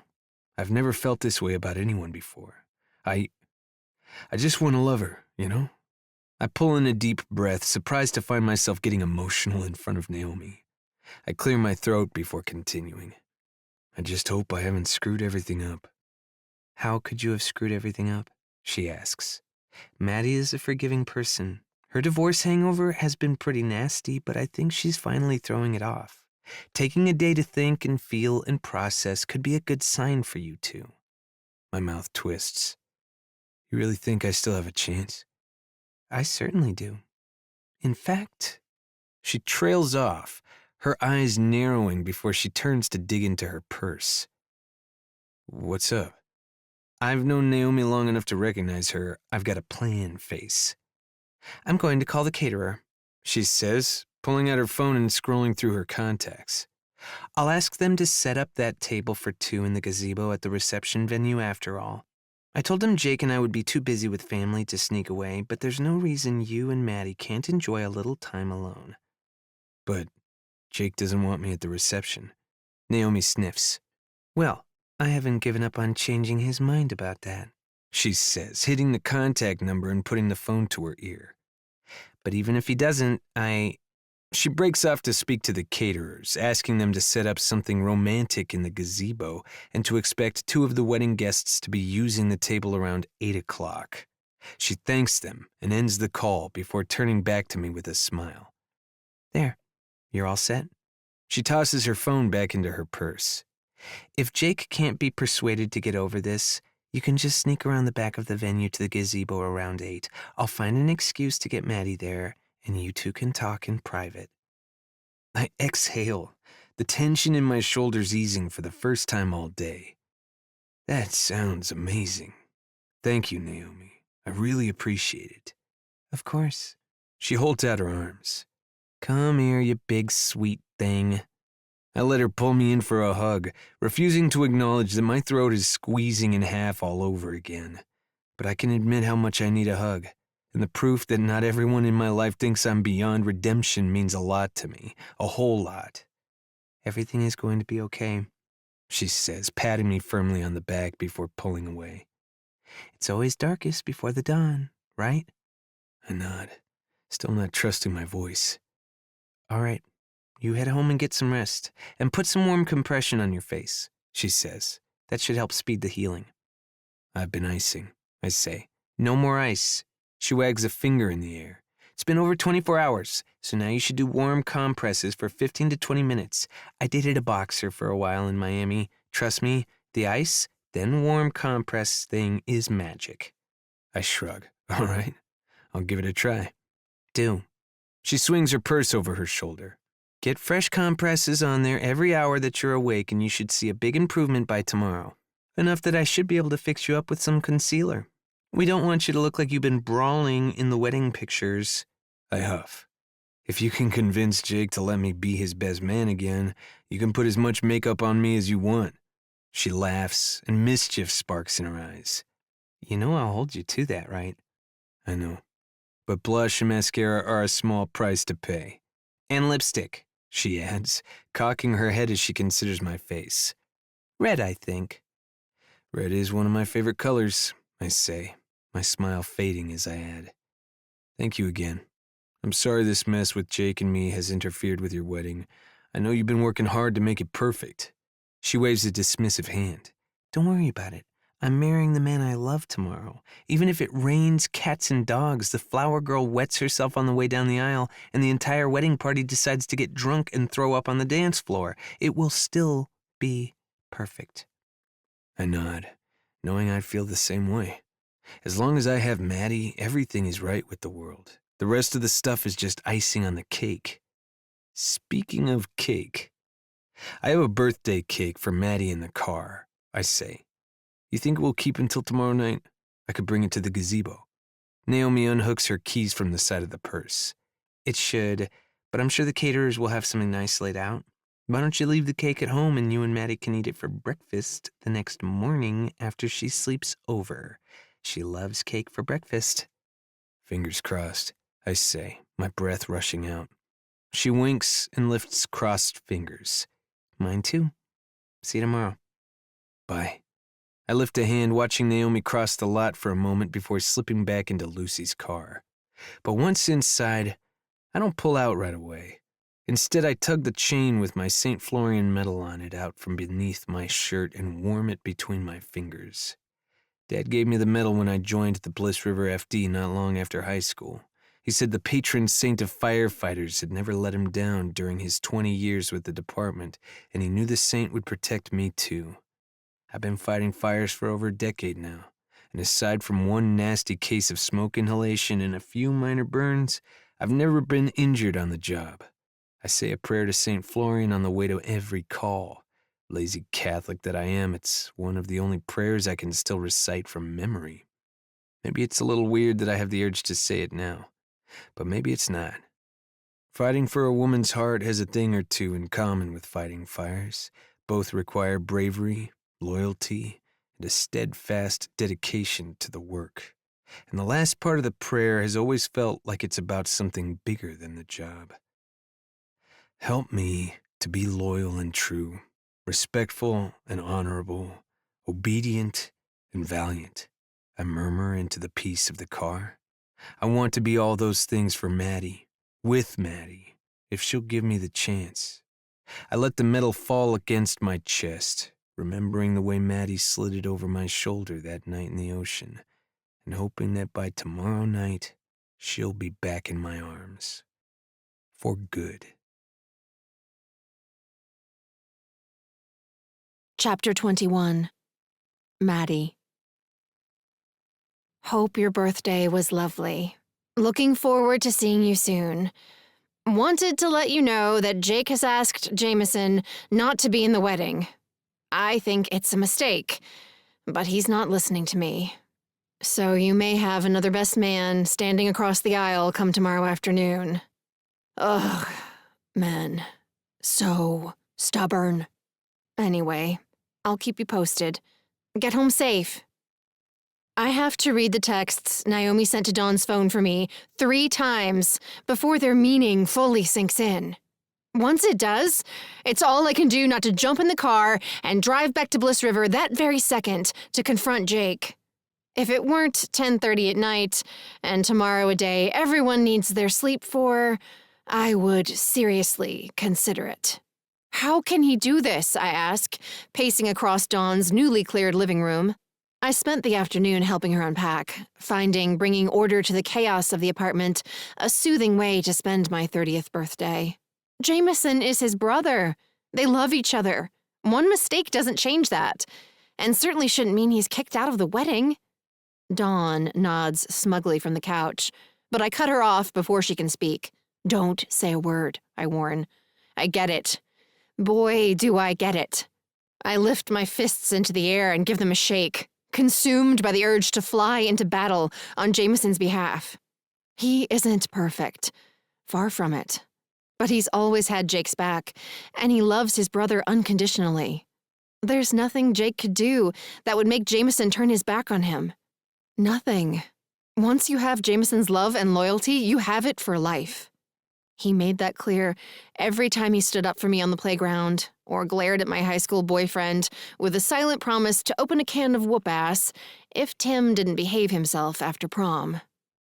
Jameson might have made a hobby out of teasing me, even after we were both adults. But he's always been on my side, and quick to apologize when he accidentally hurt my feelings. Jake is being ridiculous and cruel to punish Jameson like this. And so am I.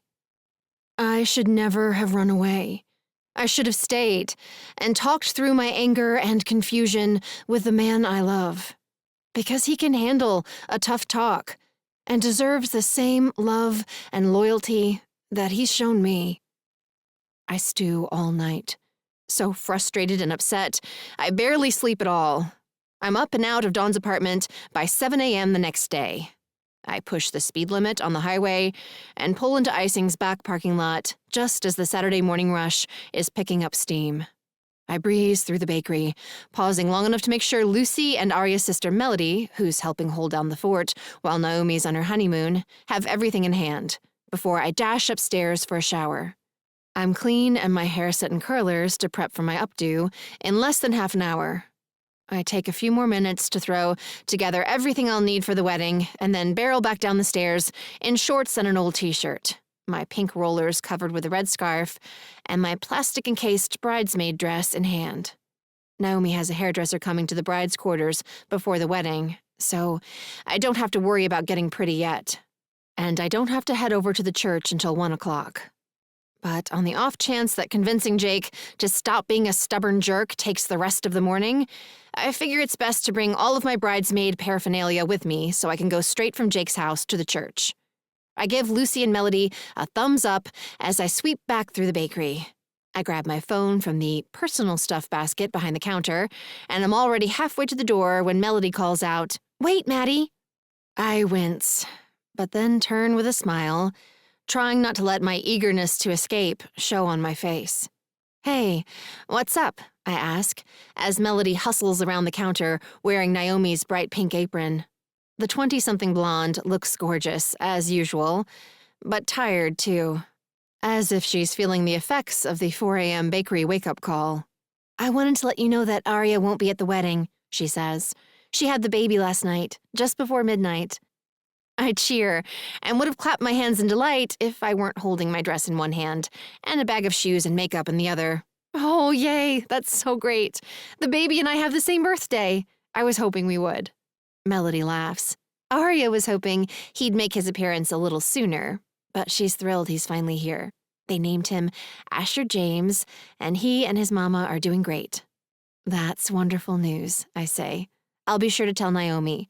And feel free to take off after the noon rush. Lucy can close up if you want to get over to the hospital to see your new nephew." She grins. "Thanks so much.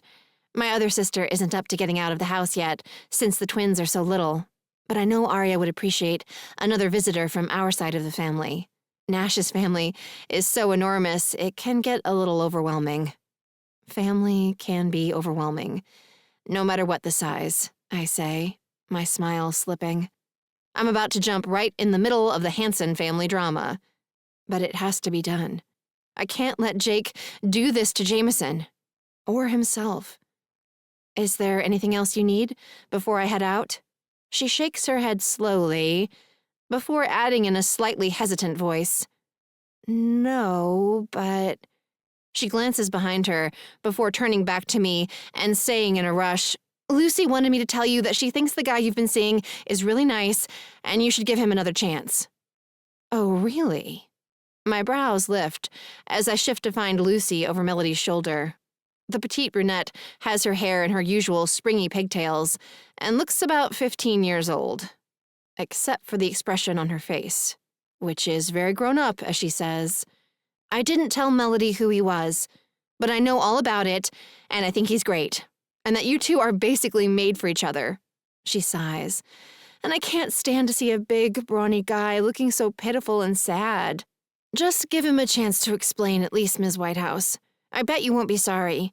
Sometimes the most important part of love is listening, even when it's hard." "Call me Maddie," I say, my lips curving. "I've told you I prefer it. And if you're going to lecture me about love, I think you should feel comfortable using my first name." Lucy nods, and her cheeks flush. "Sorry. He's just such a good guy. And he's obviously crazy about you." Melody casts an intrigued look between us. "Who is it? The suspense is killing me. Big and brawny makes me think... gym owner? Cop?" I shrug, resisting the urge to tell Melody she's getting warmer. "Hopefully, you'll see for yourself before long. I'm going to talk to him today, and apologize for running away instead of staying to work things out." Lucy lets out an enthusiastic whoop, Yay! Oh, I'm so glad. You won't regret it. He's definitely your soulmate. I can feel it whenever you're together. Well, we'll see, I say, not sure what I think about soulmates. But if such a thing does exist, Jameson is probably mine. I'd better get going. Lots of wrongs to right before the wedding. Have a wonderful time, Melody says, wiggling her fingers as she moves back around the counter. Go get 'em, Lucy seconds, thrusting a fist into the air. I start for the door with a laugh, but my amusement fades quickly. I spread my dress out on the back seat of my car and head for Jake's house, my insides humming with nerves. I mentally rehearsed the things I want to say to Jake 1,000,000 times on the drive home from Atlanta, but the closer I get to the confrontation, the more chaotic my thoughts become. I'm not looking forward to a showdown with the elder Hanson brother. Jake is the kind of person who commands respect, and I've always given it without a second thought. But now, I care about Jake a lot.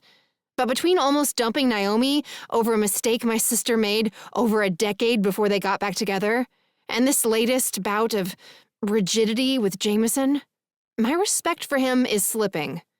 I'm so fed up and hurt on Jameson's behalf that by the time I reach Jake's door, my heart is slamming in my chest and my tongue is about to crawl down the back of my throat. But this is it. It's time to stand up for my man the way Jameson's always stood up for me. Ready? Set. Chapter 22. Maddie. I take a bracing breath and knock 3 times, fast and firm. Then I take a step back and swallow hard. I'm so nervous I'm not sure I'll be able to remember any of my arguments, but I'm determined to try. And to make sure Jake doesn't make a mistake we'll all live to regret. Jake opens the door a few moments later, a pleasantly surprised expression on his face. Hey, Maddie, what's up? If you're looking for Naomi, I'm looking for you, actually. I came to talk some sense into you. The words burst from my lips, even though I intended to start things off a little more gently. But hell, I don't have much time. Might as well get right down to business. You can't kick Jameson out of the wedding. It's not right. He shifts back and opens the door a little wider. Why don't you come in? I shake my head, suddenly not wanting to go into his house. Seeing him up close, seeing how smug and happy he looks, while Jameson is probably out there beating himself up and nursing his wounds all alone, makes me even angrier than I was before. No, thank you, I say, lifting my chin. I'll say my piece out here. It won't take long. I just want you to know that I'm disappointed in you. I'm all for having high moral standards. I have high moral standards myself. But there's a difference between high standards and being an unforgiving jerk. His brows lift, but he still looks more amused than repentant, which only makes the fire burning within me flare hotter. Remember the whole judge not lest ye be judged thing? I ask, my tone sharpening. I know you might think you're above reproach, but we all fall short of being the best person we can be sometimes. All of us. Even you. And Jameson may not be perfect, but he's your brother, and he loves you. He's flawed and he makes mistakes, but at his core he's a wonderful, loyal person who would lay down his life for you in a heartbeat. The amusement fades from Jake's eyes, replaced by a look of recognition. But that hint of a smile still curves his lips, making my frown deepen. This is not a moment to be smiling. Not until Jake welcomes Jameson back into the wedding party. Forgiveness is an act of strength, not weakness, I continue, conviction ringing in my voice. And so is the ability to admit when you've been wrong. Jameson has always been able to say he was sorry and mean it with everything in him. And I think that's a brave, strong thing. And a rare one. And it's just one of the many things I love about him. I swallow hard. I've reached the scariest part of my speech on Jake's porch. but there's no turning back now. And when I say I love him, I don't mean in the way a person loves an old friend. I mean that I love him. I'm in love with him, and if he isn't in the wedding party, I won't be attending the wedding either. And then your wife will be so angry with you that your honeymoon will be ruined. But I won't feel bad about it because it will be all your fault. Jake's quiet for a long moment, his lips pressed together as if he's fighting a smile. Are you finished? I stand up straighter, flustered, but feeling better now that I've gotten all of that off my chest. I don't know. Is Jameson back in the wedding? He is.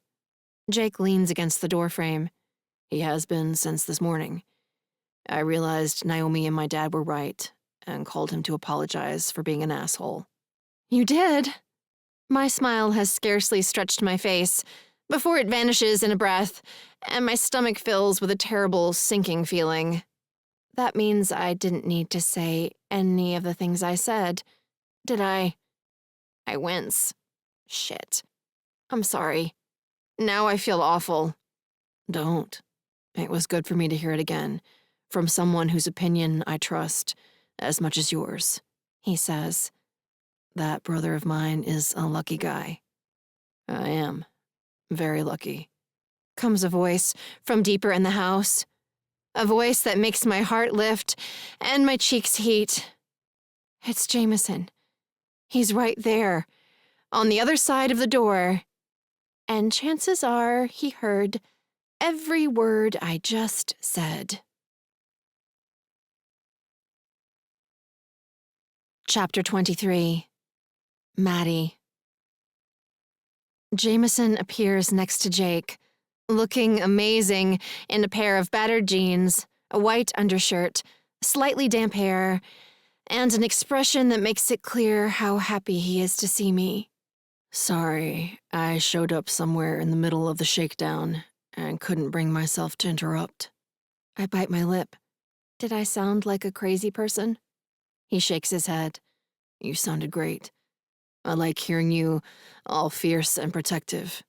He drags a hand through his damp hair before adding in a softer voice. And the saying how much you loved me part was nice too. Yeah, I agree. It felt pretty nice. I meet his gaze and smile, certain I made the right decision. Ever since I left Bliss River Thursday night, I've been feeling off-center. I assumed it was because I was finally sorting through all my feelings about my divorce and spending an hour on my birthday writing Serge a long email saying I'm not ready to be friends after all. But now the reason for those off-center feelings is abundantly clear. Jameson and I were out of sync, and I felt the wrongness of that in every moment of every day.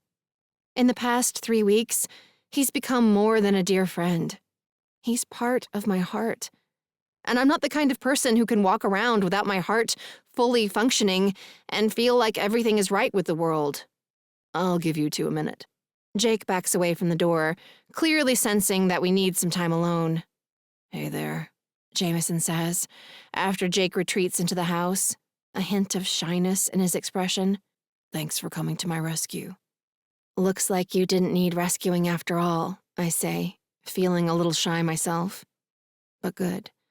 So good. Yeah, but I'll need rescuing again, sooner or later. He steps onto the stoop and shuts the door behind him, moving close enough to set my entire body to tingling. I'm assuming telling Jake how much you love me means you're up for the job, long term. I nod. If you'll have me. Always. And forever. Thank you very much. He draws me into his arms, sealing the promise with a kiss that floods through me like warm cider on a cold winter's day. It's a kiss that clears out the last of the cobwebs lingering in my heart, leaving no room for doubt.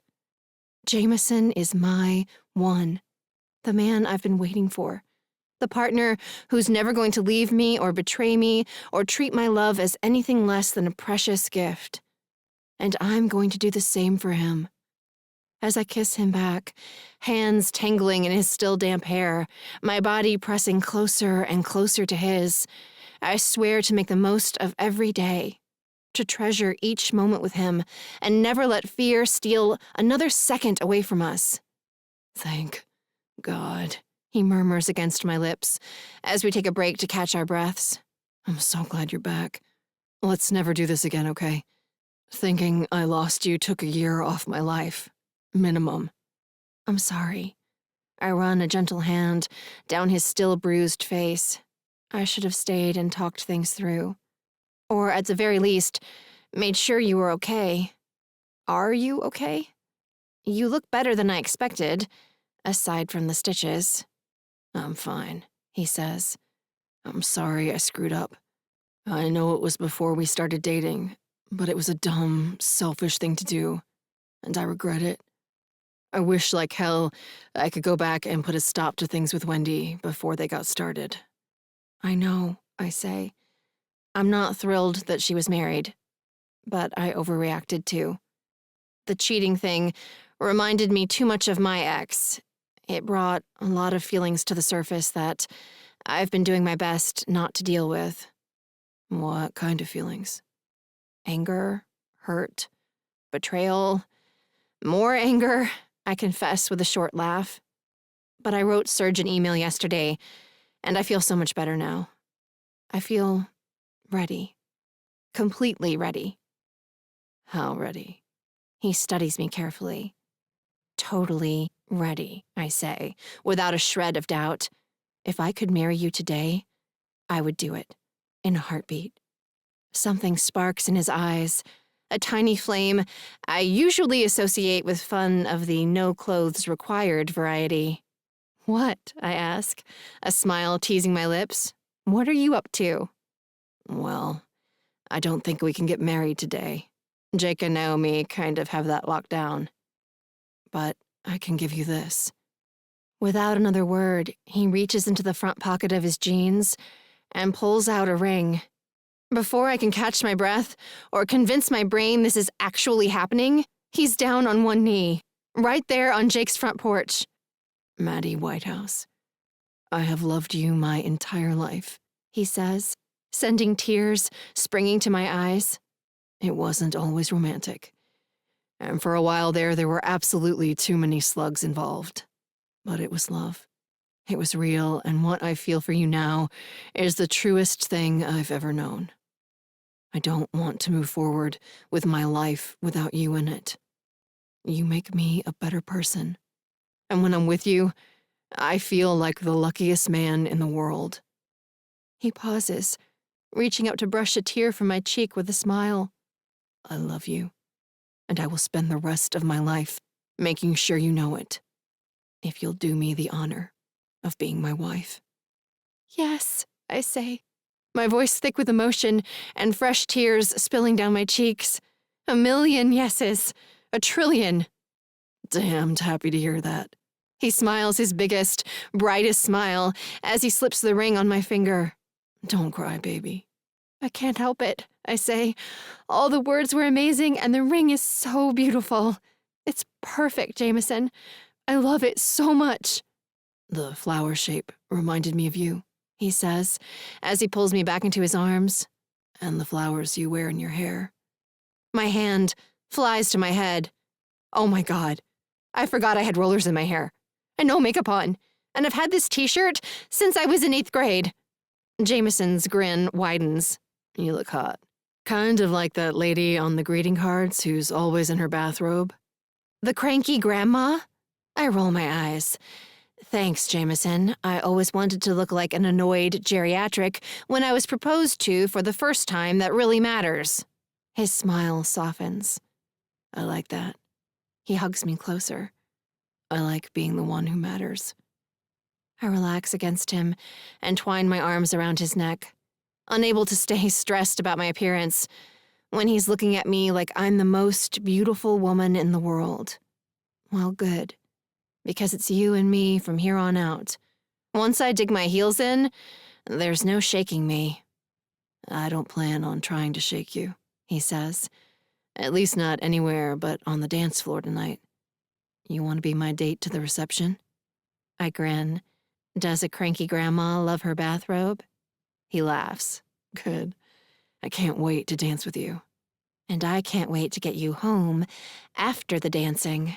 I press up on tiptoe to claim his lips for another kiss. And another, until we're both breathing fast, and Jameson's hands are wandering, and I'm starting to think I might not be able to wait for tonight. I'm about to pull him to my car and abduct him for a quickie when someone clears their throat behind us, and we startle apart. I guess she said yes. Jameson's father booms from the doorway, a twinkle in his eye that reminds me of his younger son. She did, Jameson says, as I do my best to hide behind him, mortified to have been caught mid-makeout by my future father-in-law. Well, congratulations, he says. Hate to interrupt, but Jake sent me to check on you two. He said something about making sure you don't run off together before he and Naomi get hitched. His hazel eyes shift my way. How are you, Maddie? Good to see you. I blush. Hi, Mr. Hansen. I'm good. I glance up at Jameson, fighting a grin. Really good. Glad to hear it, he nods. And welcome to the family. Not that you weren't already family, but it's nice to see my boys settling down with such fine women. They're lucky men. We are, Jameson agrees, meeting my gaze before glancing back at his dad. I'll walk Maddie to her car and be right in. All right.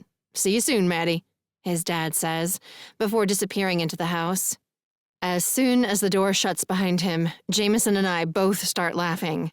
I'll never be able to look him in the eye without blushing again, I say, as we descend the steps. I'm so embarrassed. It's all right. He slips an arm around my waist. Dad doesn't care. I care, I say. Your hand was halfway down my shorts, and that was no sweet kiss. I was getting ready to drag you off to my car and ravage you on an abandoned stretch of country road. He pauses on the sidewalk, turning to me with a look hot enough to melt butter. Then let's go.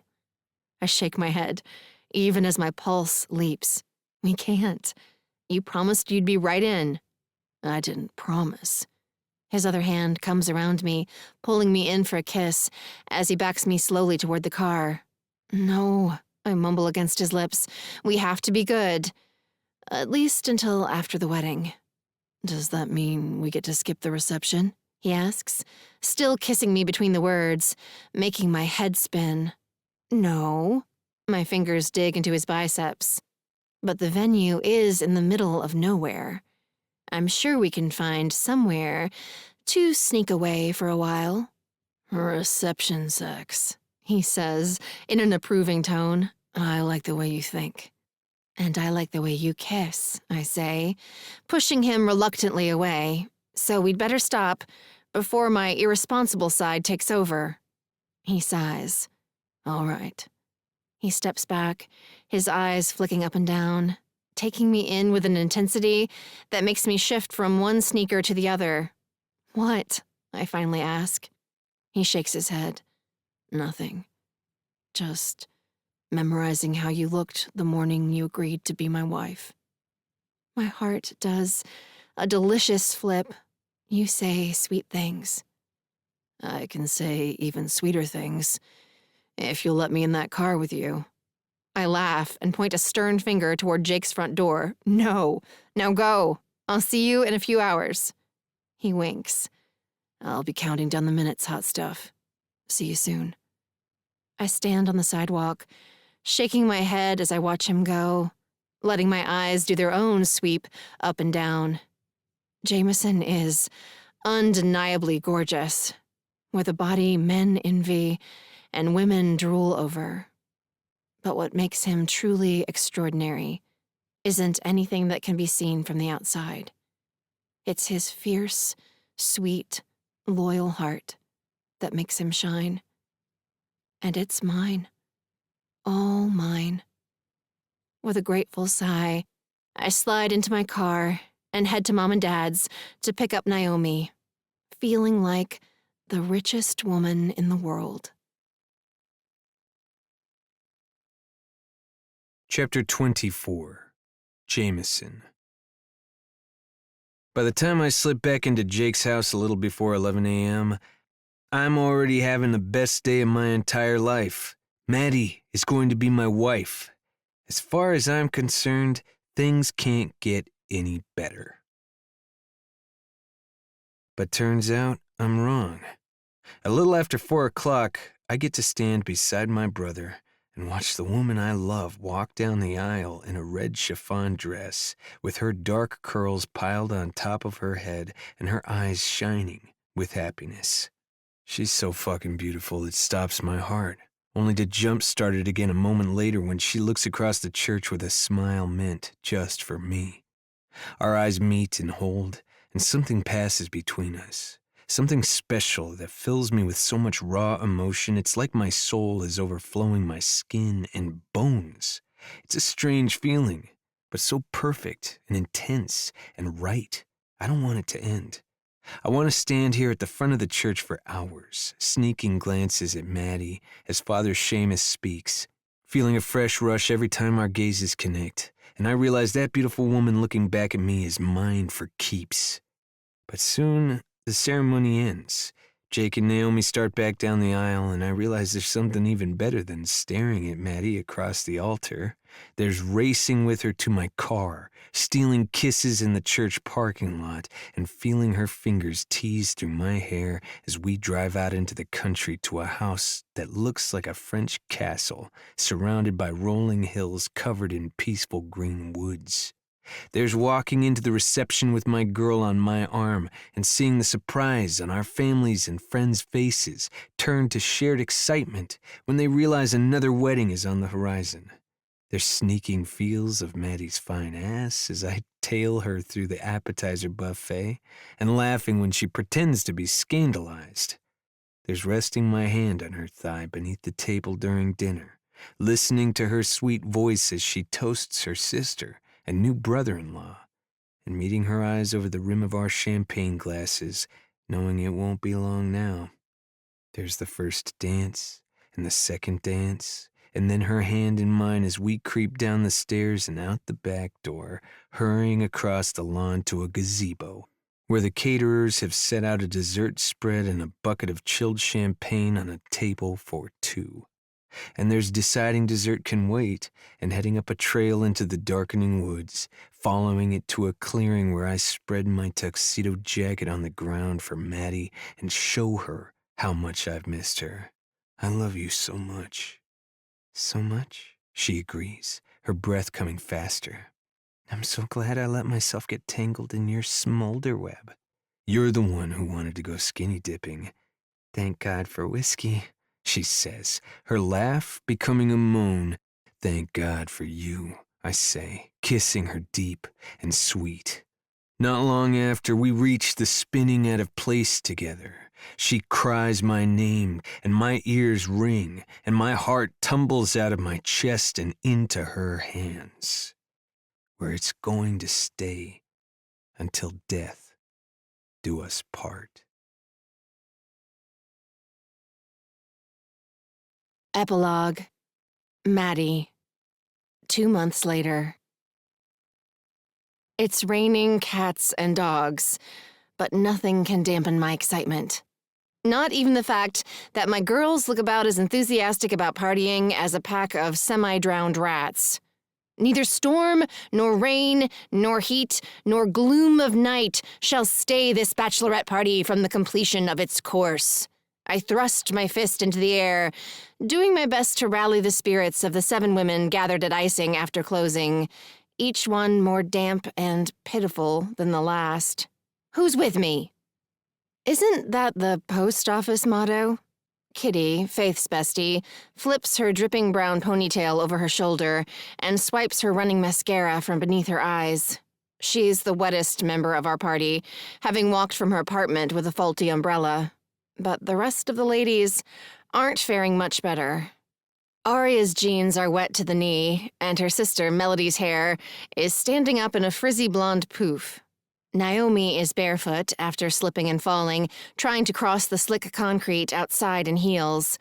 And Faith, our bachelorette, is wearing camouflage duck-hunting galoshes over her sparkly jeans and looking less than ready to party. Lucy is the only member of our group who's still dry, And that's because she just moved into my old place above the bakery and hasn't been forced out into the torrential downpour yet.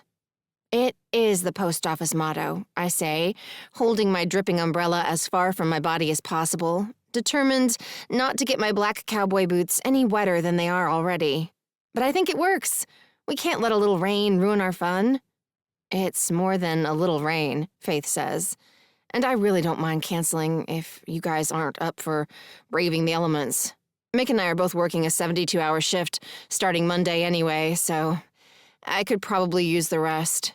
But that's 36 hours away. You'll have plenty of time to rest. I love that Faith's so committed to her job, but even hardworking firefighters deserve a chance to cut loose and party every once in a while. Come on, y'all. Don't wimp out on me now, I plead. There are fancy pink drinks waiting at the Horse and Rider, and they're not going to drink themselves. And cake? Did I mention cake? And appetizers and scandalous bachelorette party favors? I appreciate it so much, Maddie, Faith says. But we could stay here and eat cake if that's easier. I don't need a big party. But Maddie planned a big party, Naomi says, piping up as I'm about to break into a cheerleading routine to get everyone out the door. And I think she has a few surprises already waiting at the club. Surprises that have been paid for in advance and might be getting a little chilly waiting around for us to show up. Oh, those kind of surprises. Arya smirks and lifts an auburn brow. I was telling Nash I was too tired from being up with the baby to enjoy a party as much as I'd like. But if there are those kind of surprises waiting, I say we jet. I haven't seen a stripper since Maddie and I lived in Paris. Kitty's eyes widen. No. Strippers? Really? She bites her bottom lip, looking delightfully scandalized. I've never seen a stripper. I think I'll laugh. Is that okay? It's totally okay. I decide to forgive Naomi for spilling my secret surprise. At least now the ladies look eager to get going. That's part of the fun. And these are funny strippers, not gross ones. I hurry to assure Lucy, who has a nervous expression on her face. Mick made me promise not to hire anyone who was going to try to rub his junk all over Faith. I bet those were his exact words, weren't they? Such a charmer, that boy of mine. Faith laughs as she reaches for her discarded umbrella. All right, if there are people waiting, we should get going. I've never seen anything close to a stripper, except the night the guys at the station took it off for the Hunk for a Month auction, and that was like looking at my brothers half naked. I bet it's a lot more fun with men you don't know.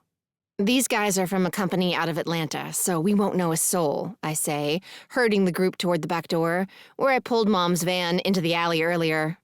Everyone can leave their keys here if they'd like. Naomi and I are driving to and from the club. The women shuffle through the back hallway, murmuring excitedly among themselves, and I feel the tension tugging at my shoulders begin to melt away. I don't care if Noah is about to sail his ark through downtown Bliss River. I went all out to give my future little sister-in-law a bachelorette party she'll never forget, and I intend to enjoy this evening. Even if my own fiancé thinks I'm taking things too far with the strippers and penis-shaped lollipops in the favor bags. Taking things too far. Ha! This from the man who practically invented the phrase and who was totally the raunchiest stripper at the charity fundraiser last year. By far. Just thinking about how shameless Jameson was on the catwalk is enough to inspire a fit of giggles even now, months, and many other scandalous memories later. Besides, if I'm wilder than I used to be, it's his fault. He brings out the naughty in me as much as a triple shot of whiskey. Speaking of whiskey, I lean over to where Naomi is buckling into the van's passenger seat. Are you still good to drive everyone back here and take me home? If you're not, that's fine. I just want to know before I tell the bartender to make me a double Jack and Coke to soothe my frazzled nerves. I'm fine to drive, she says, as I start the van and pull carefully down the alley, rain coating the windshield in sheets. I won't be having more than one drink. Jake's at the station tonight, and I'm on solo Noelle duty. She's been sleeping through the night most of the time now, but it's not a sure thing. And I don't want to be buzzed getting up to make a bottle at 3 a.m. Babies and hangovers don't mix. Doesn't sound like it, I say. That's why I'm getting all my partying out now before November. You and Jameson are still going to start trying around Thanksgiving? She asks. I nod, but keep my squinted gaze firmly on the road as I guide the van through the parking lot and out onto Main Street, where water rushes in twin rivers down either side of the street. Assuming Jameson still wants to have babies together after the past few days. He's been such a turd about the bachelorette party. He would barely speak to me tonight when I was getting dressed, and usually he can't resist this tube top. Naomi laughs. He's just protective of Faith. He still thinks of her as a kid. He's worried the strippers are going to scar her for life or something. She won't be scarred for life, I say with a frustrated sigh. He's being ridiculous. And if her fiancé doesn't have a problem with strippers, I don't see that Jameson has any right to put his oar in. When has that ever stopped him before? Naomi asks, chuckling again. And I bet he's jealous too, she adds, as I pull into the parking lot at the bar. We totally could have walked if it weren't raining like crazy. It's literally 4 blocks from the bakery. I'm guessing he doesn't like the thought of you ogling other guys. I roll my eyes and shut off the van. That's ridiculous. And Jake isn't jealous. No, but Jake has the confidence of at least 4 men, she says, affection obvious in her voice. He's positive I'm not going to see anything better than what I've got waiting at home. And we're an old married couple now, too. That helps. I bet Jameson will be more laid back after the wedding. The wedding. God, it's so close now I can hardly wait. Grumpy Gus or not, I'm so ready to marry that man of mine. Speaking of weddings, Faith says, popping her head into the front, I have a surprise for you too, Maddie, so don't run off without telling me. You didn't have to get me anything, I say. I was happy to do this for you, babe. Every girl should have a big send-off with friends. I know, but you're getting married a week after we are, she says. I think you deserve some bachelorette fun, too. I wave a dismissive hand as I unlock my seatbelt and reach for my umbrella. I had a bachelorette party before my first marriage. I'm all about marriage do-overs, but one bachelorette party was enough for me. I'm too old to wear goofy hats. Faith shoots me a narrow look. Goofy hats? No one mentioned goofy hats. I grin. It all awaits you inside, my sweet baby sister-to-be. I turn in my seat, pleased to see the rest of the ladies in the van grinning, umbrellas already in hand. Ready to make a dash for the door? The women let out an enthusiastic whoop as Kitty reaches for the sliding door and the party dashes through the hammering rain toward the bar. We make it into the cool darkness of the Horse and Rider without anyone slipping on the sidewalk, and 10 minutes later are ensconced in a gigantic circular booth, sipping pink lady slippers while Faith opens her party gifts, and Ghost Town Doublewide, the Rider's house band, plays a set of girl power-inspired country songs. I got a great deal on the booking, considering Melody's the lead singer. She's amazing on stage, as usual, and by the time Ghost Town nears the end of their set, our entire party is out on the floor shimmying, while couples wheel around us, grinning at the women cutting loose. Even Faith, in a bright orange construction cone hat that warns, "Caution, Bachelorette on the loose," is up and moving to the music with a big grin on her face. A fact I consider a triumph, after hearing her talk about how much she hates dancing for the past 3 weeks. And then the band takes a break, the curtain on the stage closes, and the bar backs hustle out to set up the platforms that will serve as the makeshift catwalk. "Oh my God," Faith says, blushing as the girls crowd around her, ushering her to the end of the catwalk, where a chair is set up in her honor. "I have to sit on stage?" "You're the woman of honor." I shoo her up onto the catwalk. "I'm going to die of embarrassment." She casts a panicked glance over her shoulder. But before I can respond, Willie John, the owner of the Horse and Rider, speaks out over the sound system. "Ladies and gentlemen, we've got a little special adults-only entertainment for you this evening. So get ready to put your hands together for the Johnsons, here to help Faith Miller celebrate her bachelorette party. Congratulations, Faith." The bar bursts into applause, feminine squeals, and a few enthusiastic shouts from the more intoxicated patrons. As the lights go down and the ruckus grows increasingly loud, Willie John's voice, offering the squeamish patrons a safe haven in the back room where the game is on, is almost too faint to be heard. Club music thumps through the space, a stark contrast to the country western from a few minutes before. A beat later, the curtain parts with a whoosh, and a cowboy clad in nothing but a Speedo, chaps, and a cowboy hat struts across the stage and down the catwalk. Women crowd around both sides of the platform as the cowboy wiggles and writhes, stopping to do a few push-ups halfway down the catwalk and offer one of the bolder members of the audience a feel of his flexed bicep. By the time he reaches Faith, she's laughing so hard her chair is shaking. And then he rips off his chaps with an enthusiastic thrust of his pelvis, and Faith dies. She just dies. Giggling so hard, soon the entire room is laughing too, as her cowboy does a little dance just for her. He keeps the promise he made to me earlier, however, and doesn't get too close or actually touch Faith. Judging from how red her face is getting, that's probably a good thing. She might spontaneously combust if he humps any closer. The cowboy is followed by a construction worker, a hot librarian, who's a gymnast as well as an amazing dancer, an Egyptian pharaoh, and a firefighter who does some very interesting things with the hose he carries as a prop. Faith continues to giggle, and all the other party girls seem to be having an equally good time. Everyone's smiling and laughing. Melody works up the nerves to stick $1 in the construction worker's hat, and Kitty takes things a step further, slipping a crisp 5 into the side of the librarian's briefs and laughing hysterically as he does a few extra thrusts in her direction as thanks. By the time the firefighter, the last act, struts back down the catwalk to join the other men in a finale dance, I'm positive the strippers were a good call. It makes me wish Jameson could have seen how much fun everyone had. He didn't seem to believe me when I said I was hiring strippers primarily for laughs. But the tears streaming down Faith's smiling face as she steps off the catwalk are a testimony to my belief that nothing gives a girl a good giggle like a bunch of semi-naked men dancing in tight underwear.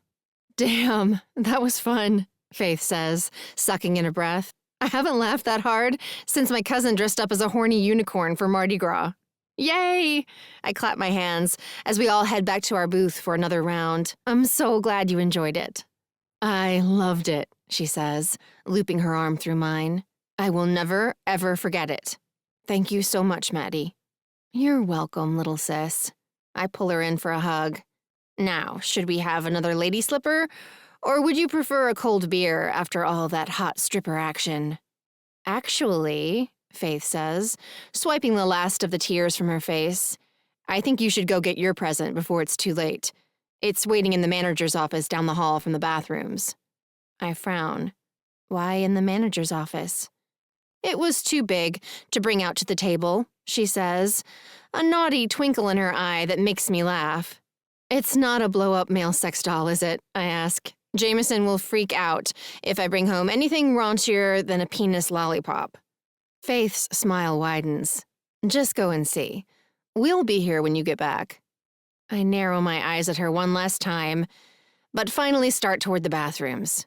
You guys be good while I'm gone, I say as I back away, or at least good enough. The other women lift their glasses, and Naomi calls out, We won't cut the cake until you get back. Giving a thumbs up, I hurry past the stage where the barbacks are disassembling the catwalk. Top 40 country music is playing over the sound system until Ghost Town Double Wide takes the stage for their second set. And a few couples are already spinning around the edge of the dance floor again. I quicken my pace, wanting to be back before the band starts up again so I can get some more dancing in. It has been way too long since I cut loose on the dance floor. A minute later, I'm pushing open the door to the manager's office, ready to grab my gift and head back to the party. And then I get a good look at what's waiting for me inside. My jaw drops, and all thoughts of rushing back to the party evaporate faster than ice on a Georgia sidewalk in July.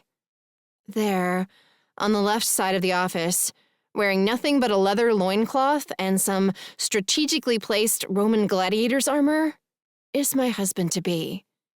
Jameson's got a shit-eating grin on his face, and his bronzed skin is oiled so that every delicious muscle pops, accentuating his already drool-worthy body.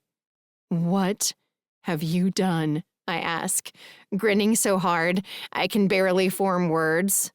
"I'm your surprise." He flexes his biceps and shoots his most wicked smolder my way. "Faith and I have been planning it for a week." "I thought you were angry about the strippers." "All part of my plan, hot stuff."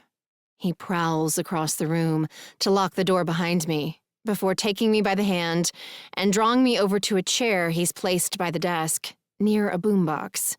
"I had to act cranky to throw you off the scent of manliness."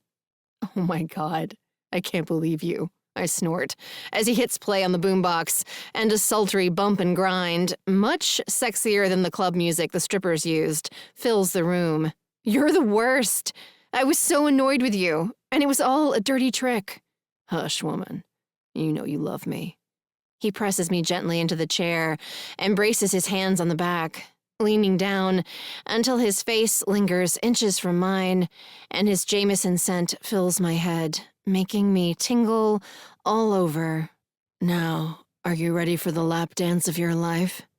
My breath rushes out as he knees my legs apart, making my black skirt rise higher on my thighs and my pulse spike. "I think so, but I have one question first." "What's that?" He nuzzles his face into the crook of my neck, making my nipples tighten and my belly swoop. "Do I get to touch the merchandise?" I trail my fingers down his oiled abs to the top of his loincloth, where I tease my nails back and forth along the top. "I'm counting on it." He shifts his hips, "because this show isn't stopping until I make you come in this chair." He kisses my neck. "And on the floor." He drags his teeth over the sensitive skin at my shoulder. "And up against the wall, with this sexy little skirt shoved up around your hips and your panties." I cut him off with a kiss so deep and hungry that within moments he's moaning into my mouth, hooking his hands behind my knees and spreading my thighs even wider. He drops to his knees and dips his face between my legs, pressing kisses up one thigh and down the other, teasing closer and closer to where I'm dying for him to touch me. Just as I'm about to beg him for mercy, I call his name, grateful for the music pulsing from the boombox, hoping it'll be enough to cover the noises I'm about to make. Because I will be making noise. I can't seem to control myself when it comes to his hands, his lips, his tongue. God, his tongue. God, Jameson, I pant when the intensity finally begins to ebb. That was only the beginning, he supplies in a voice that's pure oral sex, making my eardrums threaten to come right along with my more intimate parts. I open my eyes to see him standing in front of me, peeling off his armor piece by piece, until nothing remains but that loincloth. And then the loincloth is gone, and my husband-to-be is as naked as the day he was born. Naked and so beautiful. He takes my breath away. Every oiled muscle ripples. My tongue slips out to dampen my lips. I'm already anticipating the musky, salty perfection of him on my tongue when he pulls me up and into his arms. "None of that tonight," he says, kissing me with the words as he draws me across the room. "Tonight is for you." He cups my face and pulls back to look me in the eye, his expression so full of love. It makes my soul spin right along with my head. "I can't wait for it. I can't wait for you to be my wife. I love you so fucking much. And I love you." "So, are you really going to take me up against the wall?" "I am." The heat in his tone as he turns me around, pressing me against the cool plaster, makes my breath rush out and my body pulse. I brace my hands on the wall and close my eyes, determined to memorize every moment of my private bachelorette party. The best bachelorette party ever. At least as far as I'm concerned. There's no place on earth I'd rather be than here with my man, just like this. A few beats later, I breathe. My knees made it through just fine. You know what that means, don't you? I have to f you again later, he murmurs into my hair. Harder next time. Maybe with your hands tied behind your back and loads of dirty talk. I hum low in my throat. Oh yes, please, all of that. I sigh. But now you have to stop touching me, or I'm going to need more of you right now. That can be arranged, he assures me. We have guests waiting. I tug my top up and then turn around, pushing up on tiptoe to promise against his lips. But as soon as the dancing's done, you're mine. All night long. All night long, he agrees. The words sounding so good, I make him say them again. And then we set our clothing to rights. I get redressed, and Jameson puts on a t-shirt and jeans. And we join the party in progress. We dance until our feet are sore, then head back to our place to make good on our sexy promises. And it is all good. So good, I can't quite believe this is my life. But it is. And tomorrow I get to wake up and do it all over again with my sweet, dirty man, who is my very favorite human, my best friend. And the only person I'm ever going to let spank me with a grape-flavored penis pop. Or any other flavor, for that matter.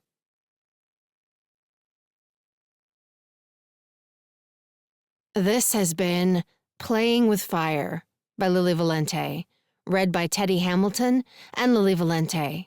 Copyright 2021 Lili Valente.